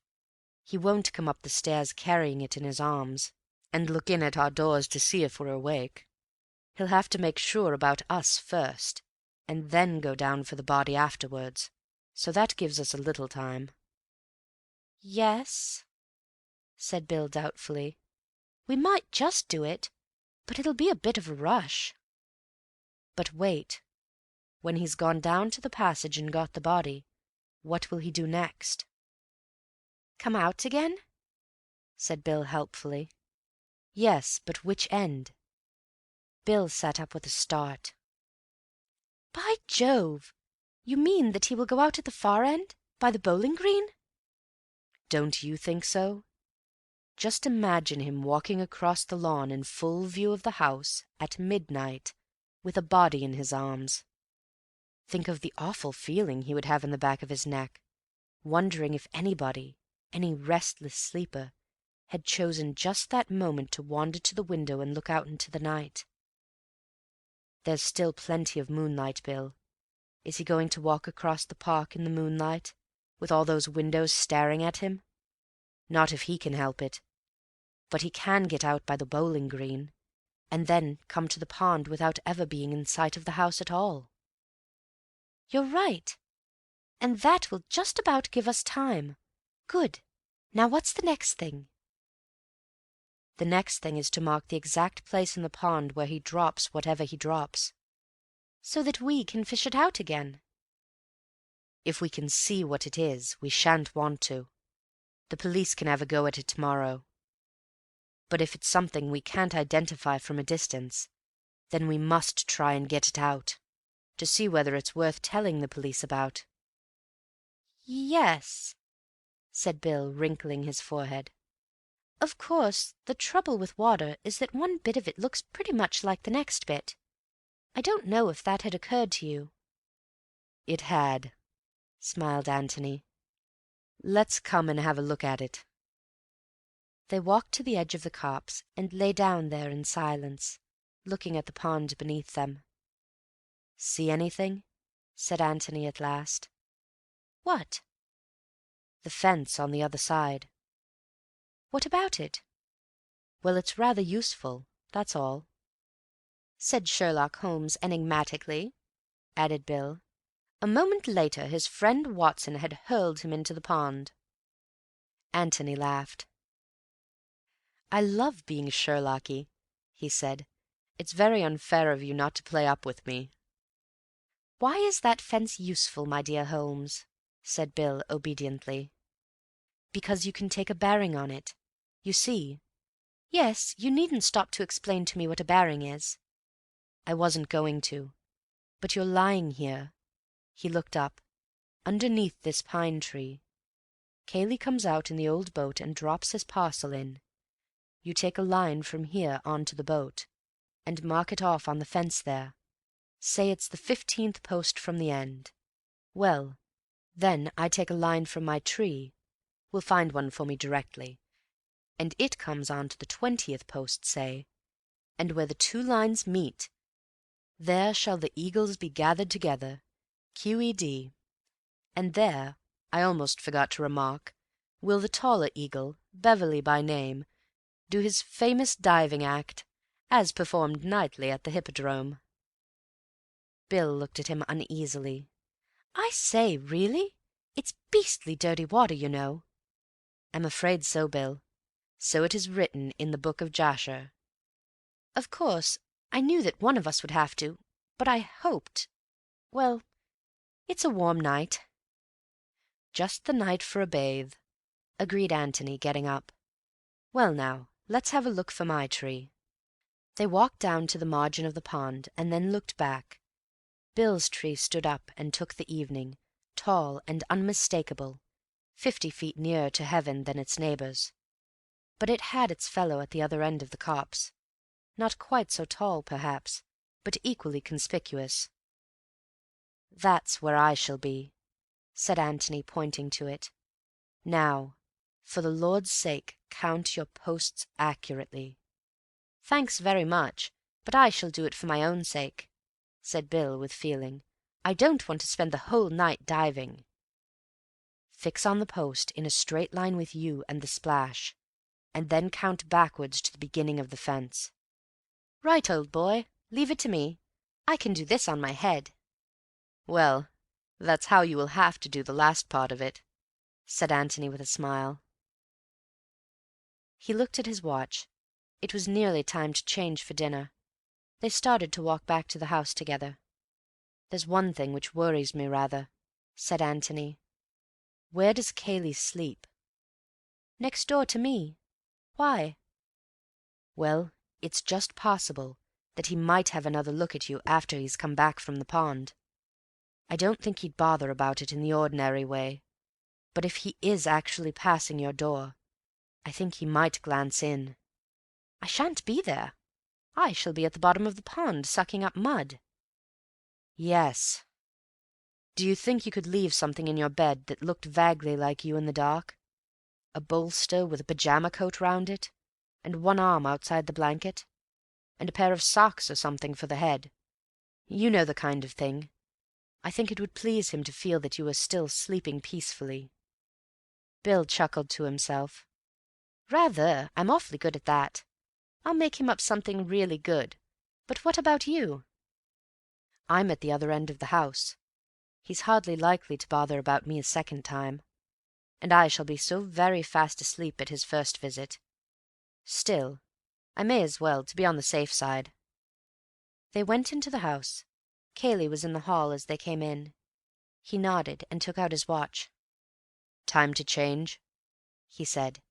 "Just about," said Bill. "You didn't forget my letter?" "I did not. In fact, we had tea there." "Ah." He looked away and said carelessly, "How were they all?" "They sent all sorts of sympathetic messages to you, and all that sort of thing." "Oh, yes." Bill waited for him to say something more, and then, as nothing was coming, he turned round, said, "Come on, Tony," and led the way upstairs. "Got all you want?" he said at the top of the stairs. "I think so. Come and see me before you go down." "Righto." Antony shut his bedroom door behind him and walked over to the window. He pushed open a casement and looked out. His bedroom was just over the door at the back of the house. The side wall of the office, which projected out onto the lawn beyond the rest of the house, was on his left. He could step out onto the top of the door, and from there drop easily to the ground. Getting back would be a little more difficult. There was a convenient water pipe, which would help. He had just finished his dressing when Bill came in. "Final instructions?" he asked, sitting down on the bed. "By the way, how are we to amuse ourselves after dinner? I mean, immediately after dinner." "Billiards?" "Righto. Anything you like." "Don't talk too loud," said Antony in a lower voice. "We're more or less over the hall, and Cayley may be there." He led the way to the window. "We'll go out this way tonight. Going downstairs is too risky. It's easy enough. Better put on tennis shoes." Right. I say, in case I don't get another chance alone with you, what do I do when Cayley comes to tuck me up?" "It's difficult to say. Be as natural as you can. I mean, if he just knocks lightly and looks in, be asleep. Don't overdo the snoring. But if he makes a hell of a noise, you'll have to wake up and rub your eyes and wonder what on earth he's doing in your room at all. You know the sort of thing." "Right. And about the dummy figure. I'll make it up directly we come upstairs and hide it under the bed." "Yes. I think we'd better go completely to bed ourselves. We shan't take a moment dressing again, and it will give him time to get safely into the passage. Then come to my room." "Right. Are you ready?" "Yes." They went downstairs together. End of chapter 16.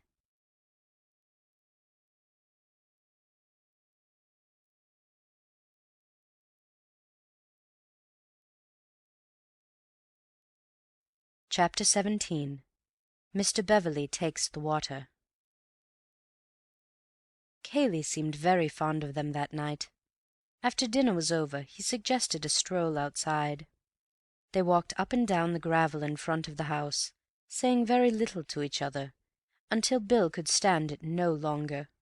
For the last 20 turns he had been slowing down hopefully each time they came to the door, but the hint had always been lost on his companions, and each time another turn had been taken. But in the end he had been firm. "What about a little billiards?" he said, shaking himself free from the others. "Will you play?" said Antony to Cayley. "I'll watch you," he said, and he had watched them resolutely until the game, and then another game after that, had been played. They went into the hall and attacked the drinks. "Well, thank heaven for bed," said Bill, putting down the glass. "Are you coming?" "Yes," said Antony, and finished his drink. He looked at Cayley. "I've just got 1 or 2 little things to do," said Cayley. "I shan't be long following you." "Well, good night, then." "Good night." "Good night," called Bill from halfway up the stairs. "Good night, Tony." "Good night." Bill looked at his watch. 11:30. Not much chance of anything happening for another hour. He pulled open a drawer and wondered what to wear on their expedition. Grey flannel trousers, flannel shirt and a dark coat. Perhaps a sweater, as they might be lying out in the copse for some time. And, good idea, a towel.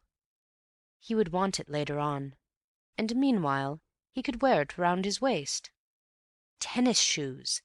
There, everything was ready. Now then, for the dummy figure. He looked at his watch again before getting into bed. 12:15. How long to wait before Cayley came up?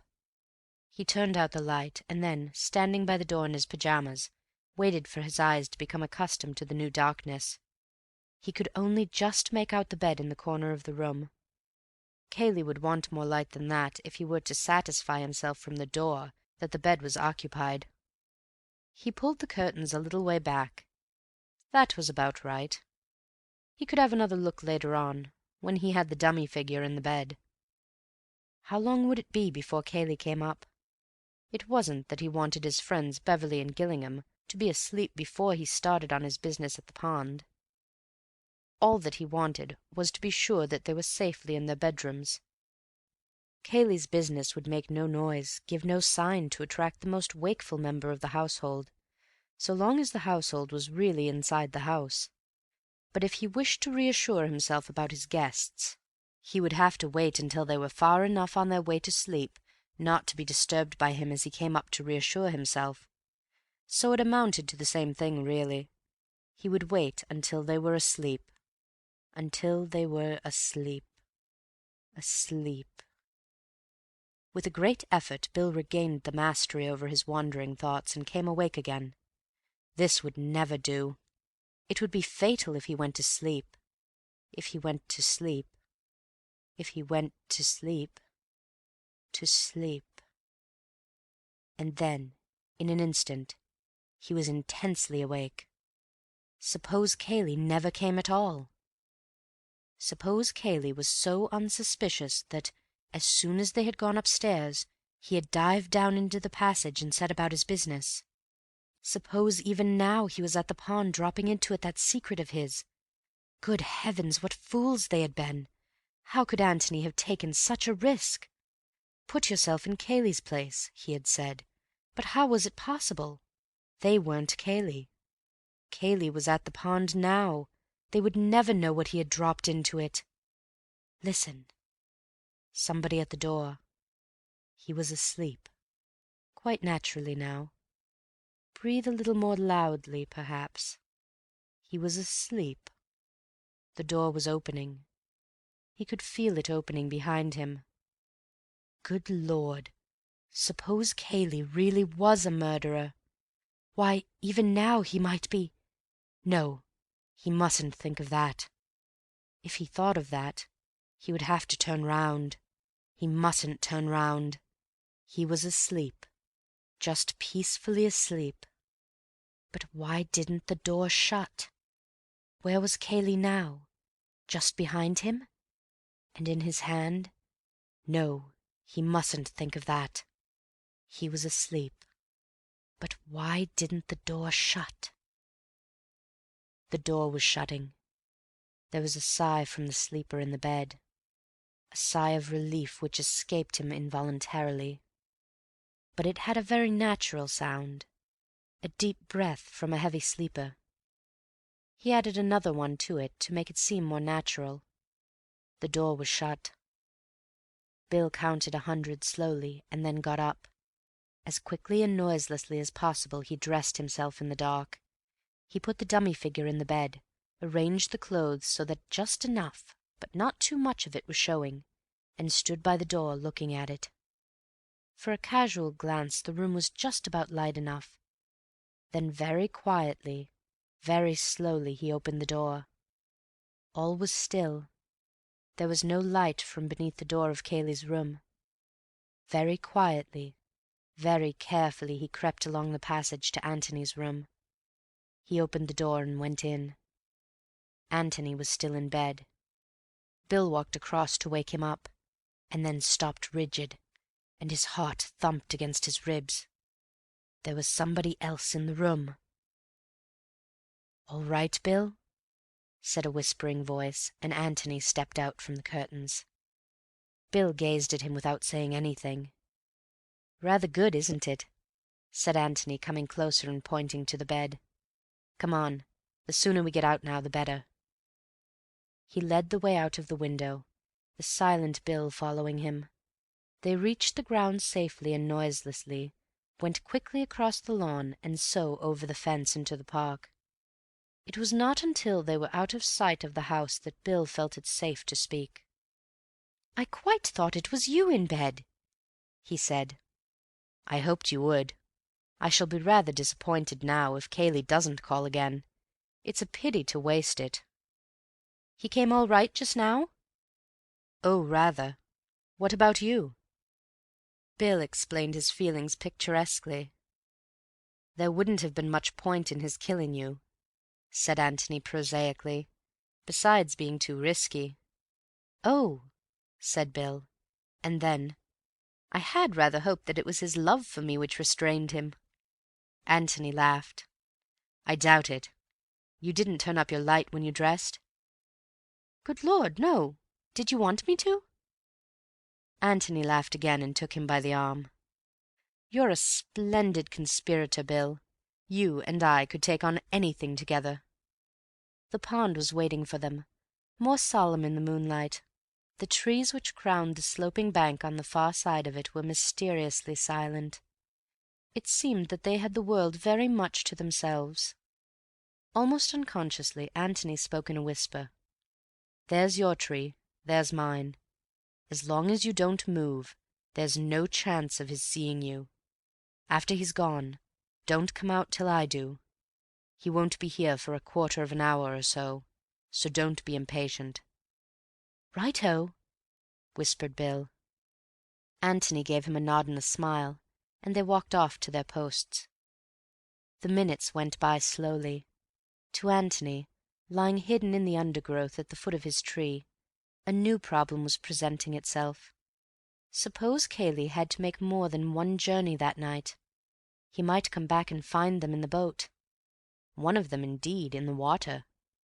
And if they decided to wait in hiding, on the chance of Cayley coming back again, what was the least time they could safely allow? Perhaps it would be better to go round to the front of the house and watch for his return there, the light in his bedroom, before conducting their experiments at the pond. But then they might miss his second visit in this way, if he made a second visit. It was difficult. His eyes were fixed on the boat as he considered these things, and suddenly, as if materialized from nowhere, Cayley was standing by the boat. In his hand was a small brown bag. Cayley put the bag in the bottom of the boat, stepped in, and using an oar as a punt-pole, pushed slowly off. Then, very silently, he rowed towards the middle of the pond. He had stopped. The oars rested on the water. He picked up the bag from between his feet, leant over the nose of the boat, and rested it lightly on the water for a moment. Then he let go. It sank slowly.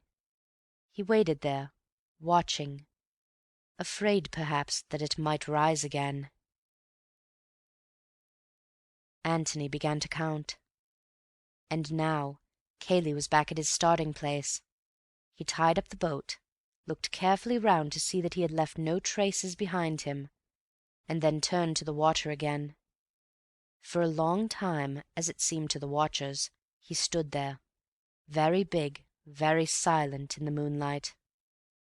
At last he seemed satisfied.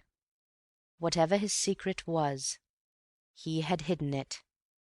And so, with a gentle sigh, as unmistakable to Antony as if he had heard it, Cayley turned away and vanished again as quietly as he had come. Antony gave him 3 minutes and stepped out from the trees. He waited there for Bill to join him.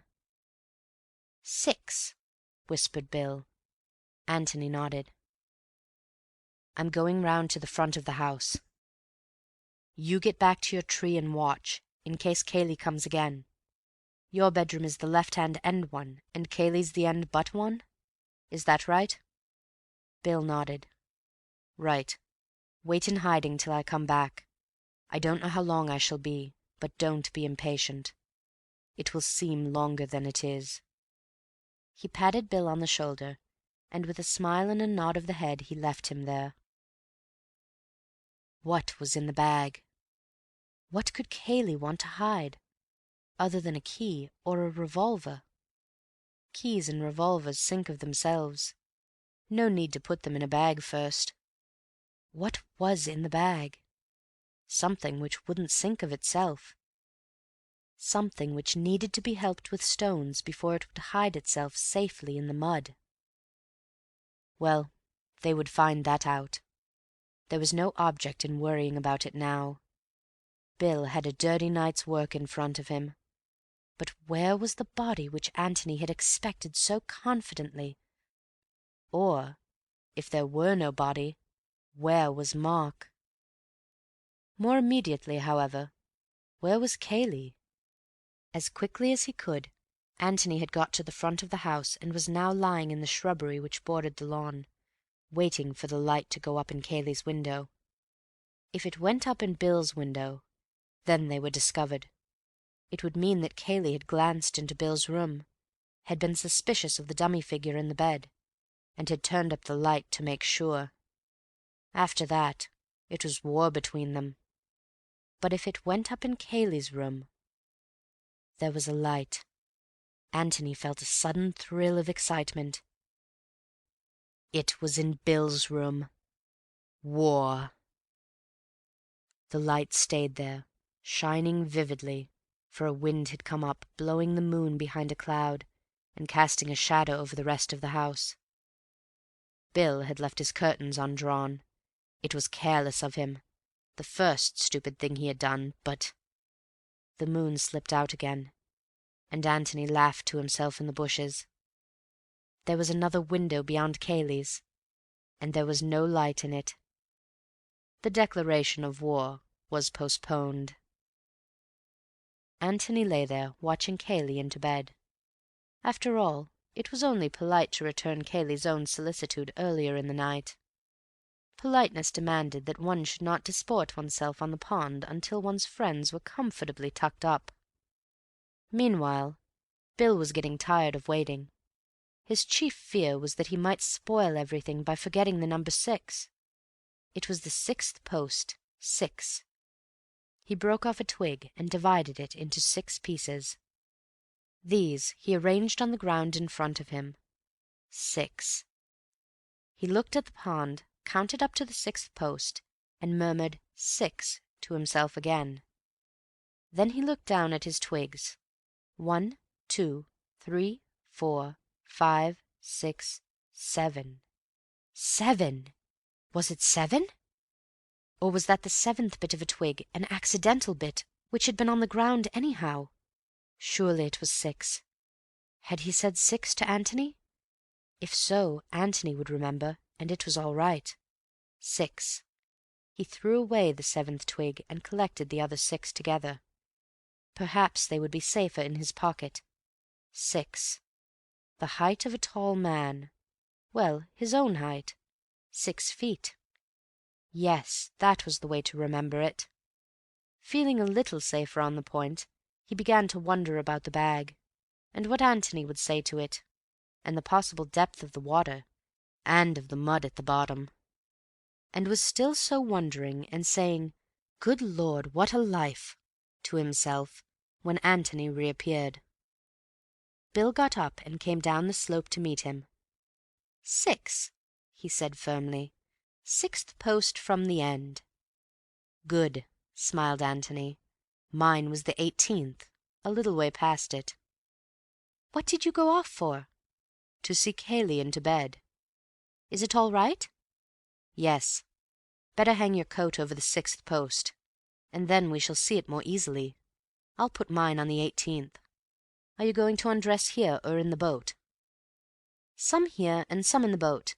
You're quite sure that you wouldn't like to do the diving yourself? Quite, thanks.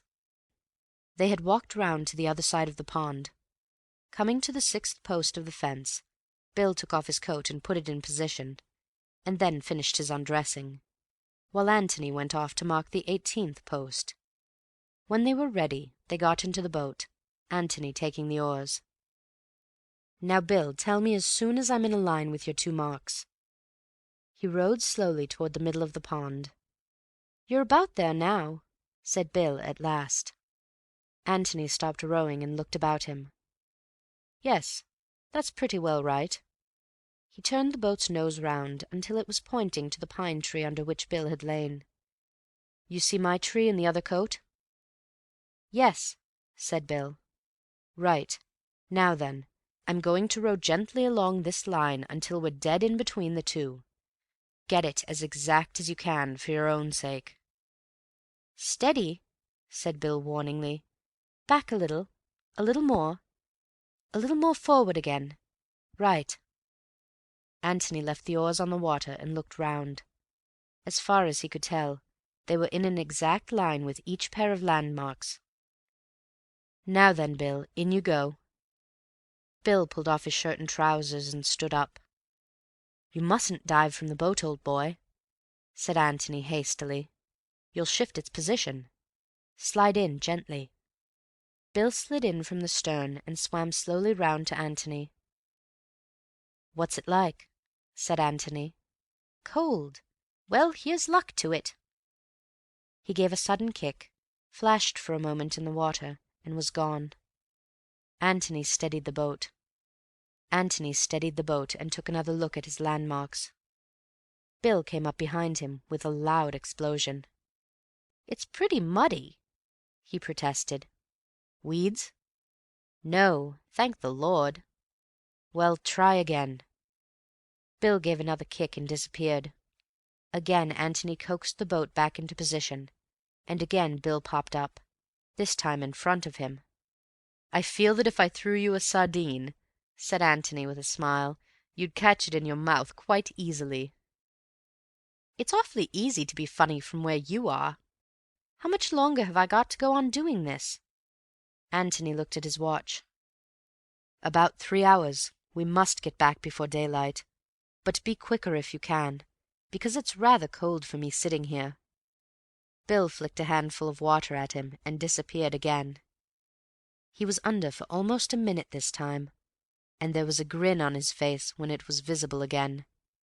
"I've got it, but it's devilish hard to get up.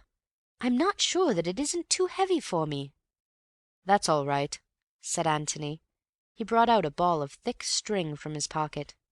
"Get this through the handle if you can, and then we can both pull." "Good man." He paddled to the side, took one end of the string and paddled back again. "Now then." 2 minutes later the bag was safely in the boat. Bill clambered in after it, and Antony rowed back. "Well done, Watson," he said quietly as they landed. He fetched their 2 coats and then waited, the bag in his hand, while Bill dried and dressed himself. As soon as the latter was ready, he took his arm and led him into the copse. He put the bag down and felt in his pockets. "I shall light a pipe before I open it," he said. "What about you?" "Yes." They sat down, and taking the bag between his knees, Antony pressed the catch and opened it. "Clothes?" said Bill. Antony pulled out the top garment and shook it out. It was a wet brown flannel coat. "Do you recognize it?" he asked. "Mark's brown flannel suit." "The one he has advertised as having run away in?" "Yes, it looks like it. Of course he had a dashed lot of clothes." Antony put his hand in the breast pocket and took out some letters. He considered them doubtfully for a moment. "I suppose I'd better read them," he said. "I mean, just to see." He looked inquiringly at Bill, who nodded. Antony turned on his torch and glanced at them. Bill waited anxiously. "Yes, Mark." "Hullo!" "What is it?" "The letter that Cayley was telling the inspector about, from Robert. Mark, your loving brother is coming to see you. Yes, I suppose I had better keep this. Well, that's his coat. Let's have out the rest of it." He took the remaining clothes from the bag and spread them out. "They're all here," said Bill. "Shirt, tie, socks, underclothes, shoes. Yes, all of them." "All that he was wearing yesterday?" "Yes." "What do you make of it?" Bill shook his head and asked another question. "Is it what you expected?" Antony laughed suddenly. "It's too absurd," he said. "I expected—well, you know what I expected. A body. A body in a suit of clothes. Well, perhaps it would be safer to hide them separately. The body here, and the clothes in the passage, where they would never betray themselves. And now he takes a great deal of trouble to hide the clothes here, and doesn't bother about the body at all." He shook his head. "I'm a bit lost for the moment, Bill, and that's the fact." "Anything else there?" Antony felt in the bag. "Stones and—yes, there's something else." He took it out and held it up. "There we are, Bill." It was the office key. "By Jove, you were right." Antony felt in the bag again, and then turned it gently upside down on the grass. A dozen large stones fell out, and something else. He flashed down his torch. "Another key," he said. He put the 2 keys in his pocket, and sat there for a long time in silence, thinking. Bill was silent too, not liking to interrupt his thoughts, but at last he said, "Shall I put these things back, Tony?" Antony looked up with a start. "What? Oh, yes. No, I'll put them back. You give me a light, will you?" Very slowly and carefully he put the clothes back in the bag, pausing as he took up each garment, in the certainty, as it seemed to Bill, that it had something to tell him, if only he could read it. When the last of them was inside, he still waited there on his knees, thinking. "That's the lot," said Bill. Antony nodded at him. "Yes, that's the lot," he said. "And that's the funny thing about it. You're sure it is the lot?" "What do you mean?" "Give me the torch a moment." He took it and flashed it over the ground between them. "Yes, that's the lot. It's funny." He stood up, the bag in his hands.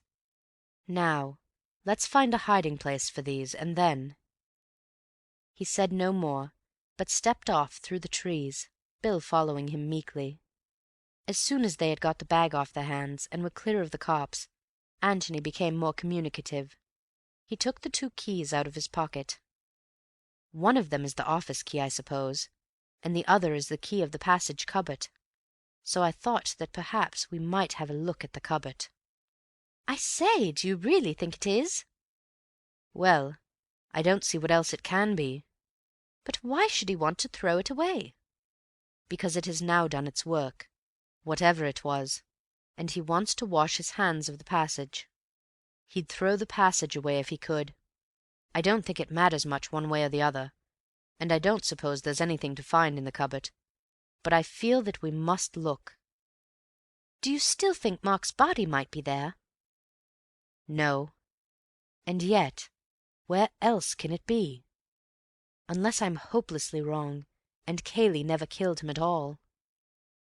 Bill hesitated, wondering if he dare advance his theory. "I know you'll think me an ass." "My dear Bill, I'm such an obvious ass myself that I should be delighted to think you are too."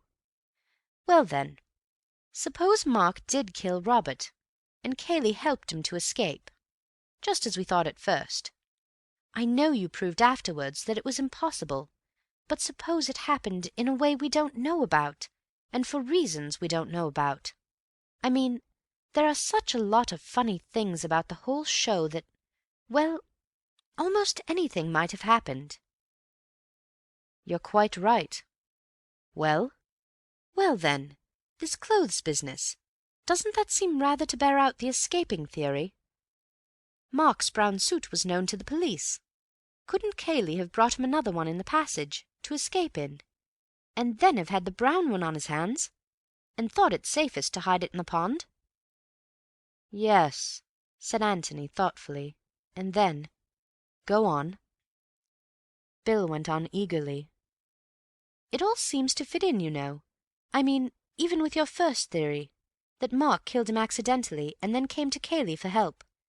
Of course, if Cayley had played fair, he'd have told Mark that he had nothing to be afraid of. But he isn't playing fair. He wants to get Mark out of the way because of the girl.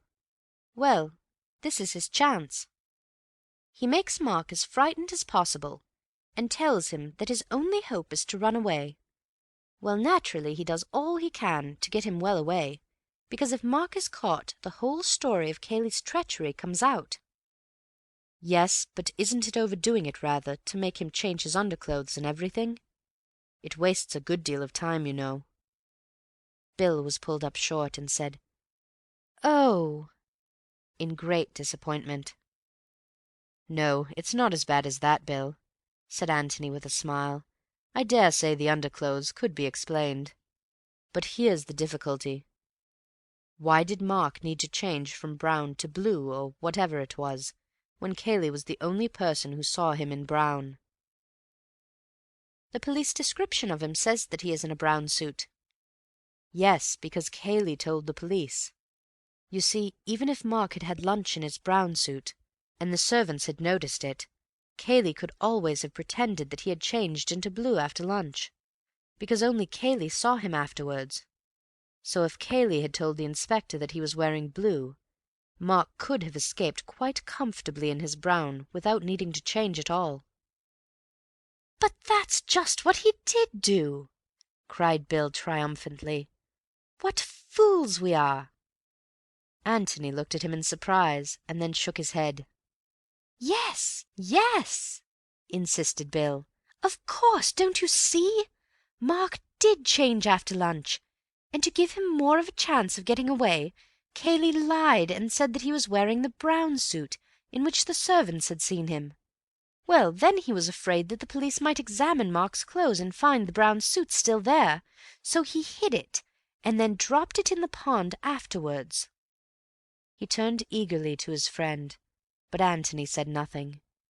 Bill began to speak again, and was promptly waved into silence.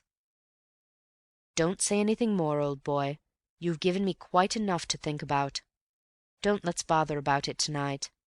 We'll just have a look at this cupboard and then get to bed." But the cupboard had not much to tell them that night. It was empty, save for a few old bottles. "Well, that's that," said Bill. But Antony, on his knees with the torch in his hand, continued to search for something else. "What are you looking for?" asked Bill at last. "Something that isn't there," said Antony, getting up and dusting his trousers, and he locked the door again. End of chapter 17.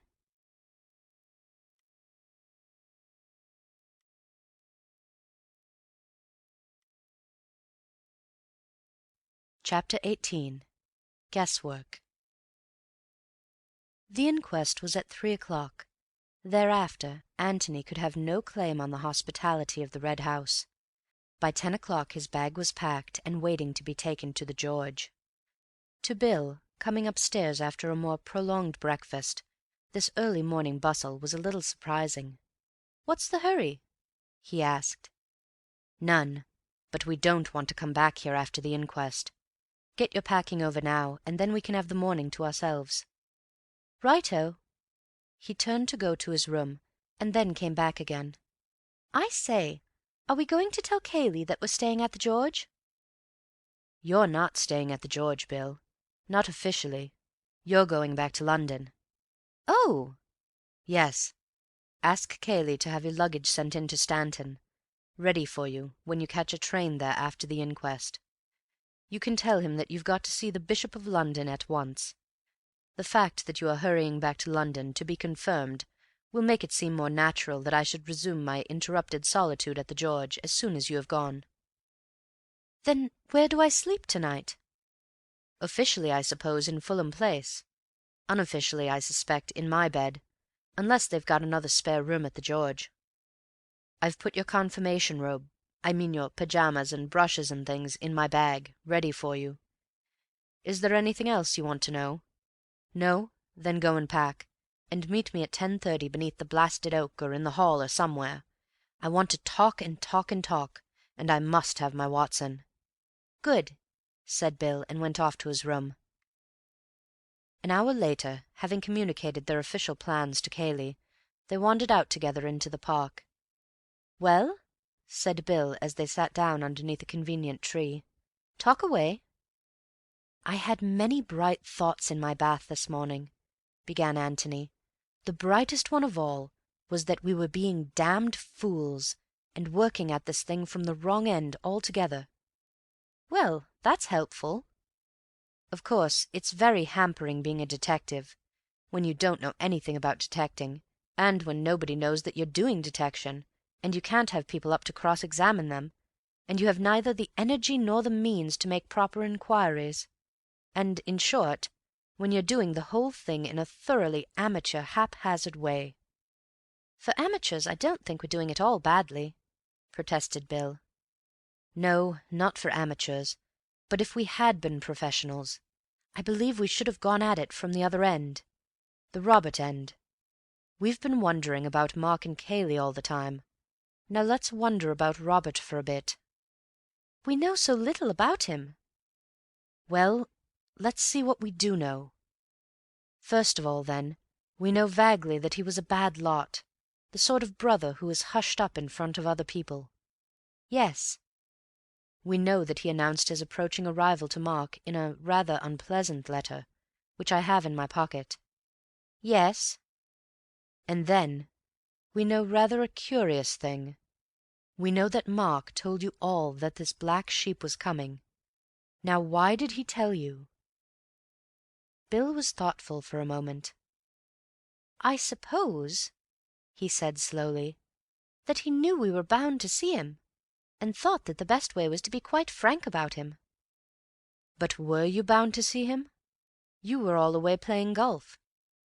"We were bound to see him if he stayed in the house that night." "Very well, then. That's one thing we've discovered. Mark knew that Robert was staying in the house that night.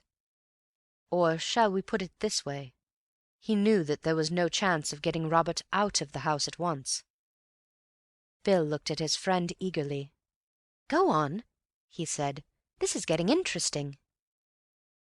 "He also knew something else," went on Antony. "He knew that Robert was bound to betray his real character to you as soon as you met him.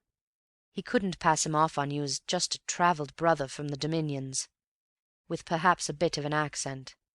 He had to tell you at once, because you were bound to find out that Robert was a wastrel." "Yes, that's sound enough." "Well now, doesn't it strike you that Mark made up his mind about all that rather quickly?" "How do you mean?" "He got this letter at breakfast. He read it, and directly he had read it he began to confide in you all. That is to say, in about 1 second he thought out the whole business and came to a decision. To 2 decisions. He considered the possibility of getting Robert out of the way before you came back, and decided that it was impossible. He considered the possibility of Robert's behaving like an ordinary, decent person in public, and decided that it was very unlikely. He came to those 2 decisions instantaneously, as he was reading the letter. Isn't that rather quick work?" "Well, what's the explanation?" Antony waited until he had refilled and lighted his pipe before answering. "What's the explanation? Well, let's leave it for a moment and take another look at the 2 brothers. In conjunction, this time, with Mrs. Norbury." "Mrs. Norbury?" said Bill, surprised. "Yes. Mark hoped to marry Miss Norbury. Now, if Robert really was a blot upon the family honour, Mark would want to do one of 2 things. Either keep it from the Norburys altogether, or else, if it had to come out, tell them himself before the news came to them indirectly. Well, he told them. But the funny thing is that he told them the day before Robert's letter came. Robert came and was killed the day before yesterday, Tuesday. Mark told Mrs. Norbury about him on Monday. What do you make of that?" "Coincidence?" said Bill after careful thought. "He'd always meant to tell her. His suit was prospering, and just before it was finally settled, he told her. That happened to be Monday. On Tuesday he got Robert's letter, and felt jolly glad that he'd told her in time." "Well, it might be that, but it's rather a curious coincidence. And here is something which makes it very curious indeed. It only occurred to me in the bath this morning. Inspiring place, a bathroom. Well, it's this. He told her on Monday morning, on his way to Middleston in the car." "Well?" "Well—" "Sorry, Tony, I'm dense this morning." "In the car, Bill. And how near can the car get to Jallands?" "About 600 yards." "Yes. And on his way to Middleston, on some business or other, Mark stops the car, walks 600 yards down the hill to Jallands, says, 'Oh, by the way, Mrs. Norbury, I don't think I ever told you that I had a shady brother called Robert,' walks 600 yards up the hill again, gets into the car, and goes off to Middleston. Is that likely?" Bill frowned heavily. "Yes, but I don't see what you're getting at. Likely or not, we know he did do it." "Of course he did. All I mean is that he must have had some strong reason for telling Mrs. Norbury at once. And the reason I suggest is that he knew on that morning, Monday morning, not Tuesday, that Robert was coming to see him, and had to be in first with the news. But... And that would explain the other point, his instantaneous decision at breakfast to tell you all about his brother. It wasn't instantaneous. He knew on Monday that Robert was coming, and decided then that you would all have to know." "Then how do you explain the letter?" "Well, let's have a look at it." Antony took the letter from his pocket and spread it out on the grass between them. "Mark, your loving brother is coming to see you tomorrow, all the way from Australia. I give you warning so that you will be able to conceal your surprise, but not, I hope, your pleasure. Expect him at 3 or thereabouts." "No date mentioned, you see," said Antony. "Just tomorrow." "But he got this on Tuesday." "Did he?" "Well, he read it out to us on Tuesday." "Oh, yes, he read it out to you." Bill read the letter again, and then turned it over and looked at the back of it. The back of it had nothing to say to him. "What about the postmark?" he asked. "We haven't got the envelope, unfortunately." "And you think that he got this letter on Monday?" "I'm inclined to think so, Bill. Anyhow, I feel almost certain that he knew on Monday that his brother was coming." "Is that going to help us much?" "No, it makes it more difficult. There's something rather uncanny about it all. I don't understand it." He was silent for a little, and then added, "I wonder if the inquest is going to help us." "What about last night? I'm longing to hear what you make of that. Have you been thinking it out at all?" "Last night," said Antony thoughtfully to himself. "Yes, last night wants some explaining." Bill waited hopefully for him to explain. What, for instance, had Antony been looking for in the cupboard? "I think," began Antony slowly, "that after last night we must give up the idea that Mark has been killed. Killed, I mean, by Cayley. I don't believe anybody would go to so much trouble to hide a suit of clothes when he had a body on his hands. The body would seem so much more important. I think we may take it now that the clothes are all that Cayley had to hide." "But why not have kept them in the passage?" "He was frightened of the passage. Miss Norris knew about it." "Well, then, in his own bedroom, or even in Mark's. For all you or I or anybody knew, Mark might have had 2 brown suits. He probably had, I should think." "Probably, but I doubt if that would reassure Cayley. The brown suit hid a secret, and therefore the brown suit had to be hidden. We all know that in theory the safest hiding place is the most obvious, but in practice very few people have the nerve to risk it." Bill looked rather disappointed. "Then we just come back to where we were," he complained. "Mark killed his brother, and Cayley helped him to escape through the passage, either in order to compromise him or because there was no other way out of it. And he helped him by telling a lie about his brown suit." Antony smiled at him in genuine amusement. "Bad luck, Bill," he said sympathetically. "There's only one murder after all. I'm awfully sorry about it. It was my fault for—" "Shut up, you ass! You know I didn't mean that." "Well, you seemed awfully disappointed." Bill said nothing for a little, and then, with a sudden laugh, confessed. "It was so exciting yesterday," he said apologetically. "And we seemed to be just getting there, and discovering the most wonderful things. And now—" "And now?" "Well, it's so much more ordinary." Antony gave a shout of laughter. "Ordinary!" he cried. "Ordinary! Well, I'm dashed! Ordinary! If only one thing would happen in an ordinary way, we might do something, but everything is ridiculous." Bill brightened up again. "Ridiculous? How?" "Every way. Take those ridiculous clothes we found last night. You can explain the brown suit, but why the underclothes? You can explain the underclothes in some absurd way if you like. You can say that Mark always changed his underclothes whenever he interviewed anybody from Australia. But why, in that case, my dear Watson, why didn't he change his collar?" "His collar?" said Bill in amazement. "His collar, Watson." "I don't understand." "And it's all so ordinary," scoffed Antony. "Sorry, Tony, I didn't mean that. Tell me about the collar." Well, Well, that's all. There was no collar in the bag last night. Shirt, socks, tie, everything except a collar. Why?" "Was that what you were looking for in the cupboard?" said Bill eagerly. "Of course. Why no collar, I said. For some reason Cayley considered it necessary to hide all Mark's clothes, not just the suit, but everything which he was wearing, or supposed to be wearing, at the time of the murder. But he hadn't hidden the collar. Why? Had he left it out by mistake? So I looked in the cupboard. It wasn't there. Had he left it out on purpose? If so, why, and where was it?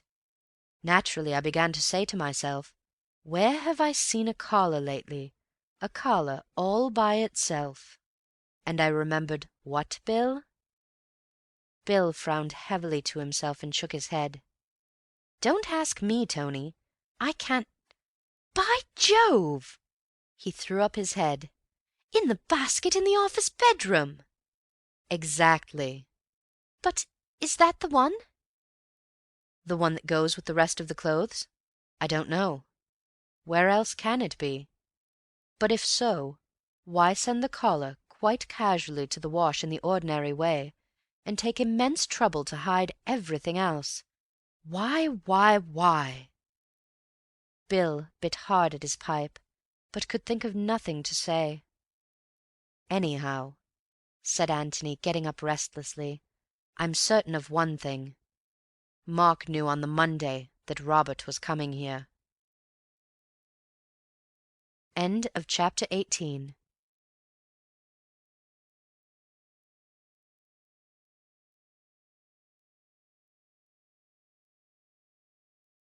Chapter 19. The Inquest. The coroner, having made a few commonplace remarks as to the terrible nature of the tragedy which they had come to investigate that afternoon, proceeded to outline the case to the jury. Witnesses would be called to identify the deceased as Robert Ablett, the brother of the owner of the Red House, Mark Ablett. It would be shown that he was something of a ne'er-do-well, who had spent most of his life in Australia, and that he had announced, in what might almost be called a threatening letter, his intention of visiting his brother that afternoon. There would be evidence of his arrival, of his being shown into the scene of the tragedy, a room in the Red House, commonly called the office, and of his brother's entrance into that room.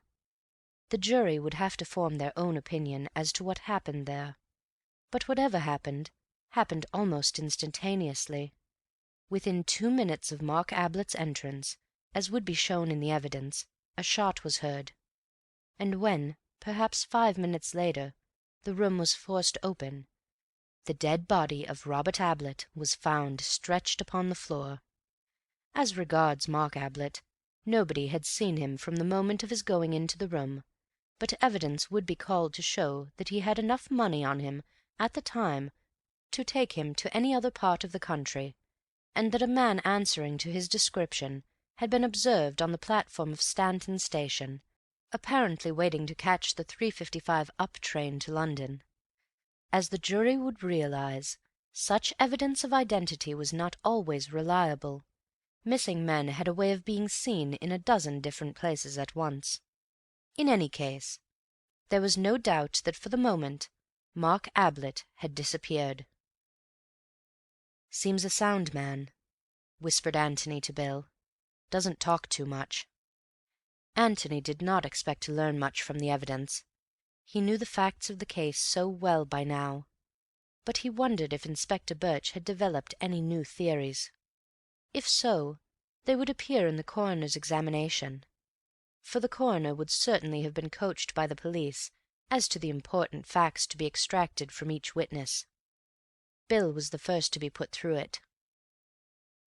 "Now about this letter, Mr. Beverley," he was asked when his chief evidence was over. "Did you see it at all?" "I didn't see the actual writing. I saw the back of it. Mark was holding it up when he told us about his brother." "You don't know what was in it, then?" Bill had a sudden shock. He had read the letter only that morning.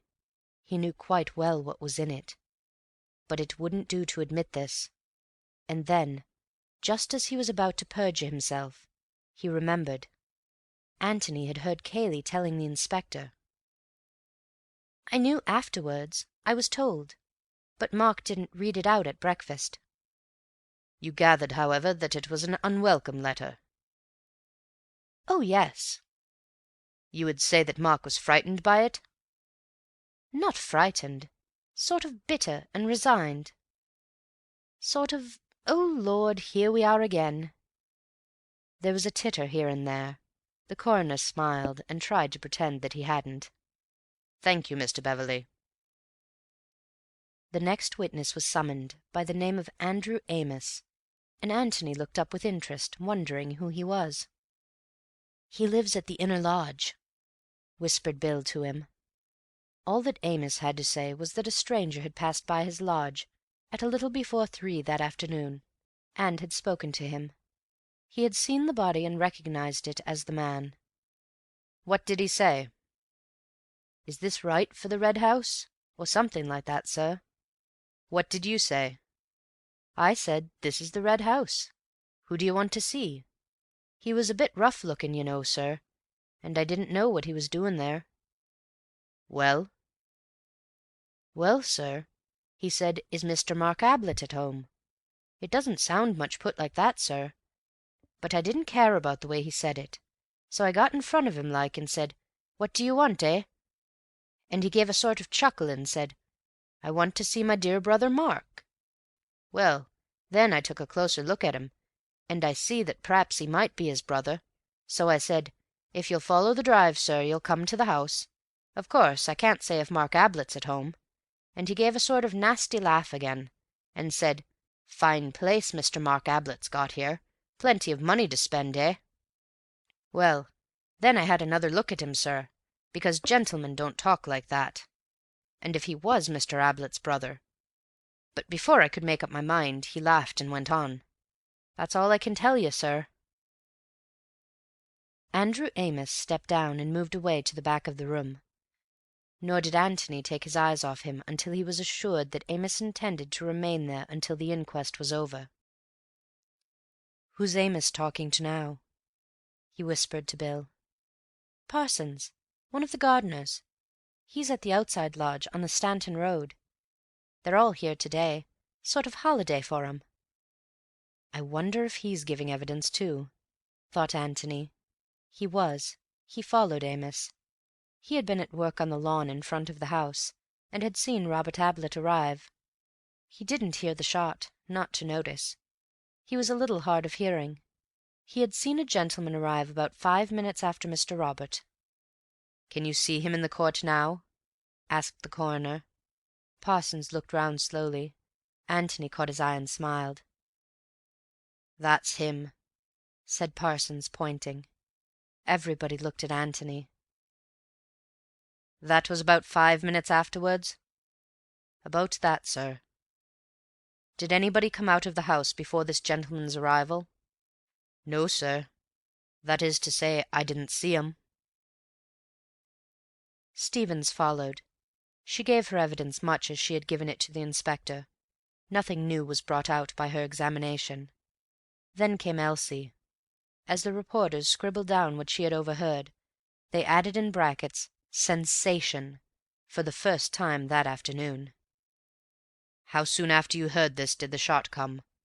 asked the coroner. "Almost at once, sir." "A minute?" "I couldn't really say, sir. It was all so quick." "Were you still in the hall?" "Oh, no, sir. I was just outside Mrs. Stevens' room, the housekeeper, sir." "You didn't think of going back to the hall to see what had happened?" "Oh, no, sir. I just went in to Mrs. Stevens, and she said, 'Oh, what was that?' frightened like. And I said, 'That was in the house, Mrs. Stevens, that was.' Just like something going off it was." "Thank you," said the coroner. There was another emotional disturbance in the room as Cayley went into the witness box. Not sensation this time, but an eager and, as it seemed to Antony, sympathetic interest. Now they were getting to grips with the drama. He gave his evidence carefully, unemotionally, the lies with the same slow deliberation as the truth. Antony watched him intently, wondering what it was about him which had this odd sort of attractiveness. For Antony, who knew that he was lying, and lying, as he believed, not for Mark's sake, but his own, yet could not help sharing some of that general sympathy with him. "Was Mark ever in possession of a revolver?" asked the coroner. "Not to my knowledge. I think I should have known if he had been. Were you alone with him all that morning? Did he talk about this visit of Robert's at all?" "I didn't see very much of him in the morning. I was at work in my room, and outside, and so on. We lunched together, and he talked of it then a little." "In what terms?" "Well—" He hesitated, and then went on. "I can't think of a better word than peevishly. Occasionally he said, 'What do you think he wants?' or 'Why couldn't he have stayed where he was?' or 'I don't like the tone of this letter. Do you think he means trouble?' He talked rather in that kind of way." "Did he express his surprise that his brother should be in England?" "I think he was always afraid that he would turn up one day." "Yes. You didn't hear any conversation between the brothers when they were in the office together?" "No. I happened to go into the library just after Mark had gone in, and I was there all the time." "Was the library door open?" "Oh, yes." "Did you see or hear the last witness at all?" "No." "If anybody had come out of the office while you were in the library, would you have heard it?" "I think so, unless they had come out very quietly on purpose." "Would you call Mark a hasty-tempered man?" Cayley considered this carefully before answering. "Hasty-tempered, yes," he said, "but not violent-tempered." "Was he fairly athletic, active and quick?" "Active and quick, yes. Not particularly strong." "Yes. One question more. Was Mark in the habit of carrying any considerable sum of money about with him?" "Yes. He always had one £100 note on him, and perhaps £10 or £20 as well." "Thank you, Mr. Cayley." Cayley went back heavily to his seat. "Damn it," said Antony to himself. "Why do I like the fellow?" "Antony Gillingham." Again the eager interest of the room could be felt. Who was this stranger who had got mixed up in the business so mysteriously? Antony smiled at Bill and stepped up to give his evidence. He explained how he came to be staying at the George at Waldheim, how he had heard that the Red House was in the neighbourhood, how he had walked over to see his friend Beverley, and had arrived just after the tragedy.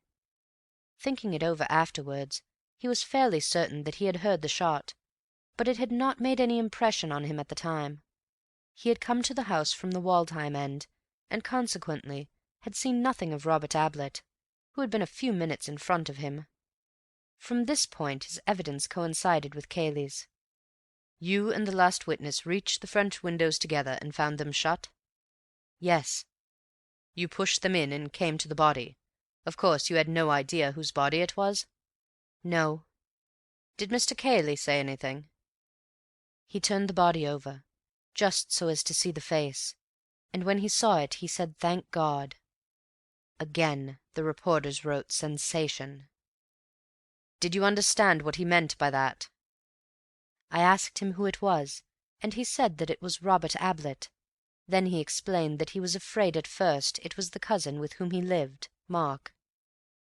"Yes. Did he seem upset?" "Very much so at first, less when he found that it wasn't Mark." There was a sudden snigger from a nervous gentleman in the crowd at the back of the room, and the coroner put on his glasses and stared sternly in the direction from which it came.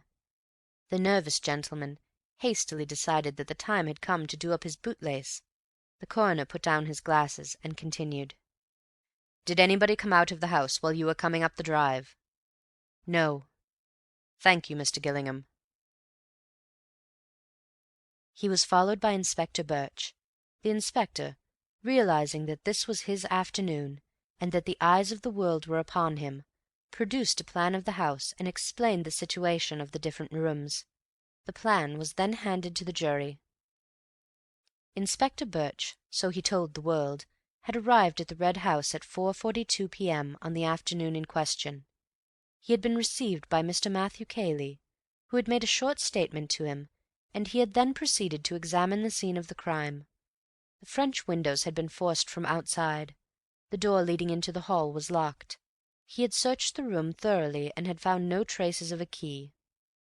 In the bedroom leading out of the office he had found an open window. There were no marks on the window, but it was a low one, and, as he found from experiment, quite easy to step out of without touching it with the boots.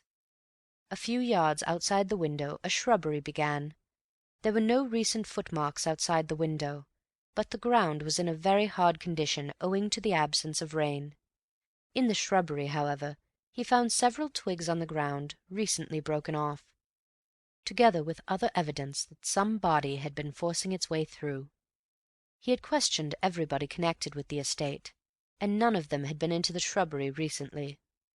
By forcing a way through the shrubbery it was possible for a person to make a detour of the house, and get to the Stanton end of the park without ever being in sight of the house itself.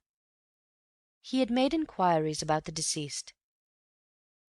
Deceased had left for Australia some 15 years ago, owing to some financial trouble at home. Deceased was not well spoken of in the village from which he and his brother had come. Deceased and his brother had never been on good terms, and the fact that Mark Ablett had come into money had been a cause of great bitterness between them. It was shortly after this that Robert had left for Australia. He had made inquiries at Stanton station. It had been market day at Stanton, and the station had been more full of arrivals than usual. Nobody had particularly noticed the arrival of Robert Ablett. There had been a good many passengers by the 2:10 train that afternoon, the train by which Robert had undoubtedly come from London. A witness, however, would state that he noticed a man resembling Mark Ablett at the station at 3:53 p.m. that afternoon, and this man caught the 3:55 up train to town. There was a pond in the ground of the Red House. He had dragged this, but without result. Antony listened to him carelessly, thinking his own thoughts all the time. Medical evidence followed, but there was nothing to be got from that. He felt so close to the truth. At any moment something might give his brain the one little hint which it wanted. Inspector Birch was just pursuing the ordinary. Whatever else this case was, it was not ordinary. There was something uncanny about it. John Borden was giving evidence.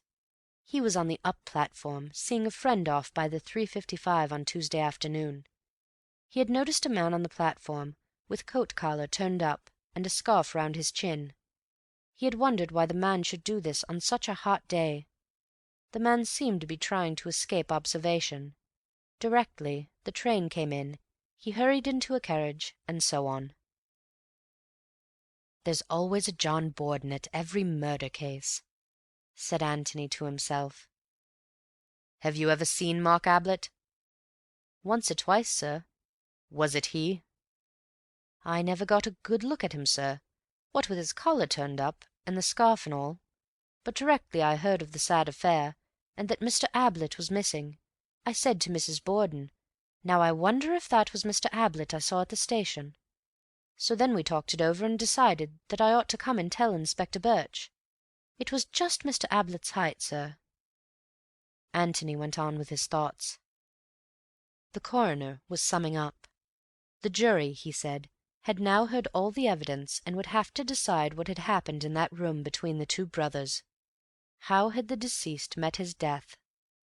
The medical evidence would probably satisfy them that Robert Ablett had died from the effects of a bullet wound in the head. Who had fired that bullet? If Robert Ablett had fired it himself, no doubt they would bring in a verdict of suicide. But if this had been so, where was the revolver which had fired it? And what had become of Mark Ablett? If they disbelieved in this possibility of suicide, what remained? Accidental death, justifiable homicide, and murder. Could the deceased have been killed accidentally, It was possible, but then would Mark Ablett have run away? The evidence that he had run away from the scene of the crime was strong. His cousin had seen him go into the room. The servant, Elsie Wood, had heard him quarrelling with his brother in the room. The door had been locked from the inside, and there were signs that outside the open window someone had pushed his way very recently through the shrubbery. Who, if not Mark? They would have then to consider whether he would have run away if he had been guiltless of his brother's death. No doubt innocent people lost their heads sometimes. It was possible that if it were proved afterwards that Mark Ablett had shot his brother, it might also be proved that he was justified in so doing, and that when he ran away from his brother's corpse he had really nothing to fear at the hands of the law. In this connection he need hardly remind the jury that they were not the final tribunal, and that if they found Mark Ablett guilty of murder, it would not prejudice his trial in any way if and when he was apprehended. The jury could consider their verdict. They considered it. They announced that the deceased had died as the result of a bullet wound, and that the bullet had been fired by his brother, Mark Ablett. Bill turned round to Antony at his side, but Antony was gone. Across the room he saw Andrew Amos and Parsons going out of the door together, and Antony was between them. End of chapter 19.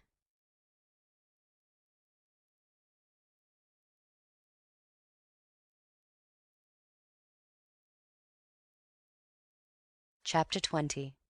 Mr. Beverley is tactful. The inquest had been held at the Lamb at Stanton. At Stanton, Robert Ablett was to be buried next day. Bill waited about outside for his friend, wondering where he had gone. Then, realizing that Cayley would be coming out to his car directly, and that a farewell talk with Cayley would be a little embarrassing, he wandered round to the yard at the back of the inn, lit a cigarette, and stood surveying a torn and weather-beaten poster on the stable wall. Grand theatrical enter, it announced, to take place on Wednesday, Bill smiled to himself as he looked at it, for the part of Joe, a loquacious postman, had been played by William B. Bevel, as the remnants of the poster still maintained, and he had been much less loquacious than the author had intended, having forgotten his words completely, but it had all been great fun. And then he stopped smiling, for there would be no more fun now at the Red House. "Sorry to keep you waiting," said the voice of Antony behind him. "My old friends Amos and Parsons insisted on giving me a drink." He slipped his hand into the crook of Bill's arm and smiled happily at him. "Why were you so keen about them?" asked Bill, a little resentfully. "I couldn't think where on earth you had got to." Antony didn't say anything. He was staring at the poster. "When did this happen?" he asked. "What?" Antony waved to the poster. "Oh, that?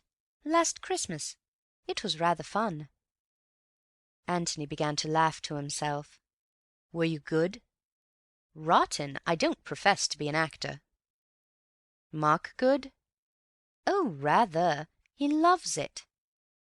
"Rev. Henry Stutter's Mr. Matthew K," read Antony.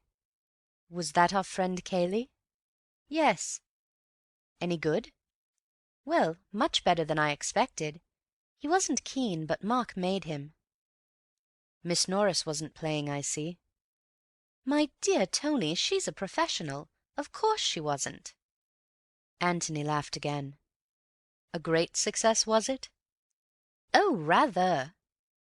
"I'm a fool, and a damned fool," Antony announced solemnly. "And a damned fool," he said again under his breath as he led Bill away from the poster and out of the yard into the road. "And a damned fool even now." He broke off, and then asked suddenly, "Did Mark ever have much trouble with his teeth?" "He went to the dentist a good deal. But what on earth—" Antony laughed a third time. "What luck!" he chuckled. "But how do you know?" "We go to the same man. Mark recommended him to me. Cartwright in Wimpole Street." "Cartwright in Wimpole Street," repeated Antony thoughtfully. "Yes, I can remember that. Cartwright in Wimpole Street. Did Cayley go to him too, by any chance?" "I expect so. Oh, yes, I know he did. But what on earth—" "What was Mark's general health like? Did he see a doctor much?" "Hardly at all, I should think. He did a lot of early morning exercises which were supposed to make him bright and cheerful at breakfast. They didn't do that, but they seemed to keep him pretty fit. Tony, I wish you'd—" Antony held up a hand and hushed him into silence. "One last question," he said. "Was Mark fond of swimming?" "No, he hated it. I don't believe he could swim. Tony, are you mad, or am I? Or is this a new game?" Antony squeezed his arm. "Dear old Bill," he said. "It's a game. What a game! And the answer is Cartwright in Wimpole Street." They walked in silence for half a mile or so along the road to Waldheim. Bill tried 2 or 3 times to get his friend to talk, but Antony had only grunted in reply. He was just going to make another attempt when Antony came to a sudden stop and turned to him anxiously. "I wonder if you'd do something for me," he said, looking at him with some doubt. "What sort of thing?" "Well, it's really dashed important. It's just the one thing I want to know." Bill was suddenly enthusiastic again. "I say, have you really found it all out?" Antony nodded. "At least, I'm very nearly there, Bill. It's just this one thing I want to know. It means you're going back to Stanton. Well, we haven't come far. It won't take you long. Do you mind?" "My dear Holmes, I am at your service." Antony gave him a smile and was silent for a little, thinking. "Is there another inn at Stanton, fairly close to the station?" "The Plough and Horses, just at the corner where the road goes up to the station. Is that the one you mean?" "That would be the one.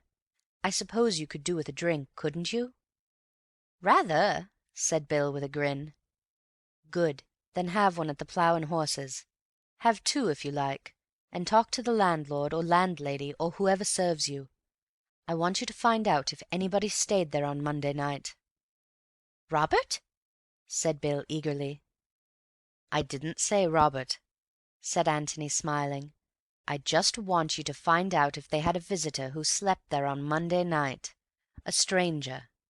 If so, then any particulars you can get of him, without letting the landlord know that you are interested." "Leave it to me," broke in Bill. "I know just what you want." "Don't assume that it was Robert or anybody else. Let them describe the man to you. Don't influence them unconsciously by suggesting that he was short or tall or anything of that sort. Just get them talking. If it's the landlord, you'd better stand him a drink or 2. "Right you are," said Bill confidently. "Where do I meet you again?" "Probably at the George. If you get there before me, you can order dinner for 8 o'clock. Anyhow, we'll meet at 8, if not before." "Good." He nodded to Antony and strode off back to Stanton again. Antony stood watching him, with a little smile at his enthusiasm. Then he looked round slowly, as if in search of something. Suddenly he saw what he wanted. 20 yards farther on, a lane wandered off to the left, and there was a gate a little way up on the right-hand side of it. Antony walked to the gate, filling his pipe as he went. Then he lit his pipe, sat on the gate, and took his head in his hands. "Now then," he said to himself, "let's begin at the beginning." It was nearly 8 o'clock when William Beverley, the famous sleuth-hound, arrived, tired and dusty, at the George, to find Antony, cool and clean, standing bare-headed at the door, waiting for him. "Is dinner ready?" were Bill's first words. "Yes." "Then I'll just have a wash. Lord, I'm tired." "I never ought to have asked you," said Antony penitently. "That's all right. I shan't be a moment." Halfway up the stairs he turned round and asked, Am I in your room?" "Yes. Do you know the way?" "Yes. Start carving, will you? And order lots of beer." He disappeared round the top of the staircase. Antony went slowly in. When the first edge of his appetite had worn off, and he was able to spare a little time between the mouthfuls, Bill gave an account of his adventures. The landlord of the Plough and Horses had been sticky, decidedly sticky. Bill had been unable at first to get anything out of him, but Bill had been tactful. Lor bless you, how tactful he had been! He kept on about the inquest, and what a queer affair it had been, and so on, and how there'd been an inquest in his wife's family once, which he seemed rather proud about. And I kept saying, "Pretty business, I suppose, just now, what?" And then he'd say, "Middlin'," and go on again about Susan. That was the one that had the inquest. He talked about it as if it were a disease. And then I'd try again, and say, "Slack times, I expect, just now, eh?" And he'd say, "Middlin'," again, and then it was time to offer him another drink. And I didn't seem to be getting much nearer, but I got him at last. I asked him if he knew John Borden. He was the man who said he'd seen Mark at the station. Well, he knew all about Borden, and after he told me all about Borden's wife's family, and how one of them had been burnt to death. After you with the beer. Thanks. Well, then I said carelessly that it must be very hard to remember anybody whom you had just seen once, so as to identify him afterwards. And he agreed that it would be middlin' hard, and then— "Give me 3 guesses," interrupted Antony. "You asked him if he remembered everybody who came to his inn?" "That's it. Bright, wasn't it?" "Brilliant. And what was the result?" "The result was a woman." "A woman?" said Antony eagerly. "A woman," said Bill impressively. "Of course, I thought it was going to be Robert. So did you, didn't you? But it wasn't. It was a woman. Came quite late on Monday night in a car, driving herself. Went off early next morning." "Did he describe her?" "Yes. She was middlin' tall, middlin' age, middlin' colour, and so on. Doesn't help much, does it? But still, a woman. Does that upset your theory?" Antony shook his head. "No, Bill, not at all," he said. "You knew all the time? At least, you guessed?" "Wait till tomorrow. I'll tell you everything tomorrow." "Tomorrow?" said Bill in great disappointment. "Well, I'll tell you one thing tonight, if you'll promise not to ask any more questions. But you probably know it already." "What is it?" "Only that Mark Ablett did not kill his brother." "And Cayley did?" "That's another question, Bill. However, the answer is that Cayley didn't either." "Then who on earth—" "Have some more beer," said Antony with a smile, and Bill had to be content with that. They were early to bed that evening, for both of them were tired. Bill slept loudly and defiantly, but Antony lay awake wondering. What was happening at the Red House now? Perhaps he would hear in the morning. Perhaps he would get a letter. He went over the whole story again from the beginning. Was there any possibility of a mistake? What would the police do? Would they ever find out? Ought he to have told them? Well, let them find out. It was their job. Surely he couldn't have made a mistake this time. No good wondering now. He would know definitely in the morning. In the morning there was a letter for him. End of chapter 20.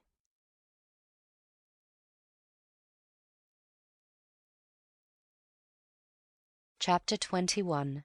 Cayley's Apology. My dear Mr. Gillingham, I gather from your letter that you have made certain discoveries which you may feel it your duty to communicate to the police, and that in this case my arrest on a charge of murder would inevitably follow. Why, in these circumstances, you should give me such ample warning of your intentions, I do not understand, unless it is that you are not wholly out of sympathy with me. But whether or not you sympathize, at any rate, you will want to know, and I will want you to know, the exact manner in which Ablett met his death, and the reasons which made that death necessary. If the police have to be told anything, I would rather that they too knew the whole story. They, and even you, may call it murder, but by that time I shall be out of the way. Let them call it what they like.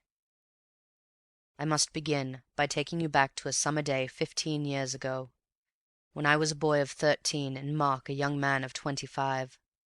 His whole life was make-believe, and just now he was pretending to be a philanthropist.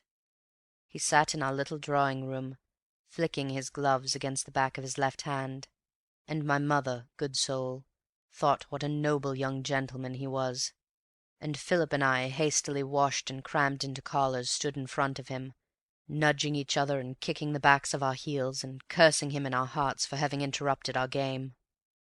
He had decided to adopt one of us, kind cousin Mark. Heaven knows why he chose me. Philip was 11, 2 years longer to wait. Perhaps that was why. Well, Mark educated me. I went to a public school and to Cambridge, and I became his secretary. Well, much more than his secretary, as your friend Beverley perhaps has told you. His land agent, his financial adviser, his courier, his... but this most of all, his audience. Mark could never live alone. There must always be somebody to listen to him. I think in his heart he hoped I should be his Boswell. He told me one day that he had made me his literary executor, poor devil, and he used to write me the absurdest long letters when I was away from him, letters which I read once and then tore up. The futility of the man. It was 3 years ago that Philip got into trouble. He had been hurried through a cheap grammar school and into a London office, and discovered there that there was not much fun to be got in this world on £2 a week. I had a frantic letter from him one day, saying that he must have 100 at once or he would be ruined, and I went to Mark for the money. Only to borrow it, you understand.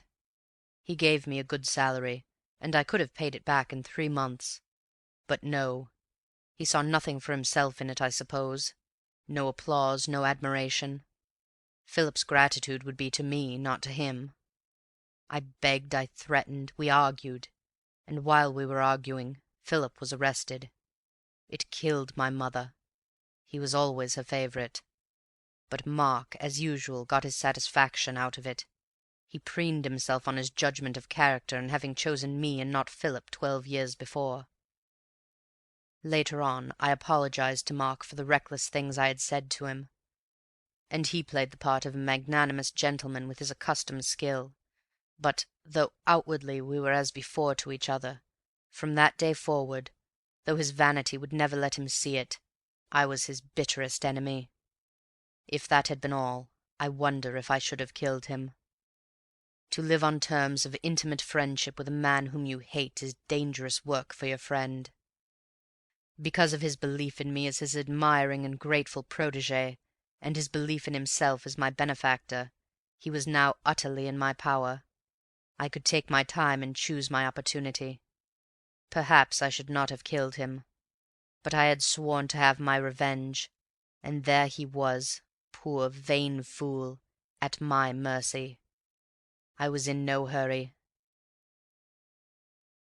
2 years later I had to reconsider my position, for my revenge was being taken out of my hands. Mark began to drink. Could I have stopped him? I don't think so, but to my immense surprise I found myself trying to. Instinct perhaps getting the better of reason. Or did I reason it out and tell myself that, if he drank himself to death, I should lose my revenge? Upon my word, I cannot tell you, but for whatever motive, I did genuinely want to stop it. Drinking is such a beastly thing anyhow. I could not stop him, but I kept him within certain bounds, so that nobody but myself knew his secret. Yes, I kept him outwardly decent, and perhaps now I was becoming like the cannibal who keeps his victim in good condition for his own ends. I used to gloat over Mark, thinking how utterly he was mine to ruin as I pleased, financially, morally, whatever way would give me most satisfaction. I had but to take my hand away from him, and he sank. But again, I was in no hurry. Then he killed himself. That futile little drunkard, eaten up with his own selfishness and vanity, offered his beastliness to the truest and purest woman on this earth. You have seen her, Mr. Gillingham, but you never knew Mark Ablett. Even if he had not been a drunkard, there was no chance for her of happiness with him. I had known him for many years, but never once had I seen him moved by any generous emotion. To have lived with that shriveled little soul would have been hell for her, and 1,000 times worse hell when he began to drink. So he had to be killed. I was the only one left to protect her, for her mother was in league with Mark to bring about her ruin. I would have shot him openly for her sake, and with what gladness, but I had no mind to sacrifice myself needlessly. He was in my power. I could persuade him to almost anything by flattery. Surely it would not be difficult to give his death the appearance of an accident. I need not take up your time by telling you of the many plans I made and rejected. For some days I inclined towards an unfortunate boating accident in the pond. Mark, a very indifferent swimmer, myself almost exhausted in a gallant attempt to hold him up. And then he himself gave me the idea, he and Miss Norris between them, and so put himself in my hands, without risk of discovery. I should have said, had you not discovered me. We were talking about ghosts. Mark had been even more vain, pompous, and absurd than usual, and I could see that Miss Norris was irritated by it. After dinner she suggested dressing up as a ghost and frightening him. I thought it my duty to warn her that Mark took any joke against himself badly, but she was determined to do it. I gave way reluctantly. Reluctantly also I told her the secret of the passage. There is an underground passage from the library to the bowling green. You should exercise your ingenuity, Mr. Gillingham, in trying to discover it. Mark came upon it by accident a year ago. It was a godsend to him. He could drink there in greater secrecy. But he had to tell me about it. He wanted an audience, even for his vices. I told Miss Norris then because it was necessary for my plan that Mark should be thoroughly frightened. Without the passage she could never have gotten close enough to the bowling green to alarm him properly. But as I arranged it with her, she made the most effective appearance, and Mark was in just the state of rage and vindictiveness which I required. Miss Norris, you understand, is a professional actress. I need not say that to her I appeared to be animated by no other feeling than a boyish desire to bring off a good joke, a joke directed as much against the others as against Mark. He came to me that night, as I expected, still quivering with indignation. Miss Norris must never be asked to the house again. I was to make a special note of it, never again. It was outrageous. Had he not a reputation as a host to keep up, he would have packed her off next morning. As it was, she could stay. Hospitality demanded it. But never again would she come to the Red House. He was absolutely determined about that. I was to make a special note of it. I comforted him, I soothed down his ruffled feathers. She had behaved very badly, but he was quite right. He must try not to show how much he disapproved of her. And of course she would never come again, that was obvious. And then, suddenly, I began to laugh. He looked up at me indignantly. "Is there a joke?"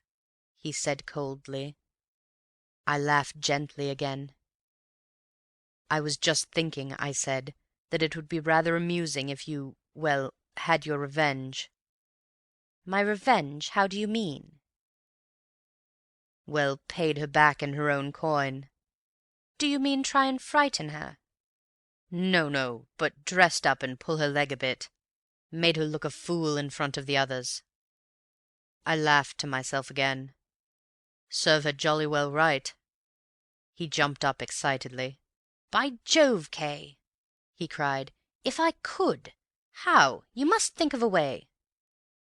I don't know if Beverley has told you about Mark's acting. He was an amateur of all the arts, and vain of his little talents, but as an actor he seemed to himself most wonderful. Certainly he had some ability for the stage, so long as he had the stage to himself and was playing to an admiring audience. As a professional actor in a small part he would have been hopeless. As an amateur playing the leading part, he deserved all that the local papers had ever said about him. So the idea of giving us a private performance, directed against a professional actress who had made fun of him, appealed equally to his vanity and his desire for retaliation. If he, Mark Ablett, by his wonderful acting could make Ruth Norris look a fool in front of the others, could take her in and then join in the laugh at her afterwards, he would indeed have had worthy revenge. It strikes you as childish, Mr. Gillingham? Ah, you never knew Mark Ablett. How, Kay, how? He said eagerly. Well, I haven't really thought it out, I protested. It was just an idea. He began to think it out for himself. I might pretend to be a manager, come down to see her, but I suppose she knows them all. What about an interview? It's going to be difficult, I said thoughtfully. You've got rather a characteristic face, you know, and your beard. I'd shave it off, he snapped. My dear Mark. He looked away and mumbled. I've been thinking of taking it off anyhow, and besides, if I'm going to do the thing, I'm going to do it properly. Yes, you always were an artist, I said, looking at him admiringly. He purred. To be called an artist was what he longed for most. Now I knew that I had him. All the same, I went on, even without your beard and moustache you might be recognizable. Unless, of course... I broke off. Unless what? You pretend to be Robert. I began to laugh to myself again. By Jove, I said, that's not a bad idea. Pretend to be Robert, the wastrel brother, and make yourself objectionable to Miss Norris. Borrow money from her and that sort of thing. He looked at me with his bright little eyes, nodding eagerly. Robert, he said. Yes, how shall we work it? There was really a Robert, Mr. Gillingham, as I have no doubt you and the inspector both discovered, and he was a wastrel, and he went to Australia, but he never came to the Red House on Tuesday afternoon.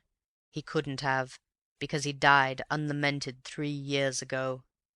But there was nobody who knew this save Mark and myself, for Mark was the only one of his family left, his sister having died last year, though I doubt anyhow if she knew whether Robert was alive or dead. He was not talked about. For the next 2 days Mark and I worked out our plans. You understand by now that our aims were not identical. Mark's endeavour was that his deception should last for, say, a couple of hours. Mine was that it should go to the grave with him. He had only to deceive Miss Norris and the other guests. I had to deceive the world. When he was dressed up as Robert, I was going to kill him. Robert would then be dead. Mark, of course, missing. What could anybody think but that Mark had killed Robert? But you see how important it was for Mark to enter fully into this latest and last impersonation. Half measures would be fatal. You will say that it was impossible to do the thing thoroughly enough. I answer again that you never knew Mark. He was being what he wished most to be, an artist. No Othello ever blackened himself all over with such enthusiasm as did Mark. His beard was going anyhow. Possibly a chance remark of Miss Norbury's helped here. She did not like beards. But it was important for me that the dead man's hands should not be the hands of a manicured gentleman. 5 minutes playing upon the vanity of the artist settled his hands. He let the nails grow and then cut them raggedly. Miss Norris would notice your hands at once, I had said. Besides, as an artist. So with his underclothes. It was hardly necessary to warn him that his pants might show above the edge of his socks. As an artist he had already decided upon Robertian pants. I bought them and other things in London for him. Even if I had not cut out all trace of the maker's name, he would instinctively have done it. As an Australian and an artist, he could not have had an East London address on his underclothes. Yes, we were doing the thing thoroughly, both of us. He as an artist, I as well, you may say murderer if you like. I shall not mind now. Our plans were settled. I went to London on the Monday and wrote him a letter from Robert. The artistic touch again. I also bought a revolver. On the Tuesday morning he announced the arrival of Robert at the breakfast table. Robert was now alive. We had 6 witnesses to prove it. 6 witnesses who knew that he was coming that afternoon. Our private plan was that Robert should present himself at 3 o'clock, in readiness for the return of the golfing party shortly afterwards.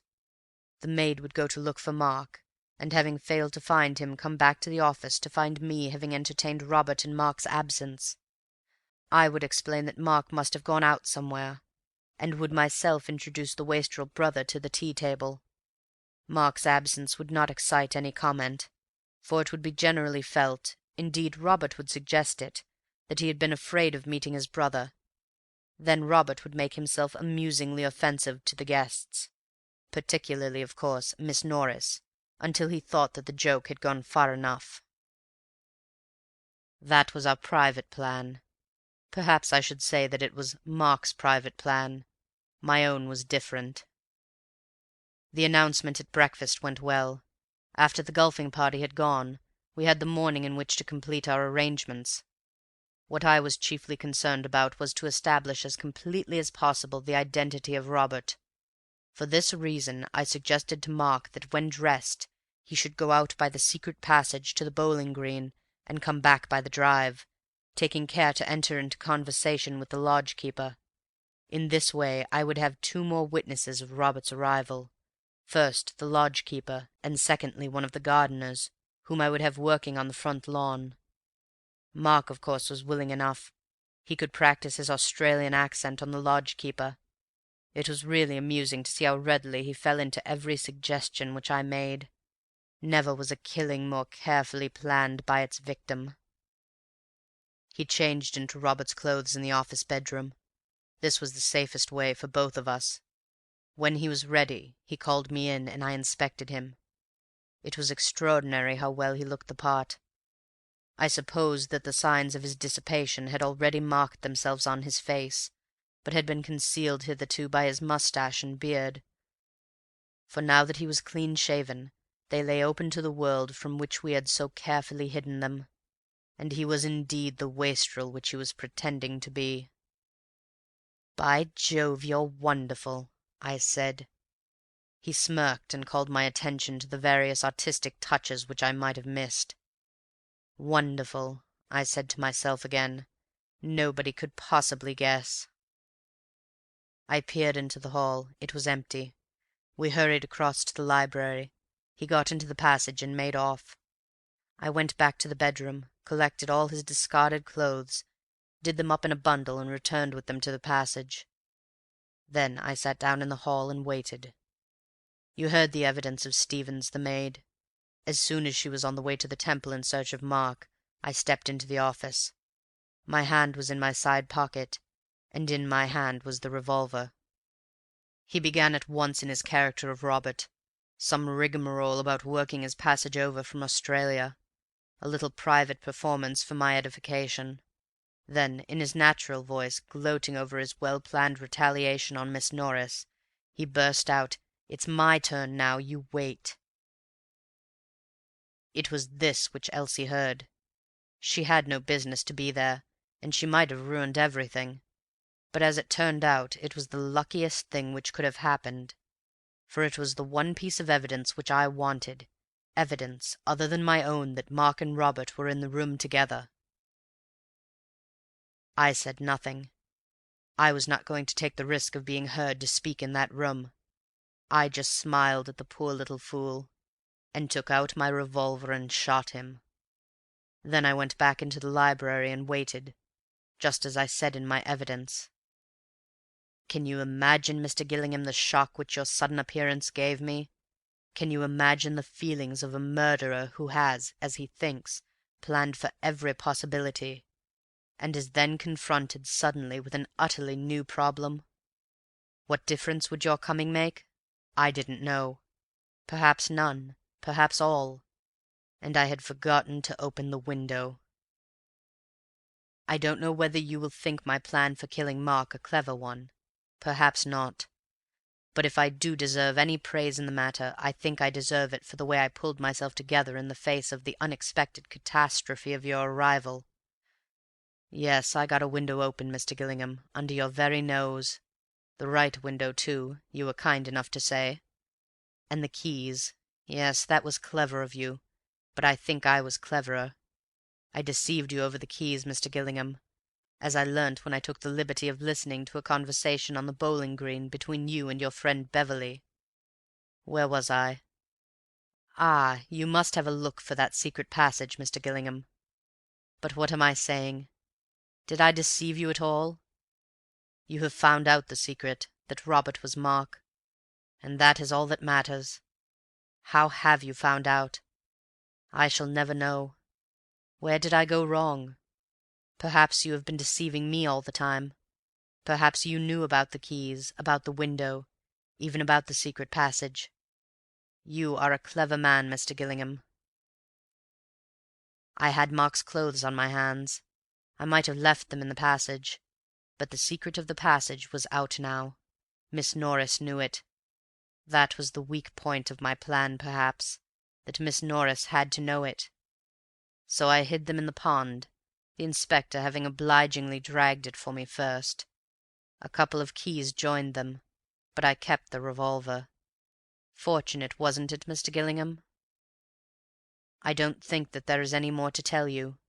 This is a long letter, but then it is the last which I shall write. There was a time when I hoped that there might be a happy future for me, not at the Red House, not alone. Perhaps it was never more than an idle daydream, for I am no more worthy of her than Mark was. But I could have made her happy, Mr. Gillingham. God, how I would have worked to make her happy! But now that is impossible.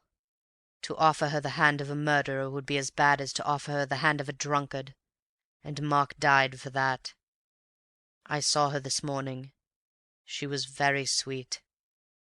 It is a difficult world to understand. Well, well, we are all gone now, the Abletts and the Cayleys.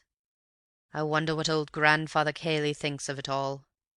Perhaps it is as well that we have died out. Not that there was anything wrong with Sarah except her temper, and she had the Ablett nose. You can't do much with that. I'm glad she left no children. Good-bye, Mr. Gillingham. I'm sorry that your stay with us was not of a pleasanter nature, but you understand the difficulties in which I was placed. Don't let Bill think too badly of me. He is a good fellow. Look after him. He will be surprised. The young are always surprised. And thank you for letting me end my own way. I expect you did sympathize a little, you know. We might have been friends in another world, you and I and she. Tell her what you like. Everything or nothing. You will know what is best. Good-bye, Mr. Gillingham. Matthew Cayley. I am lonely tonight without Mark. That's funny, isn't it? End of chapter 21.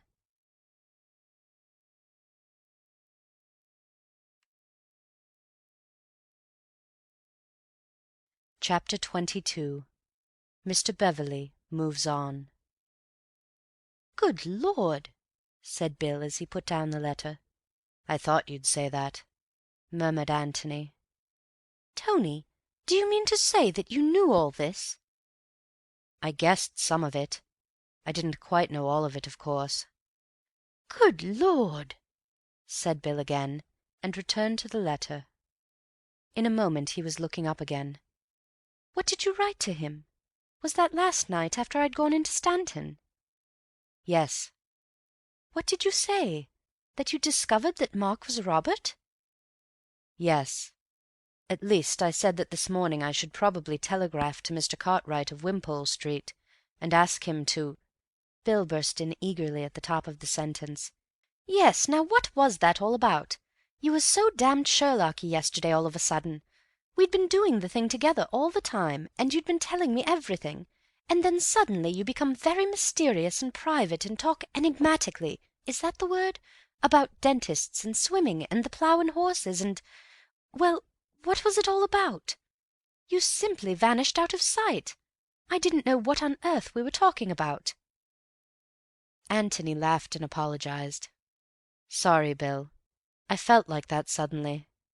Just for the last half hour. Just to end up with. I'll tell you everything now. Not that there is anything to tell, really. It seems so easy when you know it, so obvious. About Mr. Cartwright of Wimpole Street. Of course, he was just to identify the body." "But whatever made you think of a dentist for that?" "Who could do it better? Could you have done it? How could you? You'd never gone bathing with Mark. You'd never seen him stripped. He didn't swim. Could his doctor do it? Not unless he'd had some particular operation, and perhaps not then. But his dentist could at any time, always, if he had been to his dentist fairly often. Hence Mr. Cartwright of Wimpole Street." Bill nodded thoughtfully and went back again to the letter. "I see. And you told Cayley that you were telegraphing to Cartwright to identify the body?" "Yes. And then, of course, it was all up for him. Once we knew that Robert was Mark, we knew everything." "How did you know?" Antony got up from the breakfast table and began to fill his pipe. "I'm not sure that I can say, Bill. You know those problems in algebra where you say, 'Let x be the answer,' and then you work it out and find what x is?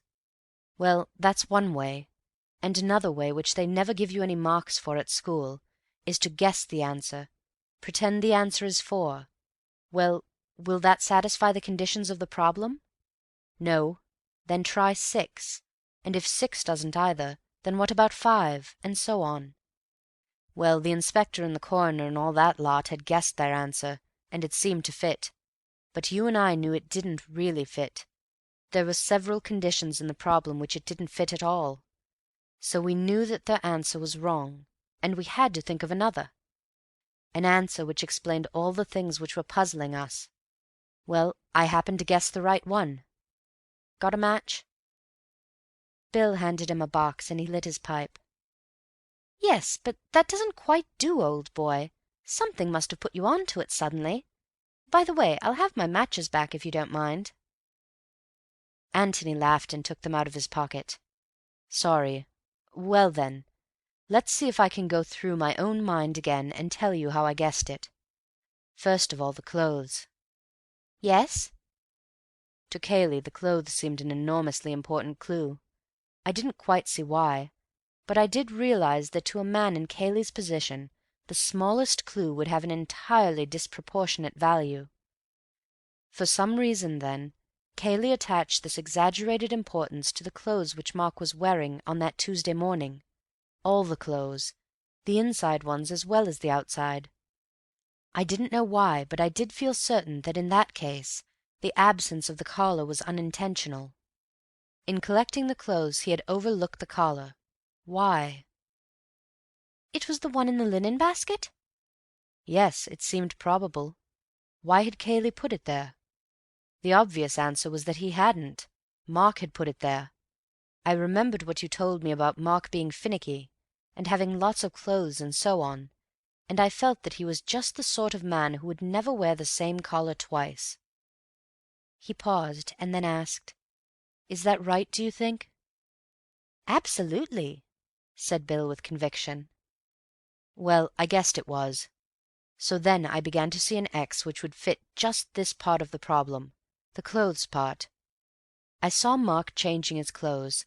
I saw him instinctively dropping the collar in the linen basket, just as he had always dropped every collar he had ever taken off, but leaving the rest of the clothes on a chair in the ordinary way.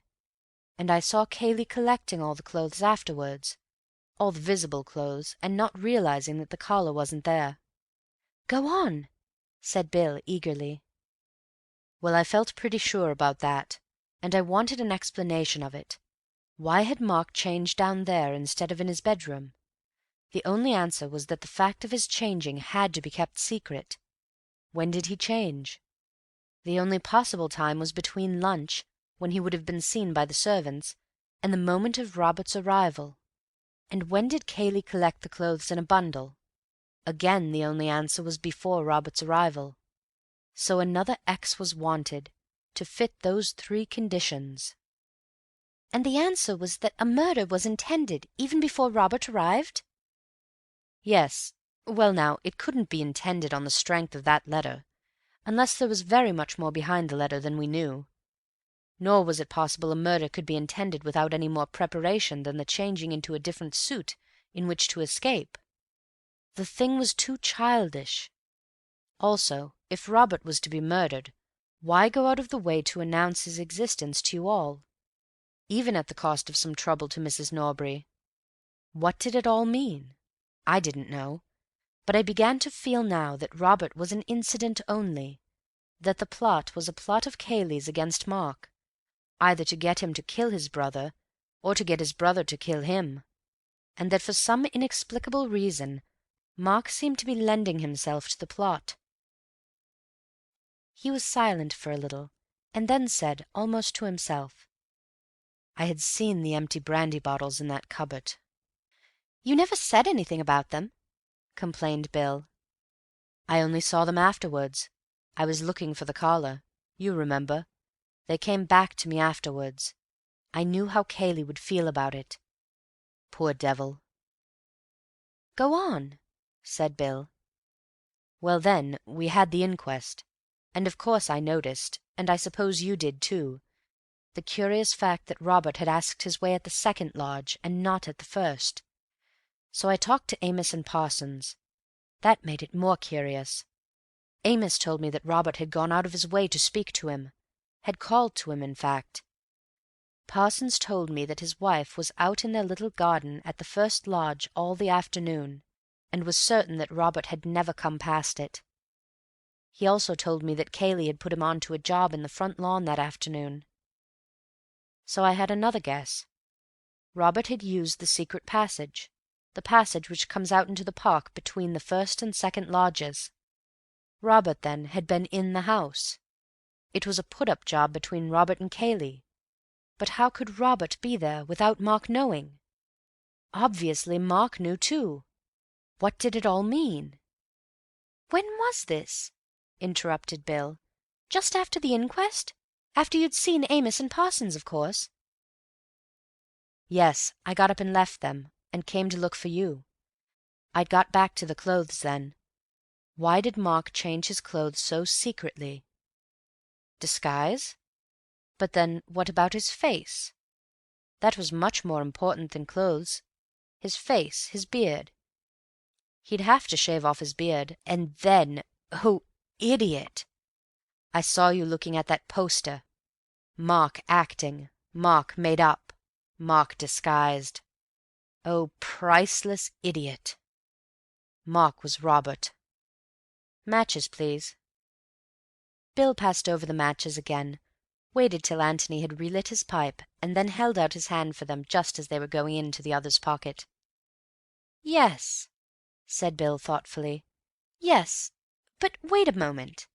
What about the plough and horses?" Antony looked comically at him. "You'll never forgive me, Bill," he said. "You'll never come clue-hunting with me again." "What do you mean?" Antony sighed. "It was a fake, Watson. I wanted you out of the way. I wanted to be alone. I'd guessed at my X, and I wanted to test it every way, by everything we'd discovered. I simply had to be alone just then. So—" he smiled and added, "well, I knew you wanted a drink." "You are a devil," said Bill, staring at him. "And your interest when I told you that a woman had been staying there." "Well, it was only polite to be interested when you'd taken so much trouble." "You brute! You Sherlock! And then you keep trying to steal my matches. Well, go on." "That's all. My X fitted." "Did you guess Miss Norris and all that?" Well, not quite. I didn't realize that Cayley had worked for it from the beginning, had put Miss Norris up to frightening Mark. I thought he'd just seized the opportunity." Bill was silent for a long time.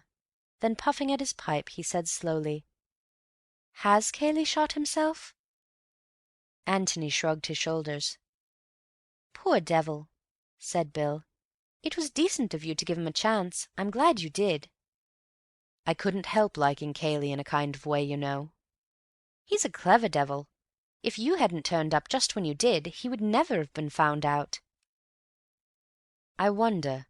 It was ingenious, but it's often the ingenious thing which gets found out. The awkward thing from Cayley's point of view was that, though Mark was missing, neither he nor his body could ever be found. Well, that doesn't often happen with a missing man. He generally gets discovered in the end. A professional criminal, perhaps not, but an amateur like Mark, he might have kept the secret of how he killed Mark, but I think it would have become obvious sooner or later that he had killed him." "Yes, there's something in that. Oh, just tell me one other thing. Why did Mark tell Miss Norbury about his imaginary brother?" "That's puzzled me rather too, Bill. It may be that he was just doing the Othello business, painting himself black all over. I mean, he may have been so full of his appearance as Robert that he had almost got to believe in Robert, and had to tell everybody. More likely, though, he felt that, having told all of you at the house, he had better tell Miss Norbury, in case she met one of you, in which case, if you mentioned the approaching arrival of Robert, she might say, 'Oh, I'm certain he has no brother. He would have told me if he had,' and so spoil his joke. Possibly, too, Cayley put him on to it. Cayley obviously wanted as many people as possible to know about Robert." "Are you going to tell the police?" "Yes, I suppose they'll have to know. Cayley may have left another confession. I hope he won't give me away. You see, I've been a sort of accessory since yesterday evening, and I must go and see Miss Norbury." "I asked," explained Bill, "because I was wondering what I should say to Betty, Miss Calladine. You see, she's bound to ask." "Perhaps you won't see her again for a long, long time," said Antony sadly. "As a matter of fact, I happen to know that she will be at the Barringtons, and I go up there tomorrow." "Well, you had better tell her. You're obviously longing to. Only don't let her say anything for a day or two. I'll write to you." "Righto." Antony knocked the ashes out of his pipe and got up. "The Barringtons?" he said. "Large party?" "Fairly, I think." Antony smiled at his friend. "Yes. Well, if any of 'em should happen to be murdered, you might send for me. I'm just getting into the swing of it." End of The Red House Mystery by A. Milne.